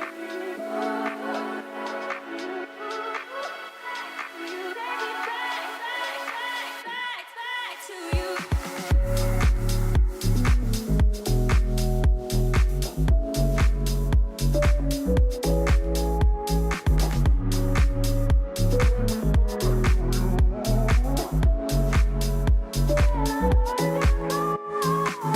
We're not the only ones. We're not the only.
Damn, guys, we almost had this. Thank God that's over. Bored of endless matchmaking? Take your first steps towards EPL, experiencing real strategies against teams of your skill. Learn more at fce.gg/EPL. The ESEA Team Finder is getting an overhaul to help you build or join rosters and start your competitive journey. We're moving beyond instant joins to an application-based system. Captains can now define the skill level, region, role, and practice time. Draft your team description and application instructions to find exactly who your squad is missing. Share the application page link on social media to start receiving applications. For players looking for a team, your search no longer has to get lost in social media feed. Simply apply to put your profile directly in front of captains. Show your motivation and give teams the context they need to see why you're the right fit. And for the captains, review applications with the team, chat with candidates, and organize trials to find your perfect match. Discover all the new ESEA improvements at fce.gg/season57 blog.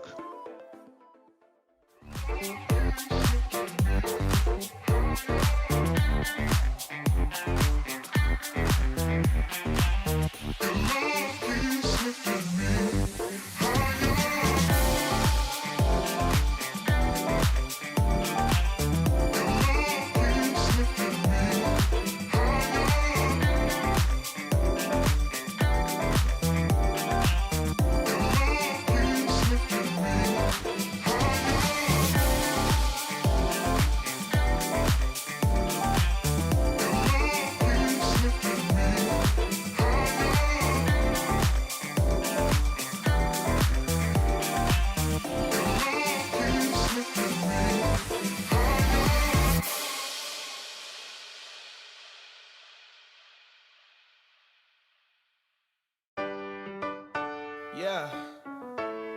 La la la la la la la. Yeah. Your life hits hard, but I hit right back. I never back down. I keep it on track. It's the same day with no problems. I keep rising from the bottom. Cause when the sun comes up and I look around, I can feel that love, I can hear that sound. They're never gonna hold me down. I'm higher than the ceiling now.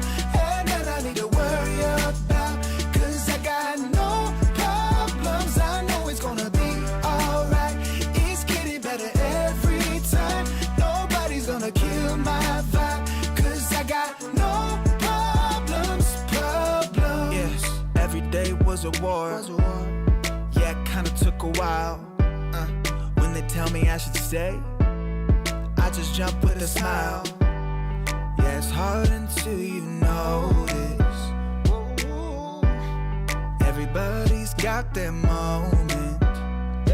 When the sun comes up and I look around, I can feel that love, I can hear the sound. Listen up. They're never gonna hold me down. I'm higher than the ceiling now.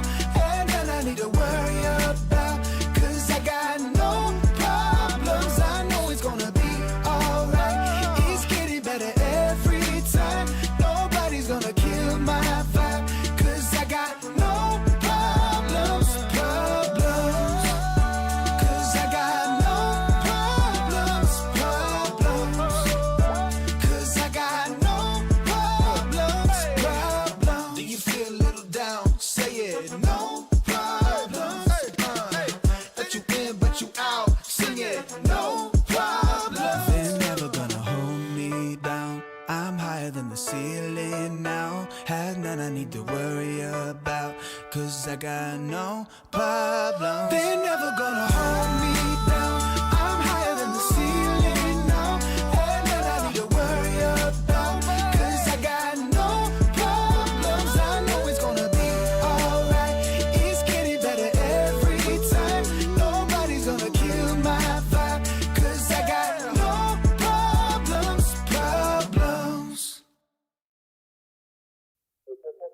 You feel like something new. You feel like something. You feel like something new. You feel like something.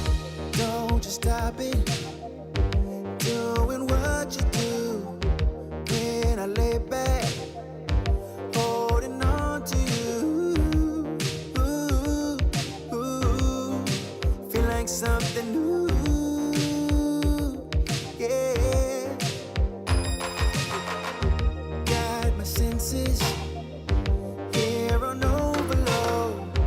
All my body is for you to hold. Ooh, ooh, ooh, feel like something new. Yeah. And I never thought that you got me wanting. Never thought that ooh. Never thought that I'd be saying you feel more like a dream. Yeah. You feel like something new. You feel like something. You feel like something new. You feel like something. I feel like I'm in another galaxy. Take my time in your eternity. Ooh, ooh, ooh, feel like something new. Yeah. And I never thought that you got me wanting. Never thought that ooh. Never thought that I'd be saying you feel more like a dream. Yeah. Feel like something.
Hollywood is 65 degrees and expected high of 68.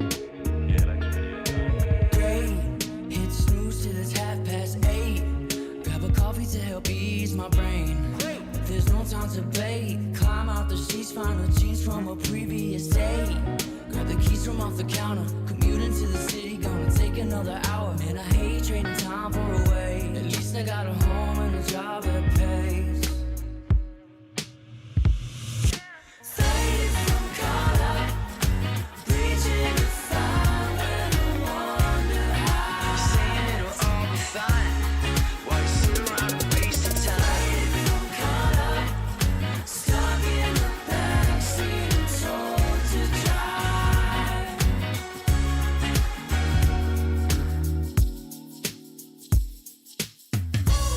Certainly done you good, Dave. You look like a child. Well, thank you very much, Johnson. I've been very lucky down here. Feeling better than I did up north. Collars itching, face is twitching. Another cup of joe and I'm fine. Come 5, I can burn a fresh dime. Lifting up the burdens, putting weight on my mind. Bet if I didn't chase that and embrace distractions, master my lack of faith and break through. Faded from color, reaching to find when I wonder how. Saying it'll all be fine. Why you sit around and waste your time? Faded from color, stuck in the backseat and told to drive. I'm holding out, but as I fight, I feel my colors wash away. Been finding my ground in the light of the hours I can claim. 'Cause in time I restore my complexion and find that I left my distractions behind. In the meantime, I'll blindfold my pride and keep hold of my time like it's gold. Faded from color, reaching to find when I wonder how. Saying it'll all be fine. Why you sit around and waste your time? Faded from color, stuck in the backseat and told to drive.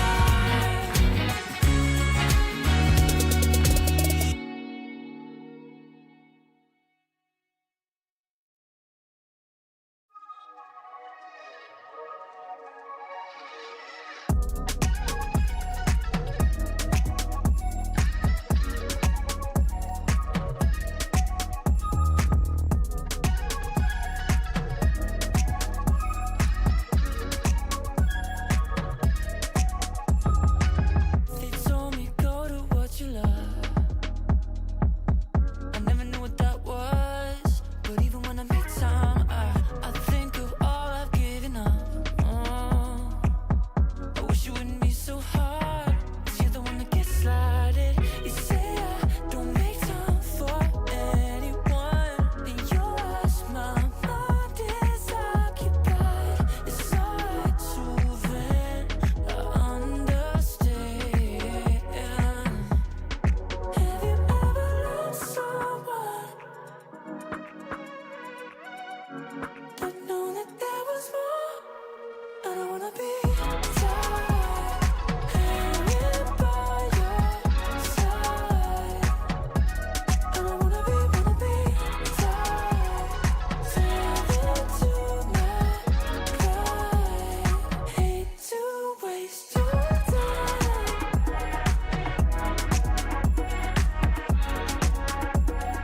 Go and live your life.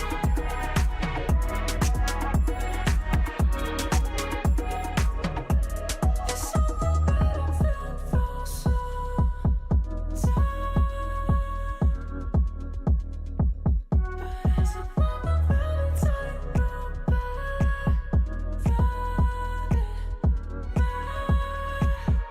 safety nets are overrated. Yeah, if you make one, you will fall. Too much of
I pack my suitcase, headed out the door. I keep my shoes laced. 2,000 miles away from home. A couple dollars in my pocket, never stopped the boy before.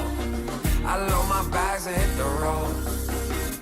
Miles past, turning back, found my track, face the fact, she a cold one. Never gonna settle for none. Stay up every night till I won. Don't want a slow rise now. I'm confident opulence isn't a long ride out. When I look back now. Damn, guys, we almost had this. Thank God that's over. Bored of endless matchmaking? Take your first steps towards EPL, experiencing real strategies against teams of your skill. Learn more at fce.gg/EPL. The ESEA Team Finder is getting an overhaul to help you build or join rosters and start your competitive journey. We're moving beyond instant joins to an application-based system. Captains can now define the skill level, region, role, and practice time. Draft your team description and application instructions to find exactly who your squad is missing. Share the application page link on social media to start receiving applications. For players looking for a team, your search no longer has to get lost in social media feed. Simply apply to put your profile directly in front of captains. Show your motivation and give teams the context they need to see why you're the right fit. And for the captains, review applications with the team, chat with candidates, and organize trials to find your perfect match. Discover all the new ESEA improvements at fce.gg/season57 blog. Commas after commas next to dollar sign, yeah. Had to remind myself why I'm living this life. Look at all the late nights, it'll all come in due time, yeah. Made for the fight, for the pain and the climb. Tied to the life I chose. Stay through the night, another day, not a dime. Race against time. I couldn't just lay by and wonder what I could have made mine. I'm closing on the moment, no one's gonna hold me down. I pack my suitcase, headed out the door. I keep my shoes laced. 2,000 miles away from home. A couple dollars in my pocket, never stopped the boy before. I load my bags and hit the road.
I'm bulletproof, don't ever lose.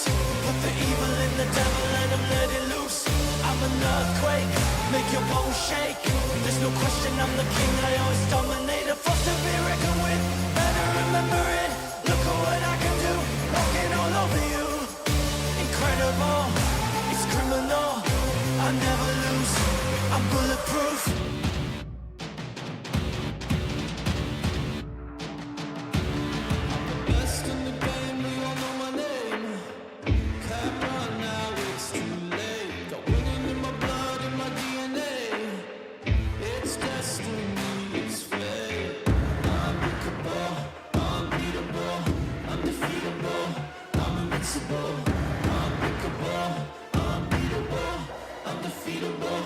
I'm invincible.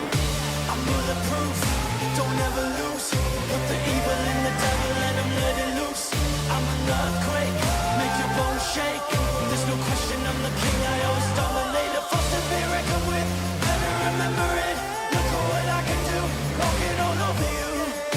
Incredible, it's criminal. I never lose, I'm bulletproof.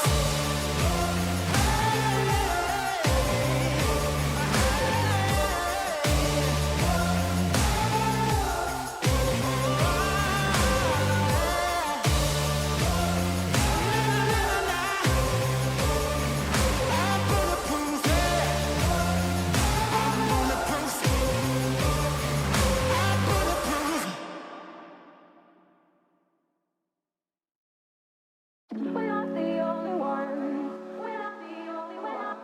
We're not the only ones. We're not the only ones. We're not the only ones. We're not the only ones.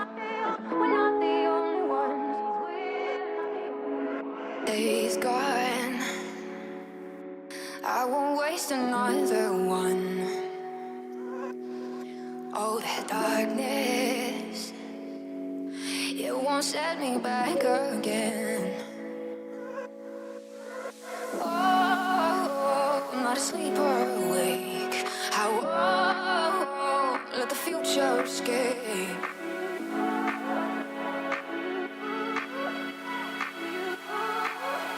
Take me back to you.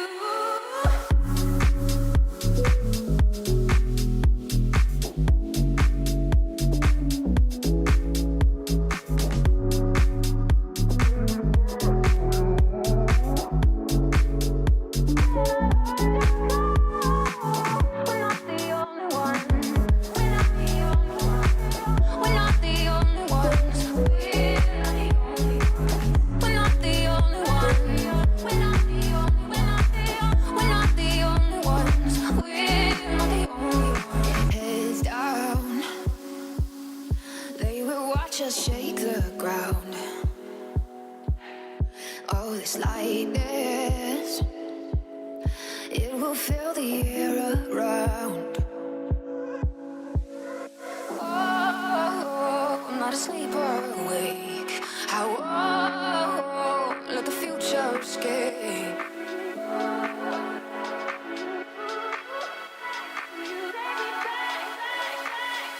Back to you.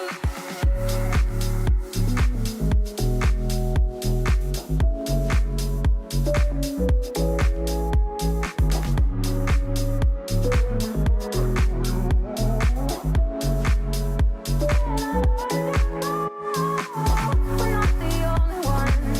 We're not the only. We're not the only.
Yeah.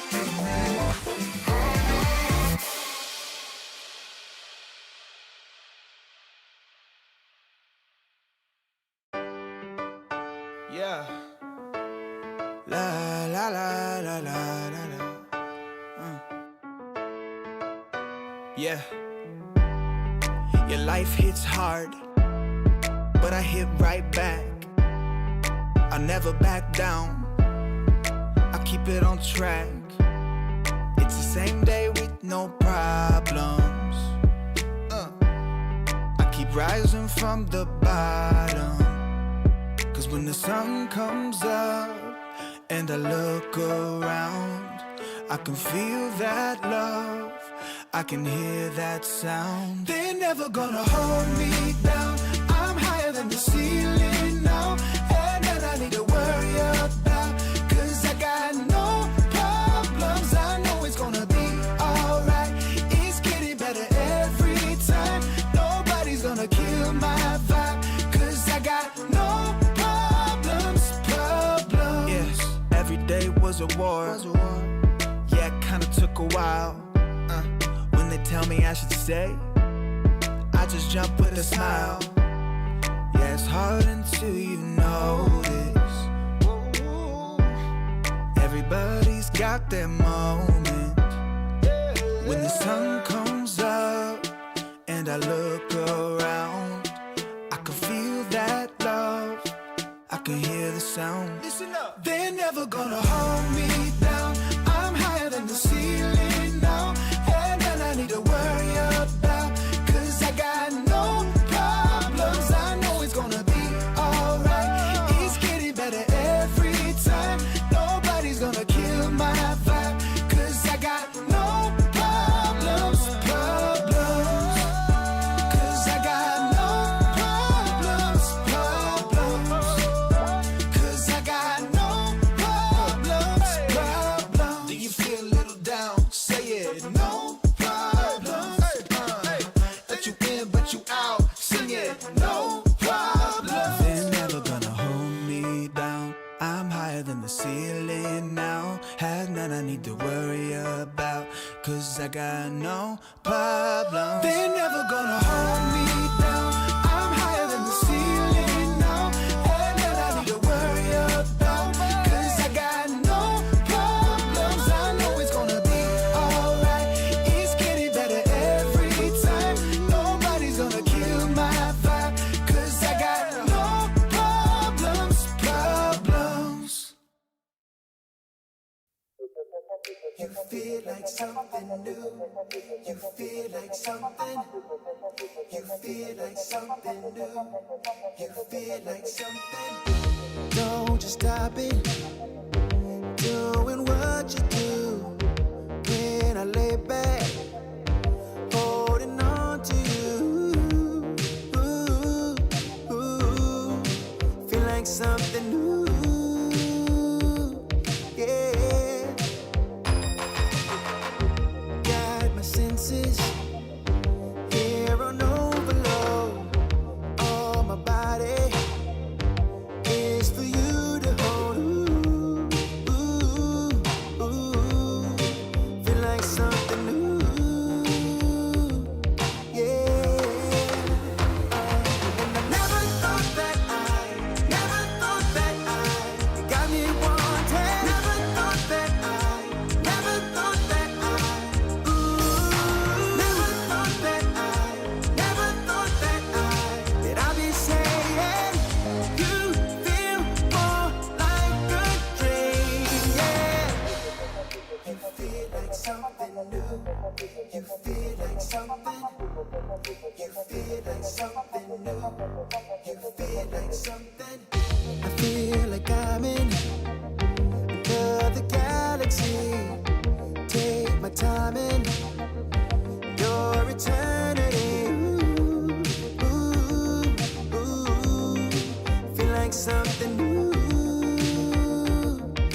Damn, guys, we almost had this. Thank God that's over. Bored of endless matchmaking? Take your first steps towards EPM, experiencing real strategies against teams of your skill. Learn more at fce.gg/EPL. The ESEA Team Finder is getting an overhaul to help you build or join rosters and start your competitive journey. We're moving beyond instant joins to an application-based system. Captains can now define the skill level, region, role, and practice time. Draft your team description and application instructions to find exactly who your squad is missing. Share the application page link on social media to start receiving applications. For players looking for a team, your search no longer has to get lost in social media feed. Simply apply to put your profile directly in front of captains. Show your motivation and give teams the context they need to see why you're the right fit. And for the captains, review applications with the team, chat with candidates, and organize trials to find your perfect match. Discover all the new ESEA improvements at fce.gg/season57 blog.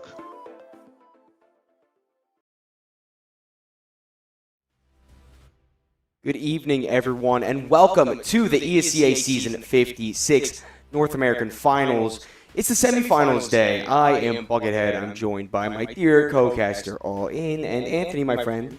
How are you? I'm doing pretty great. Really appreciate being here and doing it with none other than one of my best friends, Mr. Buckethead Donnie. So I think it's going to be a good night.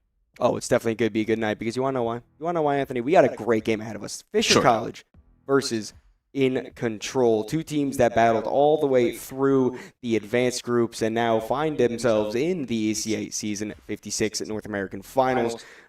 In Control finishing first, second within the playoffs of advanced, and then Fisher finishing third, fourth, going up through the lower bracket finals. Anthony, tell me what you think about this team, like both of them. Well, I think when it comes to Fisher's a strong team. They have really good individual performing players. In Control, I think, is a better kind of tactical sense. They have a better feel of maps, and which kind of alluded to a stronger outcome from In Control as of fairly recently. I want to say it was somewhere towards the regular season, and they actually ended up taking the entire best of 3 series away from Fisher, which I would kind of put as a little bit of an upset. I mean, take a look at these records during the regular season. In Control 9-5, while Fisher College 13-1. Yeah, In Control really carved around through advanced this season. I mean, a team that sure everyone expected you do pretty good, but making it all the way to the upper bracket finals, knocking off a team like Fisher College on your way there and finishing with a flawless record is definitely something to be proud of, especially when the regular season wasn't really the best one you've had in recent years. And then on the other side, Fisher College, as you said, 5-1. They lost In Control.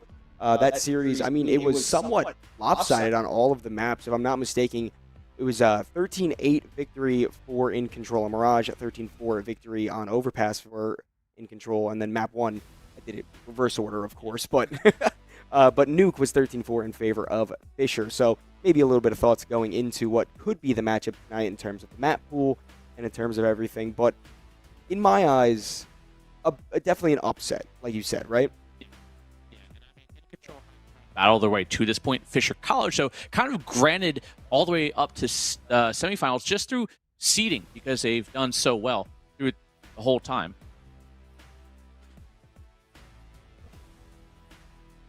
And coming into this, right? Yeah. We do, it would be nice to just take a moment to realize Fisher College is currently playing in a LAN as well, right? So they have a decent bit of pressure put behind them just because of a long day of play. Yeah. Do you think that's going to play any sort of factor into the game tonight? I mean, I think it could definitely. I mean, we might see a little bit of fatigue from Fisher College. They have been going pretty steady the last couple days at this LAN. And I mean, it could either play a positive. Again, there's a little bit of fatigue coming into play, or they could just come in extra hot, warmed up, already have played today in earlier matches at said LAN. So I feel like it could either. I think it's going to play better and towards their favor. I mean, Fisher College no slouch to playing continual matches anyway, so I can't really imagine that this is going to be anything different. Yeah, I mean, Fisher College, just to sing a little bit more of the praise, one of the best collegiate teams ever in the eyes of Counter-Strike. I mean, really paving the way there. And then being able to just accomplish things that a lot of advanced teams don't get to. A program that is really into just trying to build up the players and build up the talent. And in control, a roster that I believe has been playing together for, close to a year and a half now in terms of the core, and continuing to impress. Each player individually has been on a pretty good roll this season, and Nui being the top one rated for the recent history at a 1.12 through the HLTV rating. So I definitely think that matchup versus Krapow in that rifle versus rifle role will be very interesting to watch. Yeah, and I just mean, as of recently, Thor doing pretty good against a team like Farmville. Thor dropping 47 and 31, 90 ADR, 1.46 rating, and Alex very close behind at 41 and 28, 91 ADR with a 1.35 rating over top of that. And it's also cool to mention the matchups that happened before this within the quarterfinals of this tournament. It was In Control versus Beneath Reality. It was a 13-11 victory on Anubis and a 13-8 victory on Mirage. Nui, as we mentioned before, 91 ADR in that series, went 35 and 30, a 1.28 rating. Absolutely disgusting performance, if you ask me. And so that's kind of like the big hitters here. I do, again, think that Fisher Power bring a lot more individual performances on paper, but that doesn't always transfer well when it comes to team play. Again, we've seen them struggle on maps like Mirage that can get a little bit puggy, and in that sense, you do need a little bit better team coordination. So they might be able to fall short, and they did before in the past. In this matchup, they did drop the map on Mirage, which I feel like is a map that most teams can at least play to a certain level well enough. Yeah, it's definitely a map that everyone knows so well just because of how long it's been around, and that definitely is going to be a point of contention in this series, as most likely Mirage will be in there considering the map bans. I did a little bit of thinking before this, we'll say. I think it's going to be Ancient banned over for In Control, Fisher, probably banning Dust too. That's their permaban normally. I think, personally, what I think, Mirage, Anubis, over Pass Decider. That's just kind of the vibe I'm getting. I could be completely wrong, which is a complete possibility, Anthony. But, I do believe the vetoes are coming in. So we'll just have to wait and see for that. Because I got a good feeling that this is going to be the way it plays out. Yeah, and I mean, you're not actually too far off. I think that might have. Were you pretty much on point with that? I was. No, Nuke was not. I was, except for that one. Yeah, but other than that, you're right. I mean, Fisher College banned us too. In Control banned Ancient. Fisher actually picked Nuke, which I feel like we have seen them play as of recently. Mirage, the pick of In Control. Ban of Inferno comes away of Fisher. Obviously, In Control then Anubis, and then kind of as Mr. Buckhead alluded to, Overpass will be the decider if we need to see it. And I have a strong feeling I think we will see all three maps. Yeah, I think you're right. Nuke is an interesting first pick for Fisher because Nuke is also a map that In Control like very much. I was maybe thinking that the Anubis was going to come in to kind of just catch In Control off guard, and seeing that it wasn't banned first round, I am surprised it wasn't, but Fisher College definitely a comfortable Nuke team, definitely going to be able to bring some high impact to the server. I want to see how the op of Thor can affect the gameplay, especially when they're on the defensive side, because Thor is an absolute unit of an opper tearing up the scene in North America right now. Yeah, I don't see this kind of slowing him down in any way, form, or fashion. Mirage, obviously, I think we might see some struggles from them, but I think Fisher College have done their homework. They know well enough what has not worked in the past prior, so I think that's still going to be a close map. I don't think it's going to be kind of any sort of blowout like what we've seen, obviously, in prior dates. But I do think eventually we will see ourselves on Inferno, and I think that map will be firmly decided by how well Thor is playing. I think it's a completely fair take, and also, I want to point out how well Alex is playing.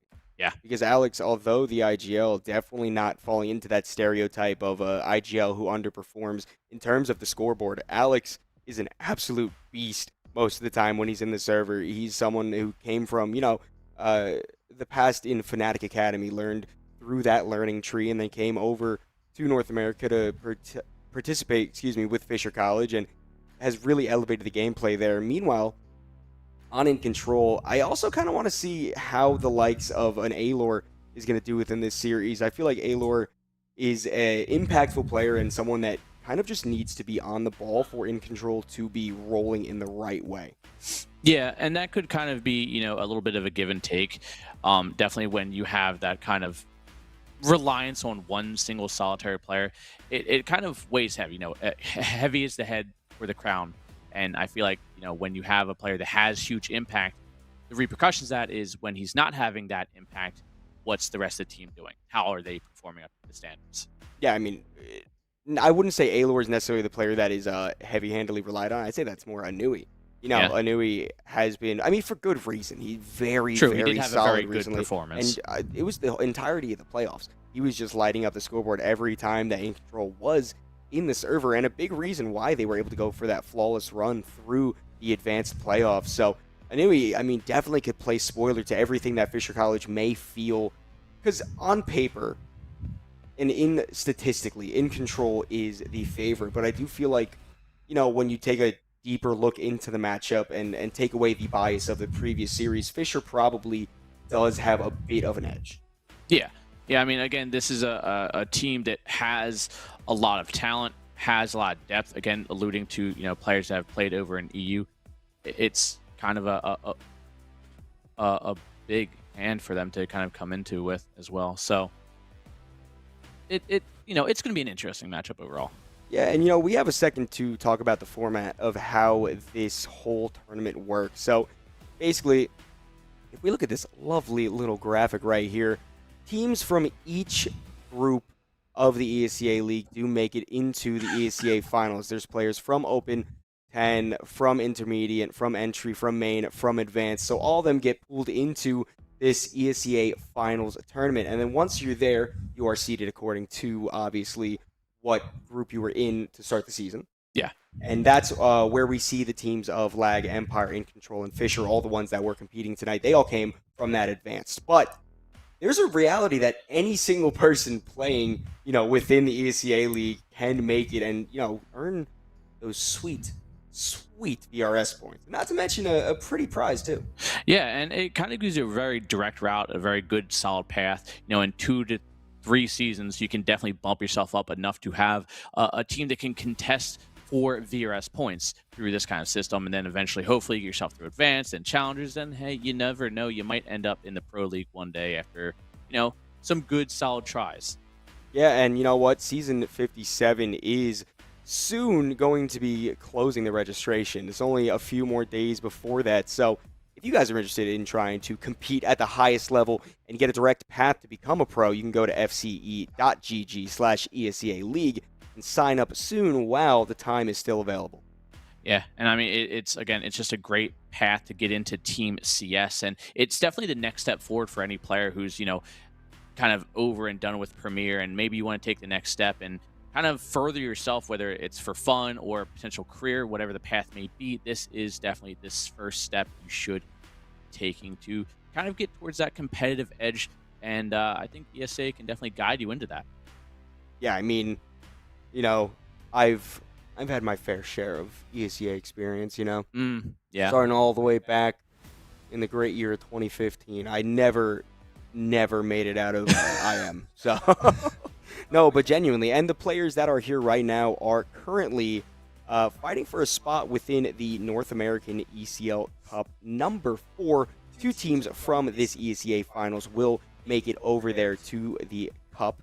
And then the Cup goes to the regional finals. And then the regional finals goes directly to Challengers League. So it is a very nice just circuit that all leads directly up. It's quite easy to understand as well, considering how convoluted some, in the past have been in other tournaments. But this is very direct, very easy to understand, and does give anybody a direct chance to compete at the highest level. Yeah, I mean, that's kind of the end goal. I feel like anybody who wants to kind of take that step into any team play, it's best path to do. It's a process, but the process is at least a little mainline now. You definitely get a feel for it, and you can eventually get yourself into a firm position where maybe you're the Fisher College in this situation, or you're the In Control. You play against people that you've seen on streams, you've seen in tournaments like this. At the end of the day, it's the easiest and most straightforward way to kind of get to maybe one day you can be the Olaf of Pass. Yeah, maybe one day that could be us, Anthony. But as we say that, actually, this is the semifinal. This is the chance for a team to make it straight to that cup number 4. So a lot of pressure on the teams within this tournament because of the potential growth that this could take any single team. In Control, Fisher, both, well respected teams, I will say, within the region. Both do have their VRS ranking, but this can be that direct shot that propels them up, lets them climb up the ranking, look forward towards the next major cycle potentially. There's so many things at play here that all start here at the ESEA League, so it's going to be an exciting matchup, and I genuinely can't wait. I do want to know, I want a final prediction in terms of, like, who do you think is going to take the series in what way? I mean, at the end of the day, I have a little bit of a favor towards Fisher in this scenario. Again, I do think we're going to see map 3. Yeah. And I think that's really where we see Fisher College actively close this out. It will be close match. All 3 ones. I'm going to say it's 13-10s, 13-9s kind of scenario. I don't think it's going to favor 2 team heavily until it's the last kind of call. And I'm not even going to say it's going to revolve a lot around these open pistols. I'm going to tell you right now, it's going to revolve around first picks and man advantages, because I know that these 2 teams, they work well in positive situations. So if you have a team that's consistently getting these opening picks like a Fisher or in Control, they're going to take full advantage of it, and they're going to eventually abuse it till they take the map. I do think the Mirage pick is very interesting, that being the second map, though. Nuke should go in favor of Fisher in my mind, but once we get into Mirage, I feel like In Control can really control the series from that point on, because depending on how Mirage just goes in general, I do think In Control eventually will get to that point. Yeah.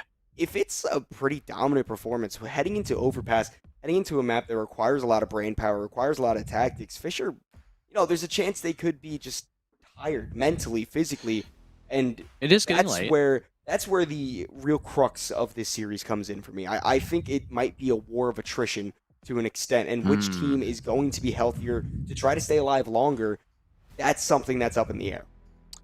I can kind of fully agree with that at that point. I mean, again, they have been pretty much going consistently for the last, what are we at? So it's Saturday, so we're on day 3 for Fisher at the very least. So yeah, I can definitely see it being a war of attrition, and how it can definitely start mentally wearing you down. But again, I feel like 4 out of 5 of your EU boys are kind of built for this. Oh well, yeah, they're definitely built for grinding. I mean, we've seen them within so many different circuits.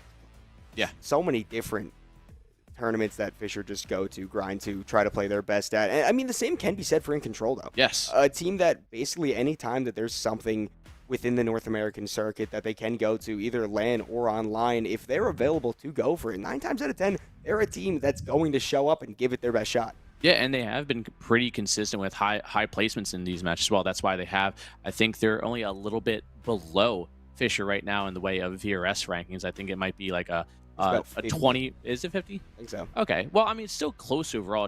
All it takes is one really good placement. And like, who knows, ESA League here, that's a great place to get those VRS points. All it takes is high placements right there to kind of bump you up and be even with, or if not even better than Fisher College in that ranking.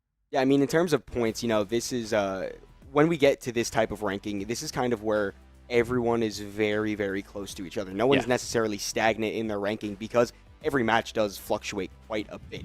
And this is really kind of the catalyst, like I was trying to explain before. This is something that could take the current rank that these players sit at and propel them past that, propel them to something newer and fresher. And, In Control, a team that the regular season in advanced, they had a good season. They were 9-5. They were positive, but a team that wasn't necessarily lighting up the scoreboard per se. Having them in this position to go straight to the ECL Cup number 4, I mean, that's kind of a storybook right there. That's a beautiful tale, that a team that was an underdog throughout a majority of the playoffs and then in through the finals and then potentially a fairy tale run to the Cup too. It's a beautiful thing that I'm about to just be so happy to watch. Yeah, I'm so happy. It just kind of gives you that little bit of hope. Like, if you do have a rough season, again, 9-5, I think at that point they've kindly just barely made that playoff mark. I think 8-6 was like teetering if you make it or not. So 9-5 pushed you just above that mark as well. That you can recover from it. You can bounce back. You can still have that impact and a solid finish to a season that may not have gone the way early on. But again, it all matters the end outcome. And well, right now we see that it doesn't matter how the regular season pans out because we have two teams with a pretty not similar regular season scoreline. Yeah, one more time to just talk about the past of this bracket. Fisher College in the quarterfinals, they beat Farmville. Farmville, a team of regulars throughout the NA scene that have gone through different names, gone through different teams, but have stuck together as seasoned a core. Players on that roster too. Yeah, they've stuck together as a core for like at least 2 years, and not to mention they've all been playing before that. So definitely a formidable opponent to be able to take down in a 2-0. That's going to build some confidence going into this, but the same can be said for In Control because they also won 2-0, and I believe just as dominant of a form as Fisher College did. Yeah. And again, a team that In Control is playing, I think, also pretty seasoned as well. I'm not sure if that was the Omar roster or not. I think that was. I don't think it was. I'm trying to remember on that one, but overall, I mean, it doesn't really matter because at the end of the day, when they did put up solid numbers on, again, maps like Mirage that we are going to be seeing here tonight. Mm-hmm. So you have a consistency with In Control where. There are, I think they have about a 70-80% win rate on a map like Mirage, which overall, like, if you're only dropping the map 2 out of 10 times, then that is your go-to, that is your must-win map. And in this matchup, I think that's probably going to be the continuing trend. Yeah, and again, that's kind of where I fear for Fisher in this series is that Mirage pick. Not that Fisher can't fight on Mirage. They obviously can, and they have in the past, but I do just feel that there might be a bit of a disbalance in that Mirage map, more so than there are in the other maps. The nuke pick for Fisher can set them up for quite a good series, but the middle, that main hump that they're going to have to kick over, might be just a little bit too big to grasp. I mean, what do you think the final score for Mirage specifically will be? I'm assuming you're going to think In Control is going to win, correct? I do think In Control is going to win, but I think it's, there's a potential for it to go different ways. In my, just gut, I'm thinking like a 13-7, 13-8. So pretty dominant. I mean, not a shutout, but... Not a shutout, but a win for In Control. Yeah. And it also depends on what type of Fisher College we see, because we've seen them just go absolutely nuclear and just, completely run through teams that are necessarily ranked above them, So I don't think it's an impossibility that Fisher can pick up Mirage. It's just with the current trends that I see, that's where I fear it's going to be the most disbalanced. Like a 13-8, I feel like is the furthest apart these scorelines will be. And, I mean, as of recently, we've seen Fisher College just today actually play Mirage against a team called Memories. That I do think that Memories is, in a lot of ways, a little bit lesser of a team than In Control is. And Fisher College had to go to overtime to close out on that. I think it was 21-18, 19, something like that, I think. 22-19. Yeah, so that's double overtime at that point, right? Either way, it should have been a map that Fisher College should have won out pretty handedly, to the fact that there is still some work that needs to be done on Mirage. So I may kind of counter you in the sense that I agree In Control is going to win, but I think it might be actually a little bit more than that. Well, then let me ask you about Nuke, per se. Fisher College is picking. What do you think that map is going to bring into? Because that is the first map, and that is probably the one that we should focus more on, because that's the one that's immediately within our future. I feel that Thor is going to be a big influence for this map. I feel like Krapow is going to be a big influence for this map as well. It's just, what can In Control bring to the Nuke game that maybe can throw Fisher off the rocker? I think for In Control, the biggest thing they can do on, say, a T-side start is realistically just have that outside control, try and just force Thor into most likely an uncomfortable position, and just make sure you at least lock down that map. Gives you, multiple avenues, A, B, down towards secret, doesn't matter. Options is key on a map like Nuke, and taking the comfortability away from big players with ops like Thor is kind of a staple. It's the one way you can kind of at least slow Fisher down. It won't stop them, but it will slow them, and that is at least a start to something you can work with. And, from there, it's how good are they aiming? That is a fair point. And, we haven't mentioned one of the most veteran players on this entire series, Korn. Yeah. Korn, a player that's been around, oh my goodness, for, it's got to be like close to 20 seasons at this point. In all honesty, he is someone that has seen a lot of faces come through. Yeah. He's made it all the way from the open ranks to the advanced ranks and has grinded his way up to there. And this is a big chance for him to kind of finally solidify what he's been working for so long. And I do expect him to do very good on the server today. I expect him to do kind of those sneaky plays he likes to do a lot, get in the heads of In Control. And I think Nuke is a great map to do that, especially on the T side. It is. It 100% is. And Nuke can kind of be a tricky map in that way, too. Some players can just kind of play a little more ratty in a sense. It gives a lot of more vulnerability and freedom to a lurk style that some people don't always play, but when it works well, a map like Nuke or say Inferno even are great maps where, you know, maybe throw a fake and, you know, you take outside control 5 times in a row and you throw the same set of smokes, and then you only throw a player like Corn out there. Let them sit in the smokes, let them just lurk around, have some fun while the rest of the team kind of diverts back in towards lobby or even ramp at that point. It's a good way to train your opponents to have an obvious reaction to something, take advantage of that obvious reaction, and then do the polar opposite. I also think it's important to really focus on that secret control. But, ladies and gentlemen, I have some fantastic news. I did just receive word that the game is live, so we're finally ready to get into the semifinal. Fisher College versus In Control on Nuke, and it will be Fisher College starting on that T side. Early plays here. Early movement in towards that ramp area. We will see Fisher College trying to burst out here, get some early damage on. No real kills going the way just yet, as they're going to try and chase him down. Kripal eventually does fall to a P2K. Thor gets the trade from the Glock back to a 4-on-4, full sight control, and Corn planning for double doors. Well, the retake's going to be at the main crux of ramp. Alor with those dual Berettas wants to try to challenge the double door peak. Thor goes down, continuing to spray. No kills found, but so much damage done. Meanwhile, in the back line, Tyra able to find one more for himself. Scorchy's still trying to fight with those dual Berettas, pushing forward, getting pincered. Alex somehow stays alive, and so does Neilshay. Tyra, the only player left alive. Low HP on both these Ts.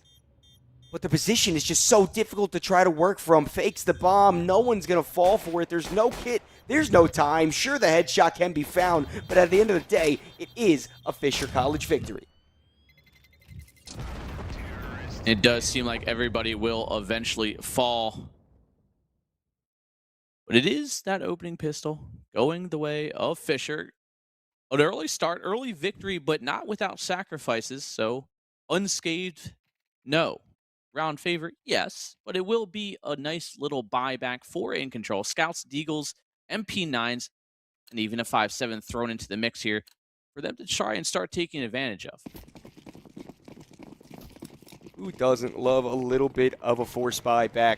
The Deagles, obviously, we know can be deadly. I love the Scout meta that's been coming into the play recently. It's been here for a while, but I've always been a big proponent of saying that the Scout is quite a good gun, and also, ramp control is quite good for the young guns to have. Fisher College already making their way down, short burning a little bit, but all they have to do is face off against the Deagle of Anui. Forced back, and now J.S. Feltner is going to try his hand, but not able to land any shots. He's smoked out. The bomb should be planted momentarily, with Fisher College much of the same as last round in a very good position. And this might be a scenario. I mean, we don't see any kits here for In Control. It might just be a scenario where not too ashamed to call quits if they can't get a pick early on here with these Deagles. Obviously, the MP9 in a very optimal range here to have the impact, but it does seem like some of the In Control players are already starting to back away and fade into the void and call it a save. A 5-man save versus 5 alive for Fisher. A little bit of a unicorn round. Don't see that too often, but it doesn't mean the bomb won't claim any victims. Or Thor. Mac-10 swinging around, trying to spray. MP9 guns him down, but Alor, I think, should still be alive. Yes, only one to fall for either of these teams, and it is the team that gets the round win to have the body hit the ground. But that's all fine and dandy. Only a Mac-10 loss. I thought we were going to have a unicorn round. I have never been in the opportunity to cast one of those. I was really excited. I think maybe once for me. Maybe. But it must not have been that memorable if I have to sit here and tell you maybe at the end of the day. But, I mean, it is going to be Scorchy. He's got a recovered Mac-10. He's got some armor behind it. Still not the optimal buy, but at least they're avoiding a full reset where they just have USPs to contest with rifles. It's not like Fisher College are off to a full financial, upward swing here themselves. Kerpow and Corn still gripping those Mac 10s, trying to find that early aggression and damage. I actually think the five-player save is perfect because you have the opportunity to just do exactly what you did last round in terms of trying to take away these guns, and that almost does happen. Kerpow barely staying alive, but how is this happening? So many deagle shots falling every which way. It's complete and absolute chaos that Fisher College is on the receiving end of. Thor, the Opper with the AK, the only one left alive, trying to contest with the player's secret, but it's just not meant to be. In control, a very dominant showing within that eco round. Just kind of further reinforces the fact that that 5-man save was the best thing they could have done. 100%. Honestly, it wouldn't have gone that easily or that successful or even in their way at all if they had just USPs, but thankfully enough, that nade did some good damage on the outside, then the deagle softened them up. Even a scout came in too as well, getting a kill through that smoke. Overall, great round for In Control. But thankfully enough, Fisher College had enough saved in the bankroll here to get AKs for almost everybody other than Thor, the only person to die during that quote-unquote unicorn round. Kerpow completely catches off Tyra, dropping down from Mini. Player advantage early on. 15 seconds, he's already in towards hell. hell. My goodness, Kerpow finds another. Scorchy completely caught off blind at Jay.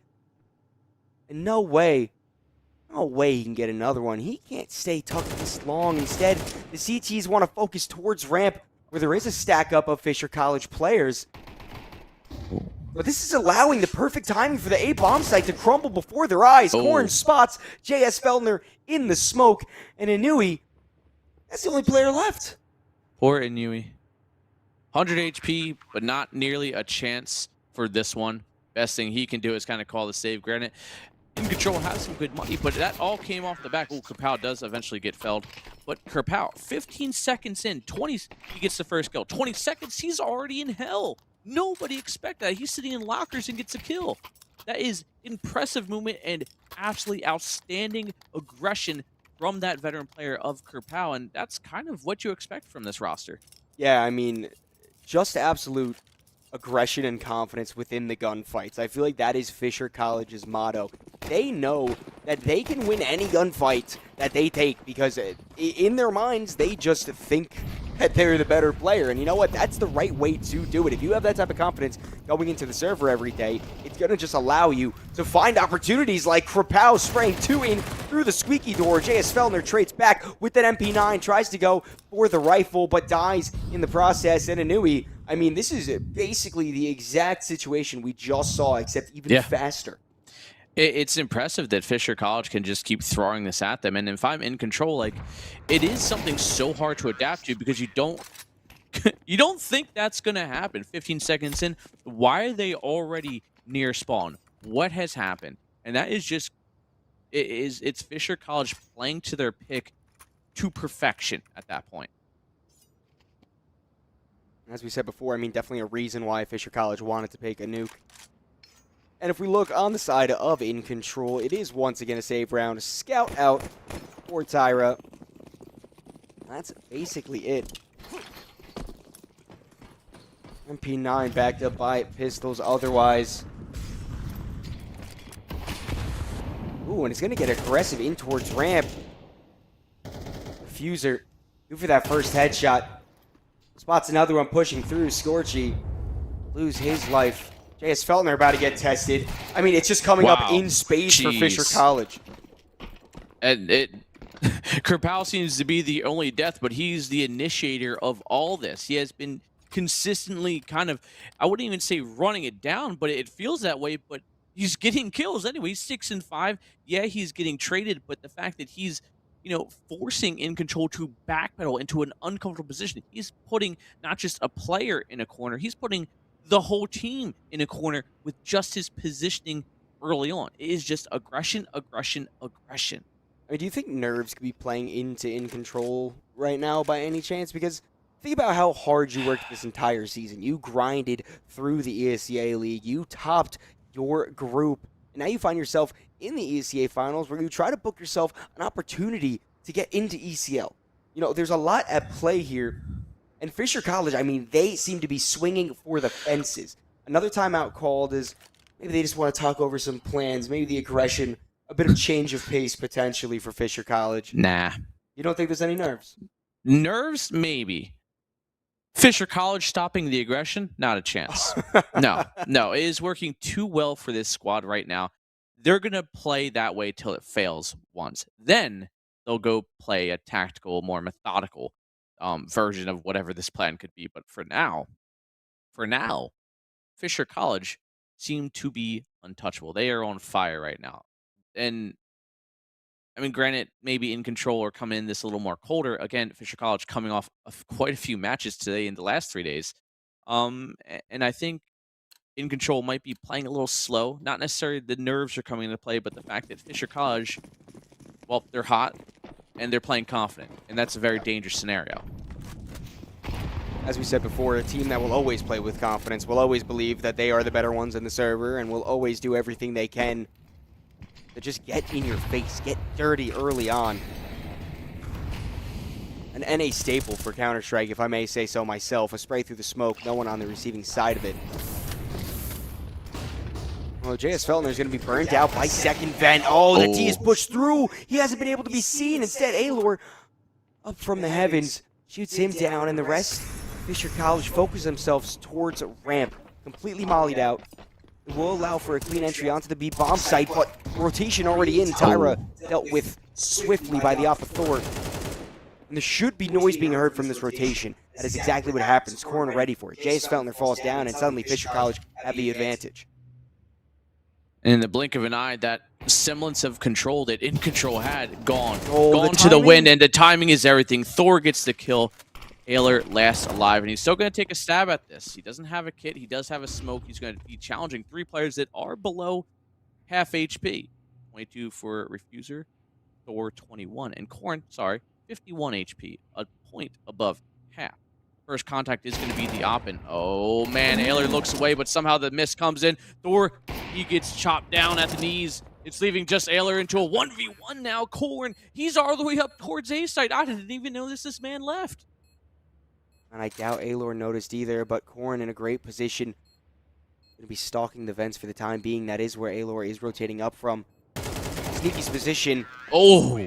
Heard with the ladder, so that's exactly what Corn wanted to be done there. Very smart from him, but a scary round for Fisher. Something that, I mean, it went flip-flop so many different ways. At first, In Control, the 2 opening kills, felt very confident in the situation. And then, you know, when it turns into that 1v3, it comes a lot closer than maybe it should have.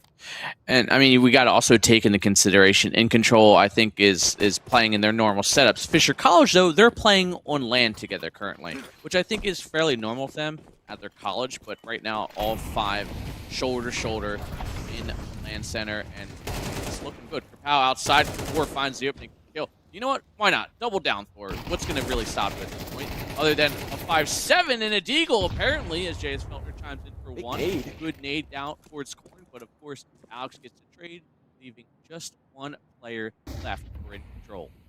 Don't count the deagle out quite yet, because we know the capabilities that it does have, that one-shot potential to the head. I mean, sure, difficult position, but damage can still be done. If you could try to take away some of these guns, not everyone on Fisher has the best economy, albeit most of them do, but at least if you can take a gun off of Krapow, make him get a drop, try to spread the economy out a little bit, damage it, whittle it down little by little. Well, Fisher, so dominant within this game. It's going to be 7-1 the score line, and In Control, definitely not in control right now. They need to put their foot on the pedal. They need to figure out something because, you know, it's getting close to the point of no return. I would agree, and I think that kind of falls to the shoulder of a player like Scorchy, currently 0-7. The Opper for a CT side having 0 kills is going to, you know, kind of cripple your playstyle a little bit. And with the aggression style that we see Fisher College throwing at them, it's kind of no wonder Scorchy can't get anything going currently. They're continually aggressively hitting that outside. I think that's now 5 times in a row they've had full outside control in the first 20 seconds. And then it does obviously fall into the lines of these smokes. You know, you may not be able to see from Garage, but what's stopping you from going heaven, getting that bird's eye view from afar? What's stopping him from taking the high ground? buyback for In Control once more, although Tyra, not with the nades they wanted. A nade stack towards that A-bomb site does take Scorchy down quite a little bit. The op getting aggressive. Tries to take a lucky pot shot, but no one there to receive that bullet. Krapow burned out. Throw a Molotov response of his own, and that's a nice spray to at least get In Control on the board, although trades back and forth leaves us into a 3-on-3 where Fisher College primarily control the A-bomb site. Oh, in all this time, Corn with a good nade, but Tyra dodging that one. Corn's going to continue to just try and lock down this heaven position as Tyra. He's waiting to pounce one. You see players far below. Corn does eventually get shot down from the heavens as Tyra takes a jump down, gets the kill. Thor trying to get the spray down. He's last alive. 1v3, they tap the bomb. He goes for the lineup, can't quite connect. Back middles, and it will be In Control finding their second round. Well, thankfully for them, they do. I mean, it was a do-or-die situation to an extent. And they do finally get themselves back on the board, back in a position where they feel like they can have some impact. I was scared for a moment. Yeah. Thor's crosshair was in the perfect spot to try to go for that wall bang and potentially even find two with it. But thankfully for In Control, it was all dealt with. It was quelled, and they do put themselves back on the board. Not only that, but another positive mark is Scorchy has broke the streak. He's 1-7 currently, step in the right direction. He just has to keep that confidence up, and that's a huge part of having an opera on your team is not giving up on him, continue to build that confidence, to have impact, and not be like, hey, maybe you try the rifle. Let the opera op. Oh, 100%. I mean, and sometimes the first kill is the hardest to get. You know what I mean? But then the floodgates open. Once you get that confidence in you, you feel unstoppable. And we'll have to see if that is the way that's going to go. But Inui, a nice little flank in through Secret. Thor and Krapow both able to open up the round. And then they can see the space towards outside. Sure, one player is still playing below the silo, but the majority of Fisher seem more focused elsewhere. Krapow a little bit too aggressive, trying to sneak out on the A-bomb site, will be met with a bullet to the head, but it's still predominantly a Fisher-controlled round. Oh, Hiller with the perfect timing here might be able to get behind 3 of 4 Fisher College players, but he chose to look towards Trophy for a split second, but Thor might be the first victim here as he may find Thor adjusting perfectly, and there he somehow Hiller only finding one with such a good flank. The molly misses. Scorchy fires off a shot, gets the kill, but the bomb planter still going to be able to plant. Nade comes out. He dodges the brunt of it, but not all of it. He's down to just 17 HP. Hiller coming in from lobby. He's at least got the health advantage with a little bit of utility and timing as Corn looks away. Thor fires off a shot, misses, and he is alone. 1-on-2, 1-on-1, pulls out the Tech 9. It's going to be the full stick coming through, and it will be a third round. Is not planted for Thor. It does get the dink in, but it doesn't particularly. I think that the op shot firing masked the sound of the bomb being defused, so unfortunate for Thor. I'm sure if he heard that a bit of a different way would have been played. But either way, it is In Control to get on a little bit of a streak, to get their feet wet, know what it's like to have some success within this matchup, and this is really where the floodgates can open. They can start to run away with the rest of this half. There are 2 rounds left, and let me tell you, a 5-7 half better than a 9-3 half. Oh, for sure. Very easily recoverable at that. Ooh, although opening kill in favor of the collegiate students themselves, it is traded back immediately. Look at all this space towards Secret. They're just rushing down. They're about to be out on the B-bomb site. Molotov in towards Alor. He's forced back up through the vent. B-site's just fully open, Anthony. Yeah, I don't think there's too much that they can do. They're just going to continually remolly that vents position, force them to kind of make their way down through ramp. Maybe Alor with a long flank coming through, but it's going to take a while for him to get into a good enough position to have any sort of effect. In the meantime, Fisher can just continue to control the site, smoke out, and just hold off this ramp push for a couple more seconds. Molly going to be kind of thwarted from the side of that smoke. Refuser does get taken down there by JS Feltner. Alex gets a kill. Thor might as well. He's continually having impact as trades come in. It's down to just Alex last alive. This time, he's not going to let it plant. He finds the first kill. Knows he's not sticking, trying to bait out the shot. He does, and Alex plays it to perfection. What a nasty shot from Alex as well. The readjustment The jiggle to peaks. find that first player and then just playing around with the opper, dancing back and forth through that doorway, eventually landing a bullet straight between the eyes. Very nicely done from the IGL, who finds himself second in the server, only behind the opper of Thor. Of course, the god will be raining down from above for the time being. And with the last round in the half, it is a last-ditch effort for In Control, as the money for them, not good. A scout, 3 MP9s. Sure, it's backed up by 1 M4, but barely any utility. I mean, they've won a round like this before. Early That's on, true. it was the Scouts, it was the Tech 9s, I think a single MP9 that really had the impact, the final push there. It was of a lesser buy of Fisher at the current time, but it does show that there is still potential to make and lay some groundwork early on. Make this a 4-8 right now and get that little bit closer. So, second half, Pistol has a little more impact, a little more oomph behind it. A little bit of oomph behind the smoke as J.S. Fellner does spray down Kripow. Gets the better of him. It seems like utility is going to be set up for Fisher College sooner rather than later. That's exactly what will be happening. Flash in through the squeaky door as well as a smoke for Mini, but it's all a ruse. It does seem that ramp is going to get a contested. Refuser dances through the flames. Korn able to find one, but the last two Fisher players are stuck behind it. Oh, I thought a potential for a collab, but instead a team kill. Oh my goodness, a rough way for the half to end for Fisher College. But on the bright side for them, 8-4 in their favor, In Control. Gotta be feeling good that they were at least able to get back into the game, but at the end of the day, I mean, still quite a dominance performance on that T side. It definitely was. I mean, we saw In Control. They had that glimmer, that little light at the end of the tunnel to look forward to in the second half. That, you know, that aggression that Fisher College kept throwing at them would eventually slow. It wouldn't continue to have the impact. Kripow, surprisingly, somehow ended up negative early on it. I mean, you know, you kept throwing your body into the meat grinder. Eventually, you know, you're going to get chewed up. I think for the longest time, he was like the only player with nets on the team. Yeah. Either way, we have to focus on the pistol round at hand because everyone is dying everywhere. It's a 2-on-2 in the blink of an eye. Kripow creeps up the ladder. His teammate makes noise elsewhere. Over towards that main position. Scorchy seemingly wants to try to play protect the president. First headshot already found, and now without his teammate, it is just Scorchy by himself. The fuse not being stuck, it's just tapped. You're going to have to fight into Scorchy sooner rather than later. He can lie in wait if he wants to. He does swing around. The shot's being fired. No kill found. And with the defuse being stuck, there should be just enough time for Fisher to convert yet another pistol. 9-4, Fisher College continuing that push to try and close this map one out. And they want to close out with confidence going into a map like Mirage we alluded to before. Fisher College, maybe not the best on it. You have a tech pause.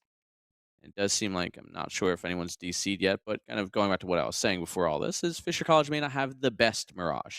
It is still a strong Mirage that I think In Control have to be wary of, but not as dominant as it would probably be what we're seeing on Nuke currently. I mean, at the end of the day, you know, I feel like we have slightly undersold Fisher College's Mirage. You know, it's not a bad map for them. Oh, certainly not. They're still, you know, winning 2/3 of the games that they play on it. It's just a matter of In Control, I feel, you know, no pun intended, being able to control Mirage a lot better than Fisher. And coming out swinging within this first map, sure, it is your map pick, and sure, the expected result almost, but having it go this well for you, that's definitely going to build confidence in towards map 2 that you need. Ooh. It's a chunky nade already towards that outside red. J.S. Feltner down to 73 and Tyra down to 68. The SMGs, but J.S. Feltner from the tap as he strikes down Thor himself, maybe not as untouchable. Foul. Balls, at least J.S. Feltner. 4-on-4. Tyra going to sneak his way down, not so quietly, down secret with an AK. So, good shots there in towards Kripow, and man advantage for In Control right now. Well, Alex is going to walk straight into the crosshair of an MP7. Refuser is there to try to attempt a trade, but he's going to get overwhelmed sooner rather than later, and considering he's the only CT left and his position is known, surely he's not going to be safe for much longer at all. First kill can be converted, but the MAC-10 collects the money, collects the kill, and in control do keep the game from getting out of hand. Fisher College still denied double digits, but in control, I mean, actually do really good damage because now you have to think about the economy of Fisher College. It's completely stumped because of that. Yeah, I mean, this is one of those scenarios where winning pistol, great, but the second round can cripple you so much more than if you just lost the pistol. There's not much money left in the bank here. We see Deagles, we see 5.7, a FAMAS, the best thing you really have outside of an MP9, which, you know, depending on where you position it, the impact may lessen. Ooh, fast aggression outside. Krapau getting the first kill of the round. Very nice. Just like the T-sides. Yeah, why not? Just take outside control. Let's see what Corey can do with the MP9 close range. Ooh, a team kill. It's a kill nonetheless. So Fisher College had with the player advantage, but weaponry definitely not in their favor. Okay, Alex, get another headshot, why don't you? Or let Thor, your teammate, spray one down with the 5.7. Called the pocket AK for a reason, and now it's just Aelor all on their lonesome, getting flanked by multiple different positions. Somehow, some way, Fisher College seem to be able to win this fight, although a minute left, there's still hope. There's still a glimmer of hope that maybe Aelor gets some more work done. He does have the bomb, and that's 2 low HP players for Fisher. This Molotov might even be able to find a kill. Not quite. Users brought down low. Aelor on the site. Krapau being loud with his flank, so the position known. The AK only needs 1 bullet to get the headshot kill. And although the high HP player was found, the low HP does combine to be enough, and Fisher finally do stamp double digits in the half. That was just good coordination. We saw, you know, Krapau making a lot of noise, drawing that attention towards him, diverting the eyes away from those low HP players so they could get the timing good enough. We saw Krapau make contact, does get killed, but the reaction and the spacing good enough for Fisher College to find the kill right then and there. And again, double digits for Fisher, and it is the battle of the Force Wars. Who is the first to lose 2 in a row will obviously be reset.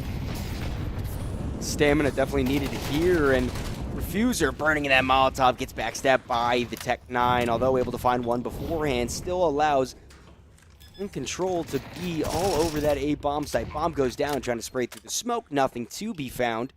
As it fades in towards Mini, the retake, it will soon be time to come in. Low HP on all these Ts, and none of them are long for the world. I think Alex not even realizing that they're all dead for a moment. But either way, penultimate map point punctuated by Fisher College.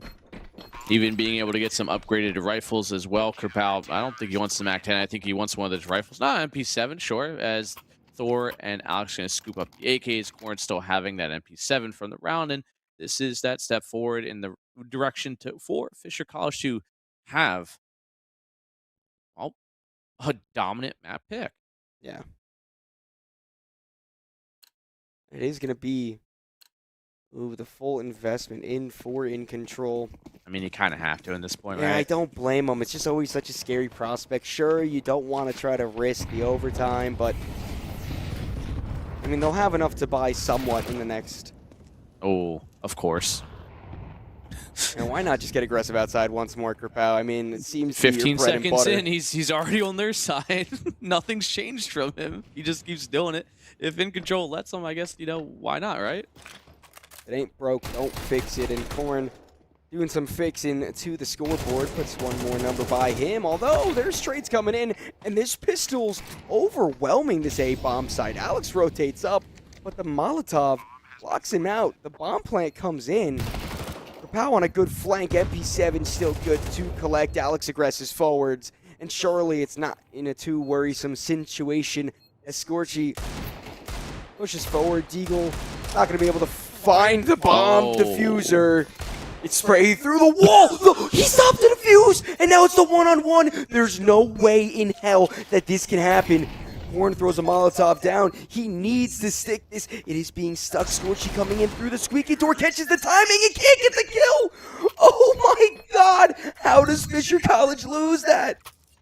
That was just the best thing Scorchy could have done in that scenario. He had such a slow start. 0-7 at the beginning of this map. Now 9-12, and he has come back in the most dynamic, impactful, clutch scenario possible at that point. Fisher College one step away from hitting map a point on their map pick, but Scorchy coming with the Eagle spam.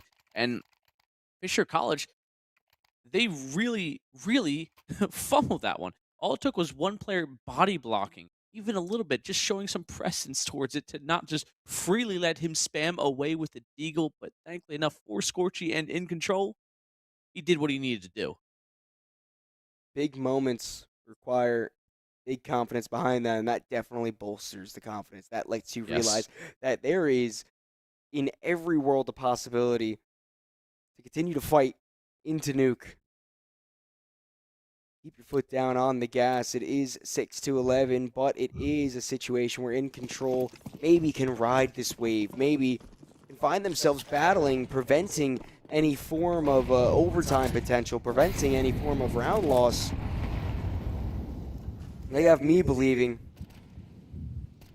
I mean, a 5-round difference, it's not untouchable, it's not undoable. It's something you could quite easily clear quickly. They just have to break this economy for Fisher one more time, get 7 rounds, set them to a save, deny access, deny the funds to keep buying, deny Thor the ability to even buy an optimal. I don't even think he can be close to buying that. And I say that, and it is Krupal to find the first kill. Ailer finds the trade back to a 4-on-4. But again, in control. Calm, cool, collective, focused. They got this. They do got this. Although Refuser has got this hallway blocked off pretty good. The aggression not quite coming in, but the bomb being all by its lonesome towards Secret. Bit of a scary prospect, considering how easily the CTs can choose to aggress. Tyra drops into Mini. Galil doesn't spot any players, but redirects its attention in towards heaven, where Thor shoulder spots with the M4. Ooh, Refuser. This is the time. Spotted the barrel. First head found. Almost able to double up, but instead 2 kills fall in favor of In Control. And with Fisher College able to scrap back into an even playing field, it's once again Tyra put an exclamation point. And Thor to drop the bomb. Tyra's not even near Anthony. Bad time to lurk, and at this point, Thor just has to stay alive. He can even let him plant, have the free reign, let him think he has the sight. No! What a misstep from In Control. They're right there. And to the round that Scorchy put forward to get them in a position to be, well, for lack of better terms, in control of map 1, potentially start a little bit of a comeback. It's a fumble, a huge fumble. It's a setback that I don't think can be undone. Well, I mean, if you look at the buy that In Control is now going to be forced to contest with, it may be something that can't be undone. It's Tech 9s, a P250. That's all that remains. Sure, there's a lot of utility, so a precise hit can come in on this round, but without the weaponry behind it, I mean, they're just going to get farmed up. Korn already collecting 2 for himself. Sure, the Tech 9 does get upgraded to an M4, but Thor in the back line able to secure another kill for his team. Traded back by Inui. Him and Tyra are all that stand in between Fisher College and a first map win in the semifinals of the North American Finals. Another body hits the ground. Tyra forced to do something, being loud, knows the position of Krupal, and it doesn't matter. The MP9 scoops up the final kill, and it is Fisher College to put an exclamation point on their map pick, winning it 13-6. And again, In Control, we're in a prime position to try and mount a little bit of a comeback. Again, Scorchy in a great position the round prior, great Deagle spam, getting that kill, getting the clutch in a 1v2, 1v3, I think maybe even at some point. And then is the follow-up, the fumble, the round that really should have been the setting stone, where it would have been a 7-11 score. Fisher College, the finances were down. It would have been a perfect save for them, and it was just a prime candidate for a comeback. Instead, map 1's done. I mean, I feel like at the end of the day, it was just the aggression from Fisher College that was able to secure it, but we'll have to see if that aggression can continue to help them, as Mirage is next on the docket, and Fisher might have a bit more difficult task in front of them soon to come. From home, a couple dollars in my pocket, never stopped the boy before. I load my bags and hit the road. Miles past, turning back, found my track, face the fact, she a core one. Never gonna settle for none. Stay up every night till I won. Don't want a slow rise now. I'm confident opulence isn't a long ride out. When I look back now, I'm astounded. A quiet boy from old age, but always felt the world was a stage, yeah. I celebrate one last late night. My old life ain't staying. I pack my suitcase, headed out the door. I keep my shoes laced. 2,000 miles away from home. A couple dollars in my pocket, never stopped the boy before. I load my bags and hit the road. I'm headed to LA.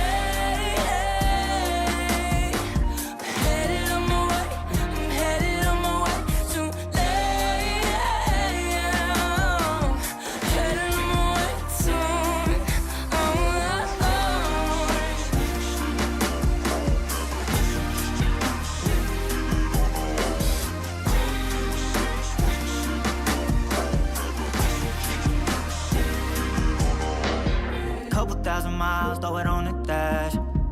Shit, the 10,000 hours, can't let them pass. Yeah, well, I was putting time in, you was pulled up wildin'. You always had shit to say, now when I see you, it's silence. Thought I'd have a Grammy by 25. Commas after commas next to dollar sign, yeah. Had to remind myself why I'm living this life. Look at all the late nights, it'll all come in due time, yeah. Made for the fight, for the pain and the climb. Tied to the life I chose. Stay through the night, another day, not a dime. Race against time. I couldn't just lay by and wonder what I could have made mine. I'm closing on the moment, no one's gonna hold me down. I pack my suitcase, headed out the door. I keep my shoes laced. 2,000 miles away from home. A couple dollars in my pocket, never stopped the boy before. I load my bags and hit the road.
I'm bulletproof, don't ever lose. Put the evil in the devil and I'm letting loose. I'm an earthquake, make your bones shake. There's no question I'm the king, I always dominate. A force to be reckoned with, better remember it. Look at what I can do, walking all over you. Incredible, it's criminal, I never lose. I'm bulletproof.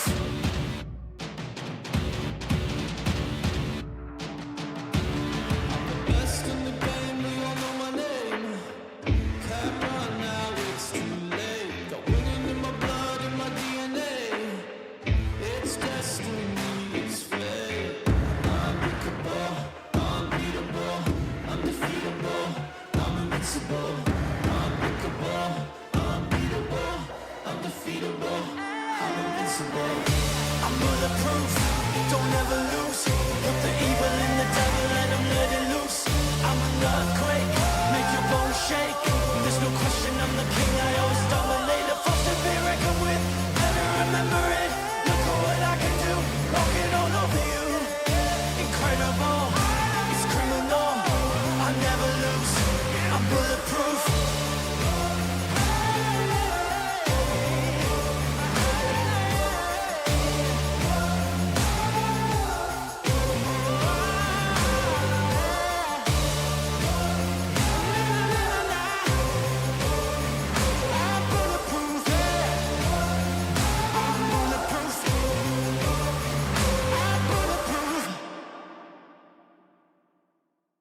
We're not the only ones. We're not the only ones. We're not the only ones. We're not the only ones. We're not the only ones. We're not the only ones. We're not the only ones. We're not the only ones. Days gone, I won't waste another one. Oh, that darkness, it won't set me back again. Oh, I'm not asleep or awake. I won't let the future escape.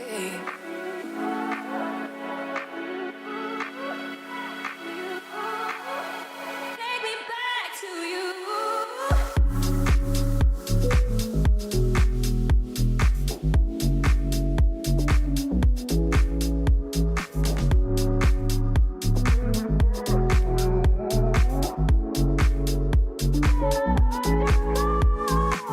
We're not the only ones. We're not the only ones. We're not the only ones. We're not the only ones. We're not the only. We're not the only ones. We're not the only ones. Heads down, they will watch us shake the ground. Oh, this lightness, it will fill the air around. Oh, I'm not asleep or awake. I won't let the future escape.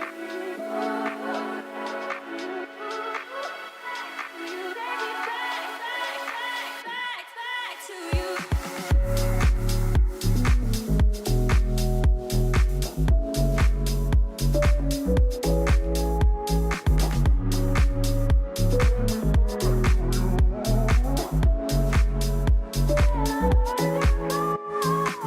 We're not the only ones. We're not the only. We're not the only ones. The ESEA Team Finder is getting an overhaul to help you build or join rosters and start your competitive journey. We're moving beyond instant joins to an application-based system.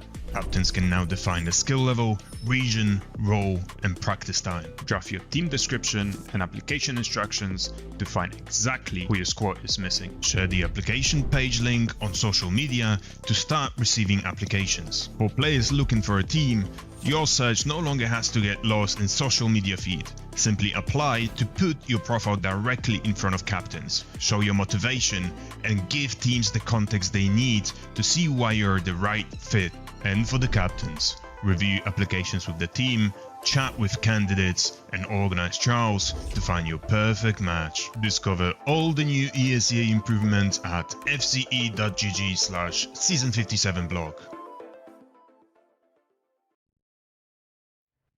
Map number 1. Map 1. Map 1. Nuke was explosive. Krapow just completely ran through everyone. Krapow was kind of a thorn in the side of In Control. But now, an even playing ground, an even field. We do see Mirage coming up, where I do think In Control are definitely going to have a better opportunity to kind of stick it in the face of Fisher College. Yeah, I mean, we saw Fisher College ultra aggressive towards outside consistently. Kerpow, again, in the first 15 seconds, have full red control. 20 seconds in, he's in hell, and he did that 3, 4, 5 rounds in a row. Then once the CT side hit, it was a tale of the same exact story, because he was just aggressive outside once again. And it just kind of threw In Control through a loop. They had no real answer for it, because what do you do when a man's running at you at 20 miles an hour? I mean, when you frame it like that, not much. There was moments of life for In Control, though. I mean, there was a very nice clutch out from what I believe was Tyra with that Desert Eagle. There was definitely moments to celebrate, but at the end of the day, Fisher College definitely claiming Nuke as their map pick. It shows why they picked it into this series, and In Control hopefully look to do that same thing on Mirage. As we mentioned many times throughout the broadcast so far, I do think that this is a map that, you know, In Control may have the favor. Fisher, a good Mirage team, but In Control, I feel like the tactics from their side and the cohesion of the team might be able to counteract the high-level individual plays from Fisher College. Yeah, I mean, we talked early on the fact that, you know, they had to stop Thor when it comes to keeping Nuke competitive. It turns out that wasn't the case. And honestly, if the pace continues, the trend that Fisher College just kind of put into map 1 and it translates well enough over to Mirage, Donnie, we could be having ourselves an early night tonight, which I know production probably would be happy with that one. Well, there's definitely a world where that can happen, but you have to remember how hard all these players have been fighting, how long all these players have been fighting, grinding through the ESEA League at just the chance to scrape the surface of the VRS, try to claim themselves a spot in ECL, and this is what it's all about. It's In Control's last chance to try to continue further towards those grand finals of the NA Finals, and it all is going to be determined on Mirage. Can In Control force that third map, go towards Overpass, and try to scrape out a victory, or will Fisher continue to show dominance just like they did in the regular season? Well, now starting on that CT side, Fisher College will graciously be gifted their favorable side and favorable position here. 4 players for Fisher College posted up on this A site, 1 already rotating in. It's going to be a 5-1-5 take here. Alex first point of contact. Ayler out. Everyone out of Palace, but not before Thor can find himself 1. And Alex striking from afar. Krupal chiming in of his own. Alex finds 2, maybe 3 here if he can connect. Tyra last alive. He's put down. Donnie, that was about a 20-second round. That was about a 20-second round, and of course, it all comes from the crux of not clearing that corner that Alex was in. Always, your hardest thing to do when you're just trying to bum rush out onto a site is making sure that all your corners are cleared. And it just didn't happen that time. And as the timer counts down on the round, it is time for In Control to come back in with the Force Spy, with the Tech 9s, with the Deagle and Mac 10, and try to take these rifles out of the hands of Fisher College early on. Best thing Fisher College did in that round was denying access to bomb site, but as well as the plant. Thor finding the kills. Kerpow, does he spot the one below him? He does. The Tech 9's revving up, but can't find the kills. Enough damage? No. USP actually gets pulled out, but it's Thor to strike him down. Last player alive here for In Control. Done, dusted, gone. Another quick, fast, lightning-paced round. Very nice from Fisher. I mean, the confidence to just go for all those rifles there. Go for all of the M4s and not even lose one while you're at it.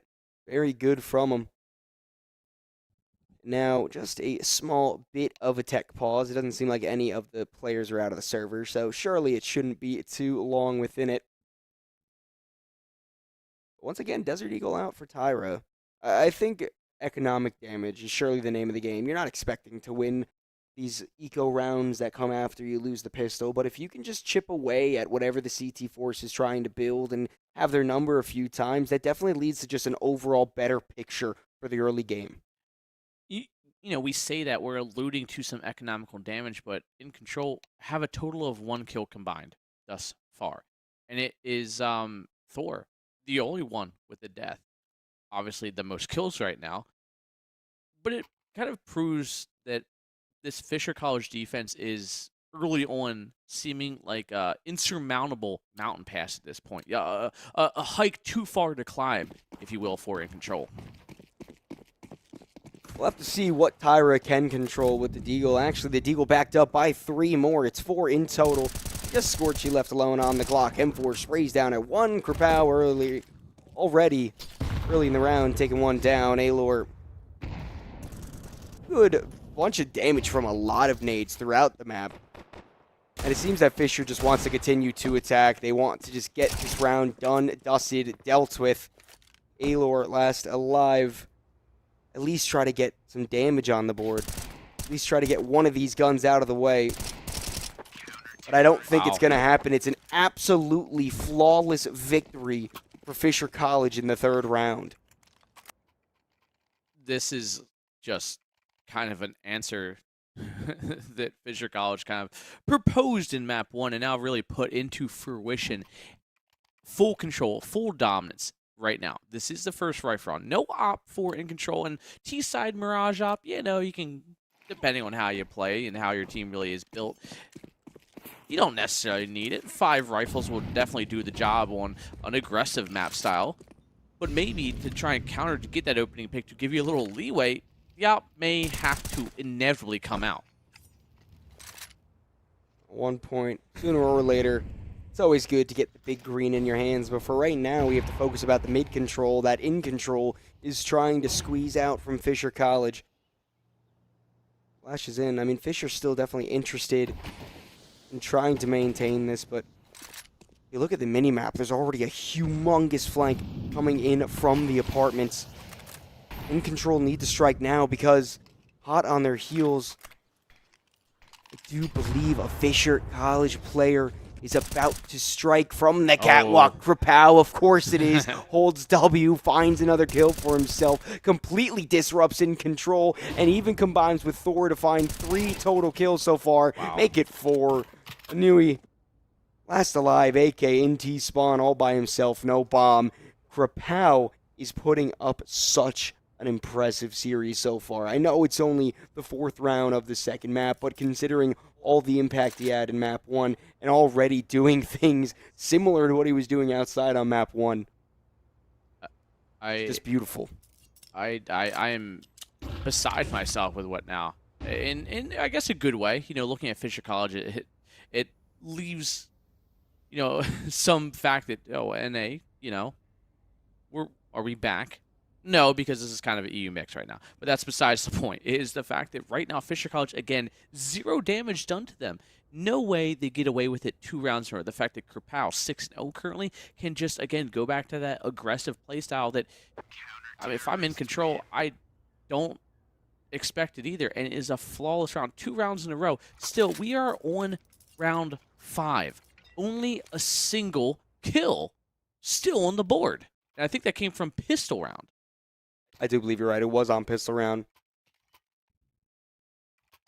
But Fisher College, I mean, surely looking to close the series out as fast as possible. They are once again going to have not much to contend with on the other side because it is just the hero rifle out on Inui that was brought over from the previous.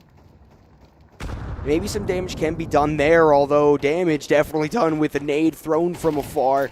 Brings down Inui to less than half. JS Feltner also feeling worse for wear, but opening kill in favor of In Control at least allows them a little bit more space onto this A bomb site. Aylor brought down low, but not before JS Feltner connects one more with the Deagle. Bomb goes down. Krapow tries to pull a nade out, but seems to fumble. The close swing doesn't go, but Scorchy instead at least brings it into a 1-on-2 for Korn with a perfectly planted nade at the feet, putting In Control in favor for their first round of the half. Long time coming, and it was all off the back of some good timing and just really not trying to force yourselves into an awkward position where who else but Krapow to kind of get behind you, and they're going with a double op, Donnie. Krapow may not be running through their spawn early on. Maybe. Interesting. Yeah, wasn't expecting it either, right? I wasn't expecting it this early on. I know Krapow definitely does like to get the op in his hands from time to time. But this early on is definitely a vote of confidence in how Fisher is feeling. Thor dancing around the smoke. Beautiful precision out from him to be able to connect onto Scorchy early on, and that player advantage is going to be huge. As In Control still not really in control of any parts of the map. Sure, a little bit of a foothold within top mid and in through underpass, but what else can you do with this? JS Feltner trying to get a little bit of space, and Thor might have just missed the hip of that player in towards Palace. Mid controls looking pretty good right now for In Control, but still down a man. Tyra looking to try and get some space, put Korn. He's already pushed up. He's playing the other side of smoke. Shadow advantage and not even a chance to really react. Firing off a shot in probably pure panic more than a potential kill. Thor strikes down another. Korn finds the kill. And there we go. 5 alive once more for Fisher. And after, I wouldn't say fumbling around, but losing around, Fisher right back into the driver's seat. Like nothing happened. Look how much money they have on round 7. This is why the double op came out, I think. Yeah, they just said, well, we can afford it. I mean, why not? Because Korn is just below 10K. Besides that, everyone else is sitting at minimum of 57. Fisher is in such a good spot to just try to snowball this half. I mean, the fact that Thor only has 2 kills, and that's the most, 2 deaths, and that's the most on the team. Yeah, that's a crazy stat line as well. Krapow trying to get aggressive in the apartments. The op does ring out, but no one at home to answer that call. And they do continue to creep forward just a little bit. Refuser should be able to catch Tyra out on this catwalk flank. And now Krapow forced to fall back. Nade goes in, lands in the window, and the Molotov has to burn him out. Refuser there for a quick rotate. Spots ahead of one. J.S. Feltner out of the round for sure, and the spray continues, but instead, In Control at least find one trade. All up to Scorchy. I'm not sure how that nade was avoided, to be 100% honest, but either way, I mean, Scorchy in surely an unwinnable spot, getting flanked everywhere. There's presence around you. I think he's fully aware that the flank is coming in as well. Shots through the wall, trying to wallbang him. There's no way that this isn't a 6th round for Fisher College. There's no way that this isn't another blow to the confidence of In Control. Maybe a kill on this backline would help, but it's not going to come. It's going to be Korn to show him who's a boss. 6-1. Fisher College, this is the opposite of what we were expecting on Mirage. We knew it was going to be a good fight, but we thought this was the chance for In Control to really get into the series. Yeah, I mean, I really got to wonder, like, I mean, question to you, Donnie. What are In Control doing wrong? They're letting Krapow just hold W and get to them. No, but in all seriousness, I feel like there could just be a bit better spacing within the trades. Yeah. It's hard to say because the guns haven't really even been out for this T side. And as I say this, let's take a moment to pause because I think some action in towards mid might come. Krapow, there's going to be a close-range fight, but instead, 2 kills fall in favor of In Control. One traded back by Thor, but now Korn with a lot on his plate. A spray onto Cat, able to connect the first kill. Opera goes down as well. Tech9 battling around him. It buys time for rotations to come in. But at least weaponry secured for this T side. Fuser, close range, beats the smoke. And now it's only Thor, a one-on-one versus Inui. Inui, definitely the star player on the team so far. Smoke out from Cat. I'm not in possession of the T. Reposition. Of course, of all people, would be Thor. the legend of Iceland. Right? Iceland, right? Yes. The man who's won everything and decided to come over to NA to test his skills and get an education. But it seems like he's going to be doing a little bit of teaching here today. He's going to perform the master class on how to retake a site 1v1. Easy. Simple. Solid. Solution? Just kill him. Win. 0 damage done to him. 11-2. It's just that easy, Donnie. Just be better. Maybe it is. I mean, Fisher, they definitely are just showing dominance. The hot hand is just everyone on the server right now. Well, Alex only has 2 kills. Side of Fisher. I mean, sure, he's got 2 kills, but he has 2 deaths. He's just not even in a position to really find anybody to shoot at. There's just no one left. Thor is taking it all away. Krapal's killed everybody from behind. Korn's killed everybody else that's scavenged left alive. It's, for lack of a better term, it is wildly impressive what I'm seeing from Fisher. And we doubted them. I doubted them. You doubted them. Maybe even Chad doubted them. I don't know. Well, In Control need to push any doubts they have about themselves to the side because this is another buy round. This is really kind of the make or break situation. We said it before. We said these rounds were important, but none could be more than this. This is their best chance they're really going to have to get some momentum in this first half, and that's a huge kill early on. Krapow aggressive. Krapow is taken down with the op. Tyra tries to spray down. The taps don't connect. Thor allowed to reposition with the op. Not able to land the scope kill. Alex killed on sight, and now Korn rotated in fast, but in a 1v3, isn't going to be able to find any more kills besides the first. So In Control do win that critical swing round and look to set themselves up for at least a path of success. But as we mentioned many times, the money for Fisher seems to be endless. Even after the purchase, most players 6K and above. I mean, we only see a handful of players less than that. And it does seem like Fisher College said, okay, the double op, it works. But Krapow, go back to, like, running at them from the flanks. Go, just, he's what's the polar opposite of a lurk? Because he's not lurking. Let off the leash. Yeah, he's mad dash. He is just a dog. Olympic sprinting. Yeah.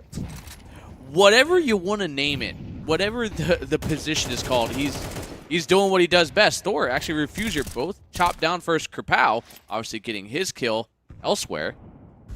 But it is a man advantage for In Control. So maybe, not done, not out yet. Could still very well be a 5-7 half. The only thing that fears me is that they are going into the heavier stacked bomb site. Alex spots out a shoulder. That's a beautiful readjustment to the head. Aylor not able to spray down with the AK. Wow. How is Alex still alive? How does he buy the time for Corn to get the kill? And now Fisher come up in spades as the bomb carrier was so far behind the rest trying to push on to the B bomb site. And that's what I mean with the spacing that I brought up before. I feel like there's just, sure, there were two players in the close apartments. They were playing for the trade-off of each other, but there wasn't the aggression with that first kill. Once that player dies right away, you have to just commit to that fight because Alex was able to buy time with the low HP for Corn to get into the window of market and just spray him down. Fisher College really trying to get in the heads of In Control, calling a timeout, kind of letting them stew on that one, realizing that sometimes just some good strafing can net you enough time for your teammates to come in for a little bit of support. And that spacing, as you alluded to, Donnie, really coming into play. A 6-round lead. And do you think it's a little too gone yet? Do you think there's still time? I definitely think there's still time. You know, I think that anybody in any given day, in any given Counter-Strike server, can turn it on at the right time. And you know what? If you want to prove that you could do that, you can go to fce.gg/ESEA League to sign up for ESEA Season 57, which the signups are closing very soon, my friend. So you better get on that, Anthony. You better get your team locked in. My team, our team, Donnie, our team. You can catch us playing in the next Open 1 through 10. No, I'm joking. Probably not. I myself am washed. Donnie, not so 8. much. But you beat me to the call, to be honest with you, Donnie. I was going to do the same thing. But Alex, he's going to be first in line. I say that. Thor actually first with a nice op play as he continues fourth. Strikes down a second, maybe a third. Yeah, why not? Leaving. You know what? The round's over. I can't even get anything started before they just disappear, Donnie. I thought the clack came in for a second. I was about to jump out of the couch that we're sitting in right now. I saw it lined up. I'm like, he's going to do it. He's going to do it. I mean, this is just impressive from Fisher. If not, you know, I'm not going to say it's a tactical masterclass what's being put on. It is just pure individual domination on the server. That's what they bring to this, too. That is what Fisher is known for. Yes. You know, they're just known for being these crazy good Counter-Strike players. Aylor wants to change that story, though. Gets the opening kill in through mid. Scorchy close range. How the hell does Thor hit that shot? The kills continue to fall for Fisher, and in a blink of an eye, it's just Tyra. The last round of the half completely slips out of the grasp for In Control. The Galil all by itself gets pushed from Cat. The spray finishes him off. It's 10-2. Fisher College look to push for the finals, for the ECL Cup number 4 spot. Donnie, I don't know what they can do. They get opening pick for about 3 to 4 seconds. I'm like, there's a chance. And then Thor just does stuff. I can't allude to the specifics. That was a crazy flick. As he just, I saw him walk through, I'm like, surely he might get one, but he's going to get traded. No. He somehow gets out. Fisher, they call a timeout. I just don't know. I don't know what I don't know, but what I do know is that there's an 8-round difference right now, and I feel like it's only been 15 minutes. I mean, more or less, to be 100% honest with you, but this isn't a time to count In Control out. Because we do know how Mirage is one of those maps where there can be these very heavy swings. Yes. It can go from nothing to everything in just a matter of a few rounds. And a pistol round is the perfect way to start that. Get the momentum. Make it a 5-round difference in terms of the scoreline, and then you have a real game to talk about on our hands. They just need to stop this A-rush that Fisher is going to throw in their faces immediately. Dual Berettas on the site might be the exact way to do that. And a pair of them as well. That's 4 guns in 2 people's hands right there. And they're going to start tapping away, but they themselves, Scorchy gets tapped. He's already out of it. Kerpal tapping through. He's going to have to pop that reload sooner rather than later. The spam with the P2K coming into play. Maybe that ammo update kind of getting ahead of him, but the flank coming in already good position there, and it is going to be some kills going the way finally of In Control. A 4-on-2. Thor and Kerpow left alive, and these are the two players you want in this position. They're very susceptible to being pinched here, and it does look like Thor will eventually fall, and there we go. 3 alive and In Control. A step forward, a foot in the door. Yeah, the door is not open. The door is cracked. The door has space enough They're peeking through. to be ajar. Yes. The door can be pushed further open as long as history doesn't repeat itself. And the bonus round is collected. We know that we've seen many a times, oh, okay. Just because? I think just having a little bit of fun. I think they're shooting the pots as they go. And Warren just happened to walk in front of them. They said, man, who even cares about this ammo update? I'm still going to shoot the pots. It's I mean, at this point, it's you can't pass up tradition, Donnie. You can't. You can't just walk by a pot, a perfectly good, stable. They are just being mischievous and is hilarious. The and then just turn around. And they make all the noise and look at the disruption. They're in their heads right now. They are, but surely should still be fine. No way. Krapow, the Glock gets the kill. Straight through the smoke. Stop the bomb. Fuser at least able to find one more, and the MP9 on Thor maybe makes it a little bit more interesting, although a timing through the smoke allows Inui with the dual Berettas to push on through, collect his kill, and backed up by J.S. Feltner In Control, although looked scary for a moment, still do collect that bonus round. I got concerned. I will not lie to you. Once I seen that adjustment, that In Control were starting to like shift pressure towards that B site.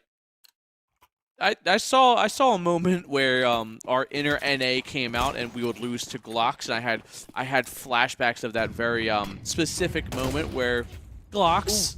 Wow, good shot there. Good damage there onto Alex. But Alex just almost had the headshot he lined did. up. He almost got the shot off and surprisingly didn't. But again, the door creaked open a little bit more here for In Control. The light of the tunnel at the end starting to shine through a little bit stronger. Well, Scorchy sees the light of a Molotov push him out of his position. Meanwhile, Krapow does get the first kill after the bomb's already going down. Sure, a trade comes in and a large amount of rotations in from Connector for the CTs, but as kills continue to flow, it turns onto the 2-2. It turns onto Scorchy all by his lonesome, catches out. Krapow tries to readjust, but Refuser just refuses to let that round slip away. Penultimate series point for Fisher. And man, it's just a story of close rounds for In Control. I feel like, sure, there's been the rounds that Fisher have just completely ran away with it, but to the same degree, there's so many rounds that In Control were so close, so close to being able to pick up, and then it just slips away at the last second. The 1v1s, the 1v2s just can't be converted. But it doesn't show the fact that Fisher College, they are human. They are susceptible to losing. And right now, In Control in a good position to maybe rack up another loss for Fisher. Get a 5th round, reset the economy, deny a bomb plant, get some money going for yourselves as well. But right now, Fisher College in a man advantage. Well, make it. Now it's just a 4-on-4. As Refuser, he's going to make his way up. The scout having some good shots there. Gets that impact. A little bit of a labored spray from Korn. Eventually nets the kill, but it is a man advantage for In Control. Alex tagged down to just 9 HP, so Korn is going to be forced to plant. A retake in a 3-on-2. In Control, a step away from success. I mean, realistically, all Alex needs to try to do is distract, but instead, Korn gets sprayed through the crack of the bomb site towards the van. Alex spotted out. Not long for the world. The Mac-10 able to collect a kill, although looking as if he could do more damage. It doesn't come through. In Control does get the 5th round that you were talking for, the 5th round that they were longing for. I got a bit worried when the fuse stopped momentarily, but there is, I assure you, still time.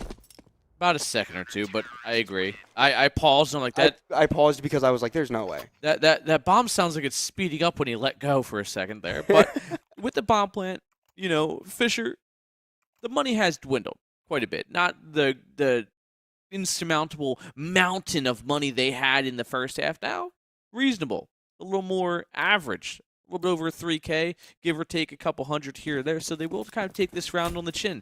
Tech 9s, Deagles, and some utility for Fisher College.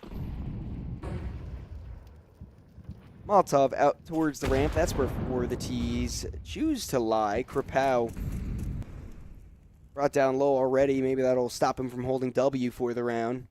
As you know, he wants to get aggressive anyway. He's the bomb. He doesn't care. He wants to lead the charge. Bit of a distraction in mid now. That is Alex. Groups back up with his team. The hit does start to come out on the site. Control playing this with respect, playing this back, letting Fisher try to take these gunfights.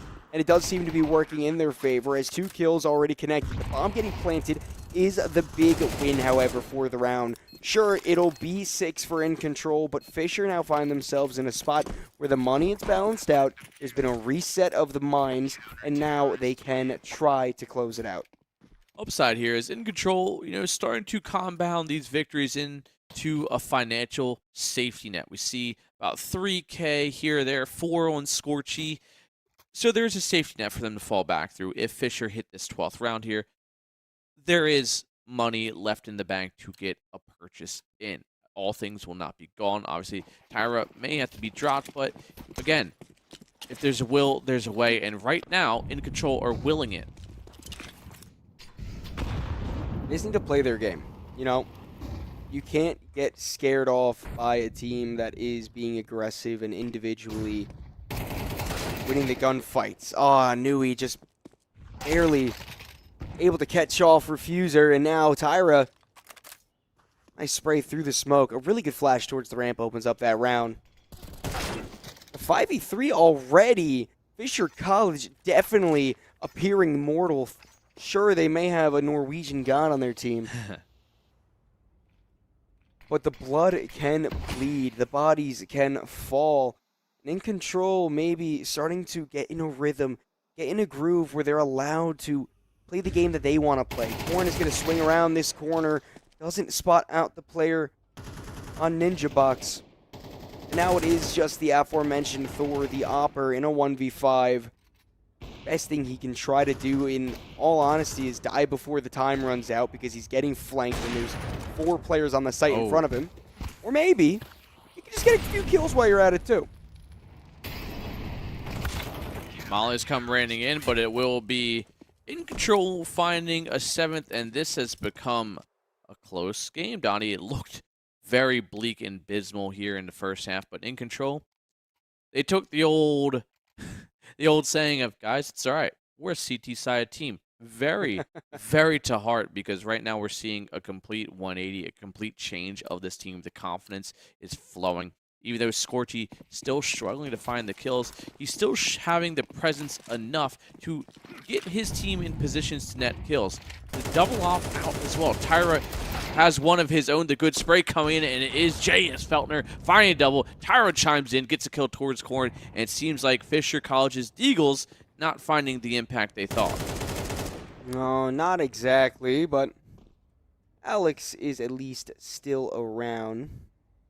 Maybe he could find a kill. Maybe he can get something going, but no, he can't. He cannot. In Control, dragging themselves back.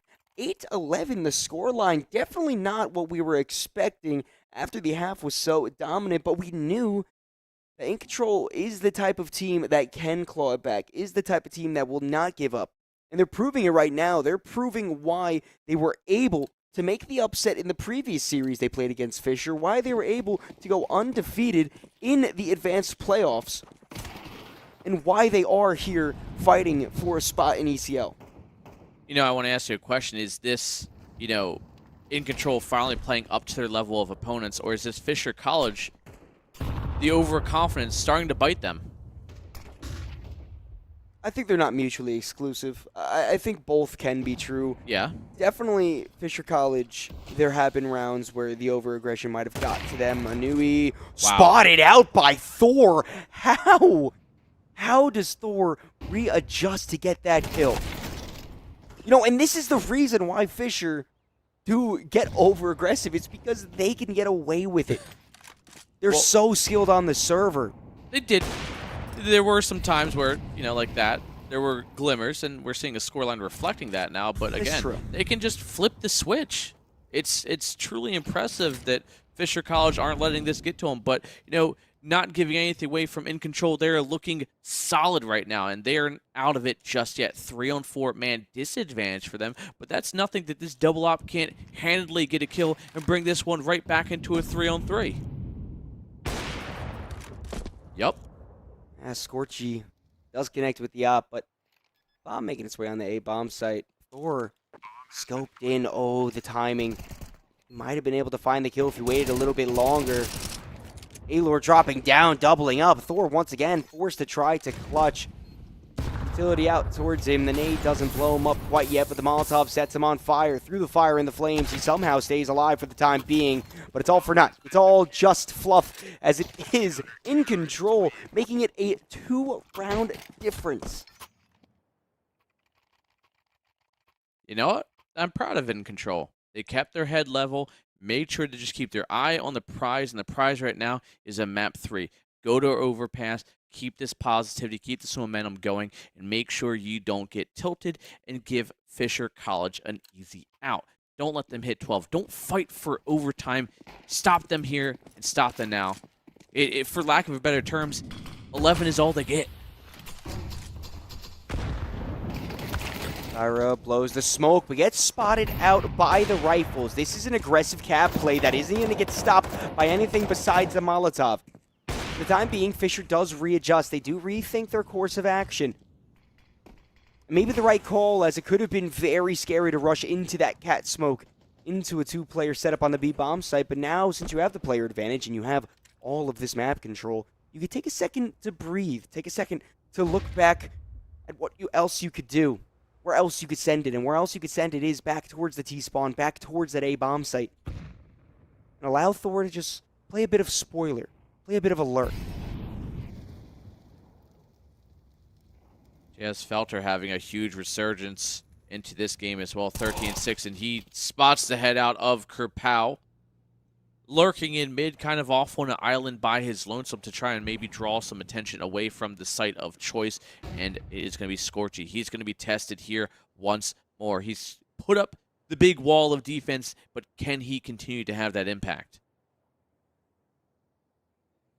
Only one smoke left for the side of Fisher College, so it's going to be hard to crack open the site.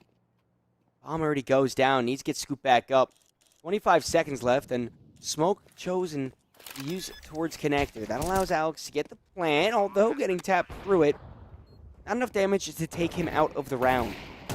Alex trying his hardest to make it an even gunfight. Him and Korn combined to make it a 2-on-2, and now the CTs, they're segregated. They're retaking from different spots. J.S. Feltner walks straight into the crosshair of Thor. He doesn't need the op. He's just as good with the rifle. And Alor is all that's between Fisher College and series point. It's 12-9. Fisher College do break that losing streak, and they find themselves back on top with just one more round in front of them potentially. Well, 11 apparently isn't all they get. 12 right now is what Fisher College are at. Map, match, point.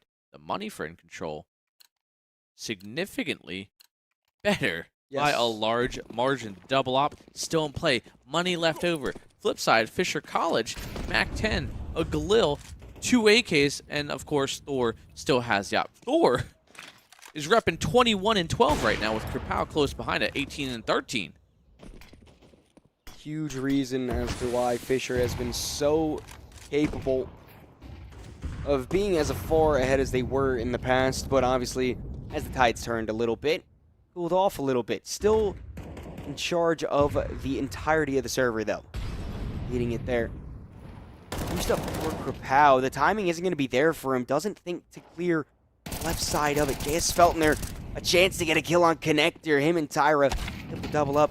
Fine for the kill there, but now the A-bomb site hit comes in, kills both ways, leaves us one player disadvantage for Fisher College. Bomb site in their control. The bomb yet to be planted, but surely a spray through the smoke makes it more interesting. Thor, we've seen you in the situation you're in right now. The nade could be perfect. That's already one off the board, but will he expect two pushing in from CT? He does not. In control. Don't let Fisher run away with it. They go straight back to the winning ways they found on this CT side.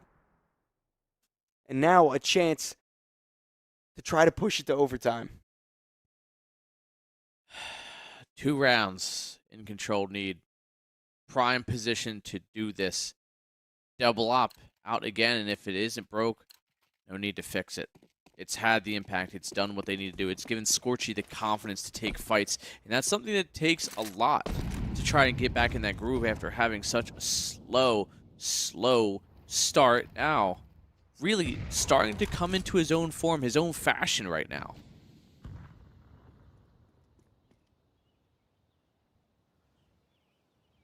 Up scope towards ramp. No one choosing to face. Instead, Fisher letting In Control stew in the control that they have right now of the map. Not pushing for too much information, not really testing the waters too much. Letting themselves stay comfortable. See if In Control do give up any free rifles. Krapow might walk straight into the scope of Nui. Jiggle peeks it, able to avoid losing his life, but pushes him off of that position. That allows Krapow to creep out mid. And his teammate Refuser over in top mid to try to get some control. Tyra, forward facing. Krapow loses their life, able to tuck away in the smoke, not worry about the refrag potential. It's the one-on-one fights. Refuser able to connect one with the Deagle, but Alex save his teammate in time. He doesn't need any saving. Refuser still alive. The op once more trained in the right spot. Not ready for the readjustment. No way. This is the way that Fisher win this series. 3v2, Anthony. The bomb soon to get planted. Rotations coming in from CT. Scorchy needs this shot. Scorchy gets spotted out. No chance to get the kill. Every tick of the bomb, the chances slim down more and more. The pressure mounts. Is it unsurpassable? Is In Control going to be able to push on to the site? The first op kill found. Alex not able to hit the spray. And the kills all fall in line. One after another after another. As In Control find another, they find themselves one round away from overtime. And man, this has been one hell of a map. In Control just rallying back and forth, just not giving up. And that just kind of proves the fact that there is a reason why they're in this semifinals position currently. Season 56 here in NA. And I couldn't ask for a better map too right now. You know, and this is what it's all about. These are the type of games that make you love Counter-Strike. Sure does. There's all the excitement at first, the blowout, then the comeback. And now, just intenseness at the end. Scorchy trying to push through. Tyra loses their life early on. Once again, Krapow, the thorn in the side of In Control. Seemingly do no wrong. J.S. Feltner, a little bit too aggressive, loses his life. Maybe now it truly does begin to fall apart for In Control, but there's no reason to say that they can't pull some magic out like they have so many times this map so far. Two-man advantage, but Refuser and Krapow very low. A nade could net a two-piece right here if it gets put in the right position. Korn might be able to find one more, or he may be a victim of the circumstances and position, but no. Krapow answering in, gets the kill, finds the support. Ayler finding at least a trade towards Thor. He gets mined out, down to 19. The nade goes sailing through with no damage done. The long lurk, though, of none other than Alex. He's going to make his way through market, but if he walks to the smoke, he has the world in front of him. 13-11. GG's. and it is not for a lack of trying for In Control. Thoroughly impressed with the just rigid kind of. I'm at a loss for words. I'm just kind of proud that it ended up being at least a competitive score. Granted, Fisher College, outstanding performance overall across 2 maps. But the fact that we did see kind of In Control rally back into that and still find a foothold. Yeah, at first, sure, you could say that Fisher maybe were getting a little too overzealous. Yes. They were kind of lending their hand to losing the rounds at first, but you can't take away the fact that In Control were able to just claw back round after round after round. Once Fisher, once again, locked in, dialed in, were ready to try to win. In Control still tried to battle back, but at the end of the day, it's commiserations to In Control, and it's Fisher to push themselves to the finals of the NA finals in an amazing fashion. And they will, I'm pretty sure they will be going up against Lag. Yes, If they I remember will. correctly, yes. And that is going to be a hell of a matchup. 2 just titans of the NA Advanced season. Yeah, I mean, and honestly, just 2 titans of the future of Counter-Strike. I mean, it's bright. Both of these teams have made their way through the leagues. Both of these teams have grinded all the way through local lands, through, as I said, ESEA leagues. And now it's the time for one of them to really take that step forward. Not only get yourself some money in your pockets, but also get those VRS points. Get your name out there. Make the majority of NA truly know who you are. And all of that is possible because of ESEA League. Once again, registrations are closing soon. So if you find yourself and your friends want to join a little team, you can go to fce.gg/ESEA League and sign up soon. You know, Donnie, I'm proud of so many things. I'm proud of In Control for rallying back. I'm proud of Fisher College for putting it forward. But I'm proud of you too, Donnie, for that absolutely stellar transition. You've come so far, Donnie. What can I say? What can I say? You know what I can say? That it has been a hell of a ride to get here. Yes. Even without looking back at every single matchup, you could just look at the most recent matchups. Look at the finals, the ESEA finals, North American finals. It has been a lot of grueling matches, a lot of teams trying to make a name for themselves, a lot of teams, for first time getting the notability of really having their name out there. And that is what it's all about. Teams from Open 10, teams from Entry, IM, Main, and Advanced all duke it out in the end to see who has what it takes to get the spot in the ECL Cup number 4. Not to mention, if you do work your way all the way through all these ranks up to Advanced Main, doesn't matter at which point, you can find yourself on the mainstream as well, like teams like Fisher College, like In Control, like Lag even, and get yourself in the finals, get yourself those VRS points, and maybe one day you can find yourself in a world ranking position. And tomorrow, I do have to say I'm very excited to see the aforementioned Lag and Fisher College clash. That is genuinely, I think, the future of North American Counter-Strike. 100% Both agree. of those teams are just so intelligent in the way they play the game. They're so enticing to watch. They make you want to come back for more. And to have both of those teams in the same server at the same time battling for the first place prize, I mean, nothing gets better than that. Yeah, I feel like this is just kind of the path it's led here.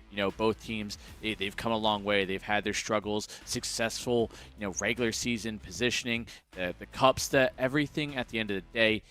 It's just NA's looking a lot better. They're looking a lot more. Granted, there are still some mollies and smokes NA tends to miss here or there, but it's come with the territory of NA. But Donnie, I think that's kind of it for us tonight.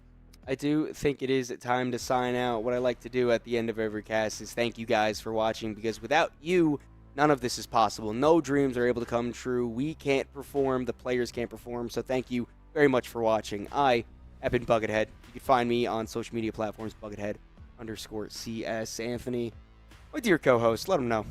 I have been All In Gaming 23. You can find me on Instagram, TikTok, Twitter, and Twitch as well. And again, thank you all for stopping by, and thank you to ESEA for this position that has been gifted to me, Donnie, and anybody else in this as well. So thank you, and make sure to stick around for the grand finals tomorrow. It'll be me and Donnie back again here 2 days in a row. You'll get us, and NA has been just so blessed to be here.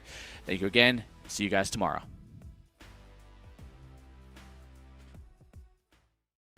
Damn, guys, we almost had this. Thank God that's over. Bored of endless matchmaking? Take your first steps towards EPL, experiencing real strategies against teams of your skill. Learn more at fce.gg/EPL. The ESEA Team Finder is getting an overhaul to help you build or join rosters and start your competitive journey. We're moving beyond instant joins to an application-based system. Captains can now define the skill level, region, role, and practice time. Draft your team description and application instructions to find exactly who your squad is missing. Share the application page link on social media to start receiving applications. For players looking for a team, your search no longer has to get lost in social media feed. Simply apply to put your profile directly in front of captains. Show your motivation and give teams the context they need to see why you're the right fit. And for the captains, review applications with the team, chat with candidates, and organize trials to find your perfect match. Discover all the new ESEA improvements at fce.gg/season57blog.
If you wanna be my love, boy, we gotta take it slow. If you wanna be my love, I'll show you what you wanna know.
If you wanna be my love, boy, we gotta take it slow. If you wanna be my love, I'll show you what you wanna know.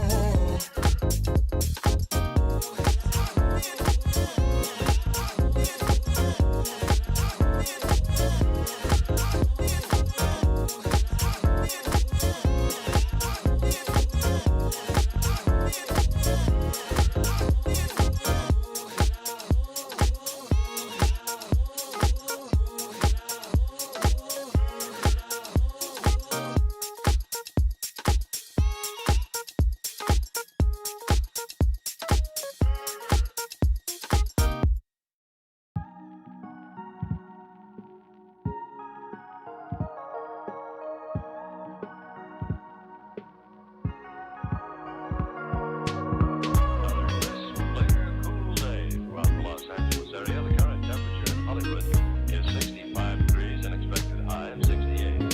KLX Radio. Great, hit snooze till it's 8:30. Grab a coffee to help ease my brain. There's no time to play. Climb out the sheets, find the jeans from a previous day. Grab the keys from off the counter. Commute into the city, gonna take another hour. Man, I hate trading time for away. At least I got a home and a job that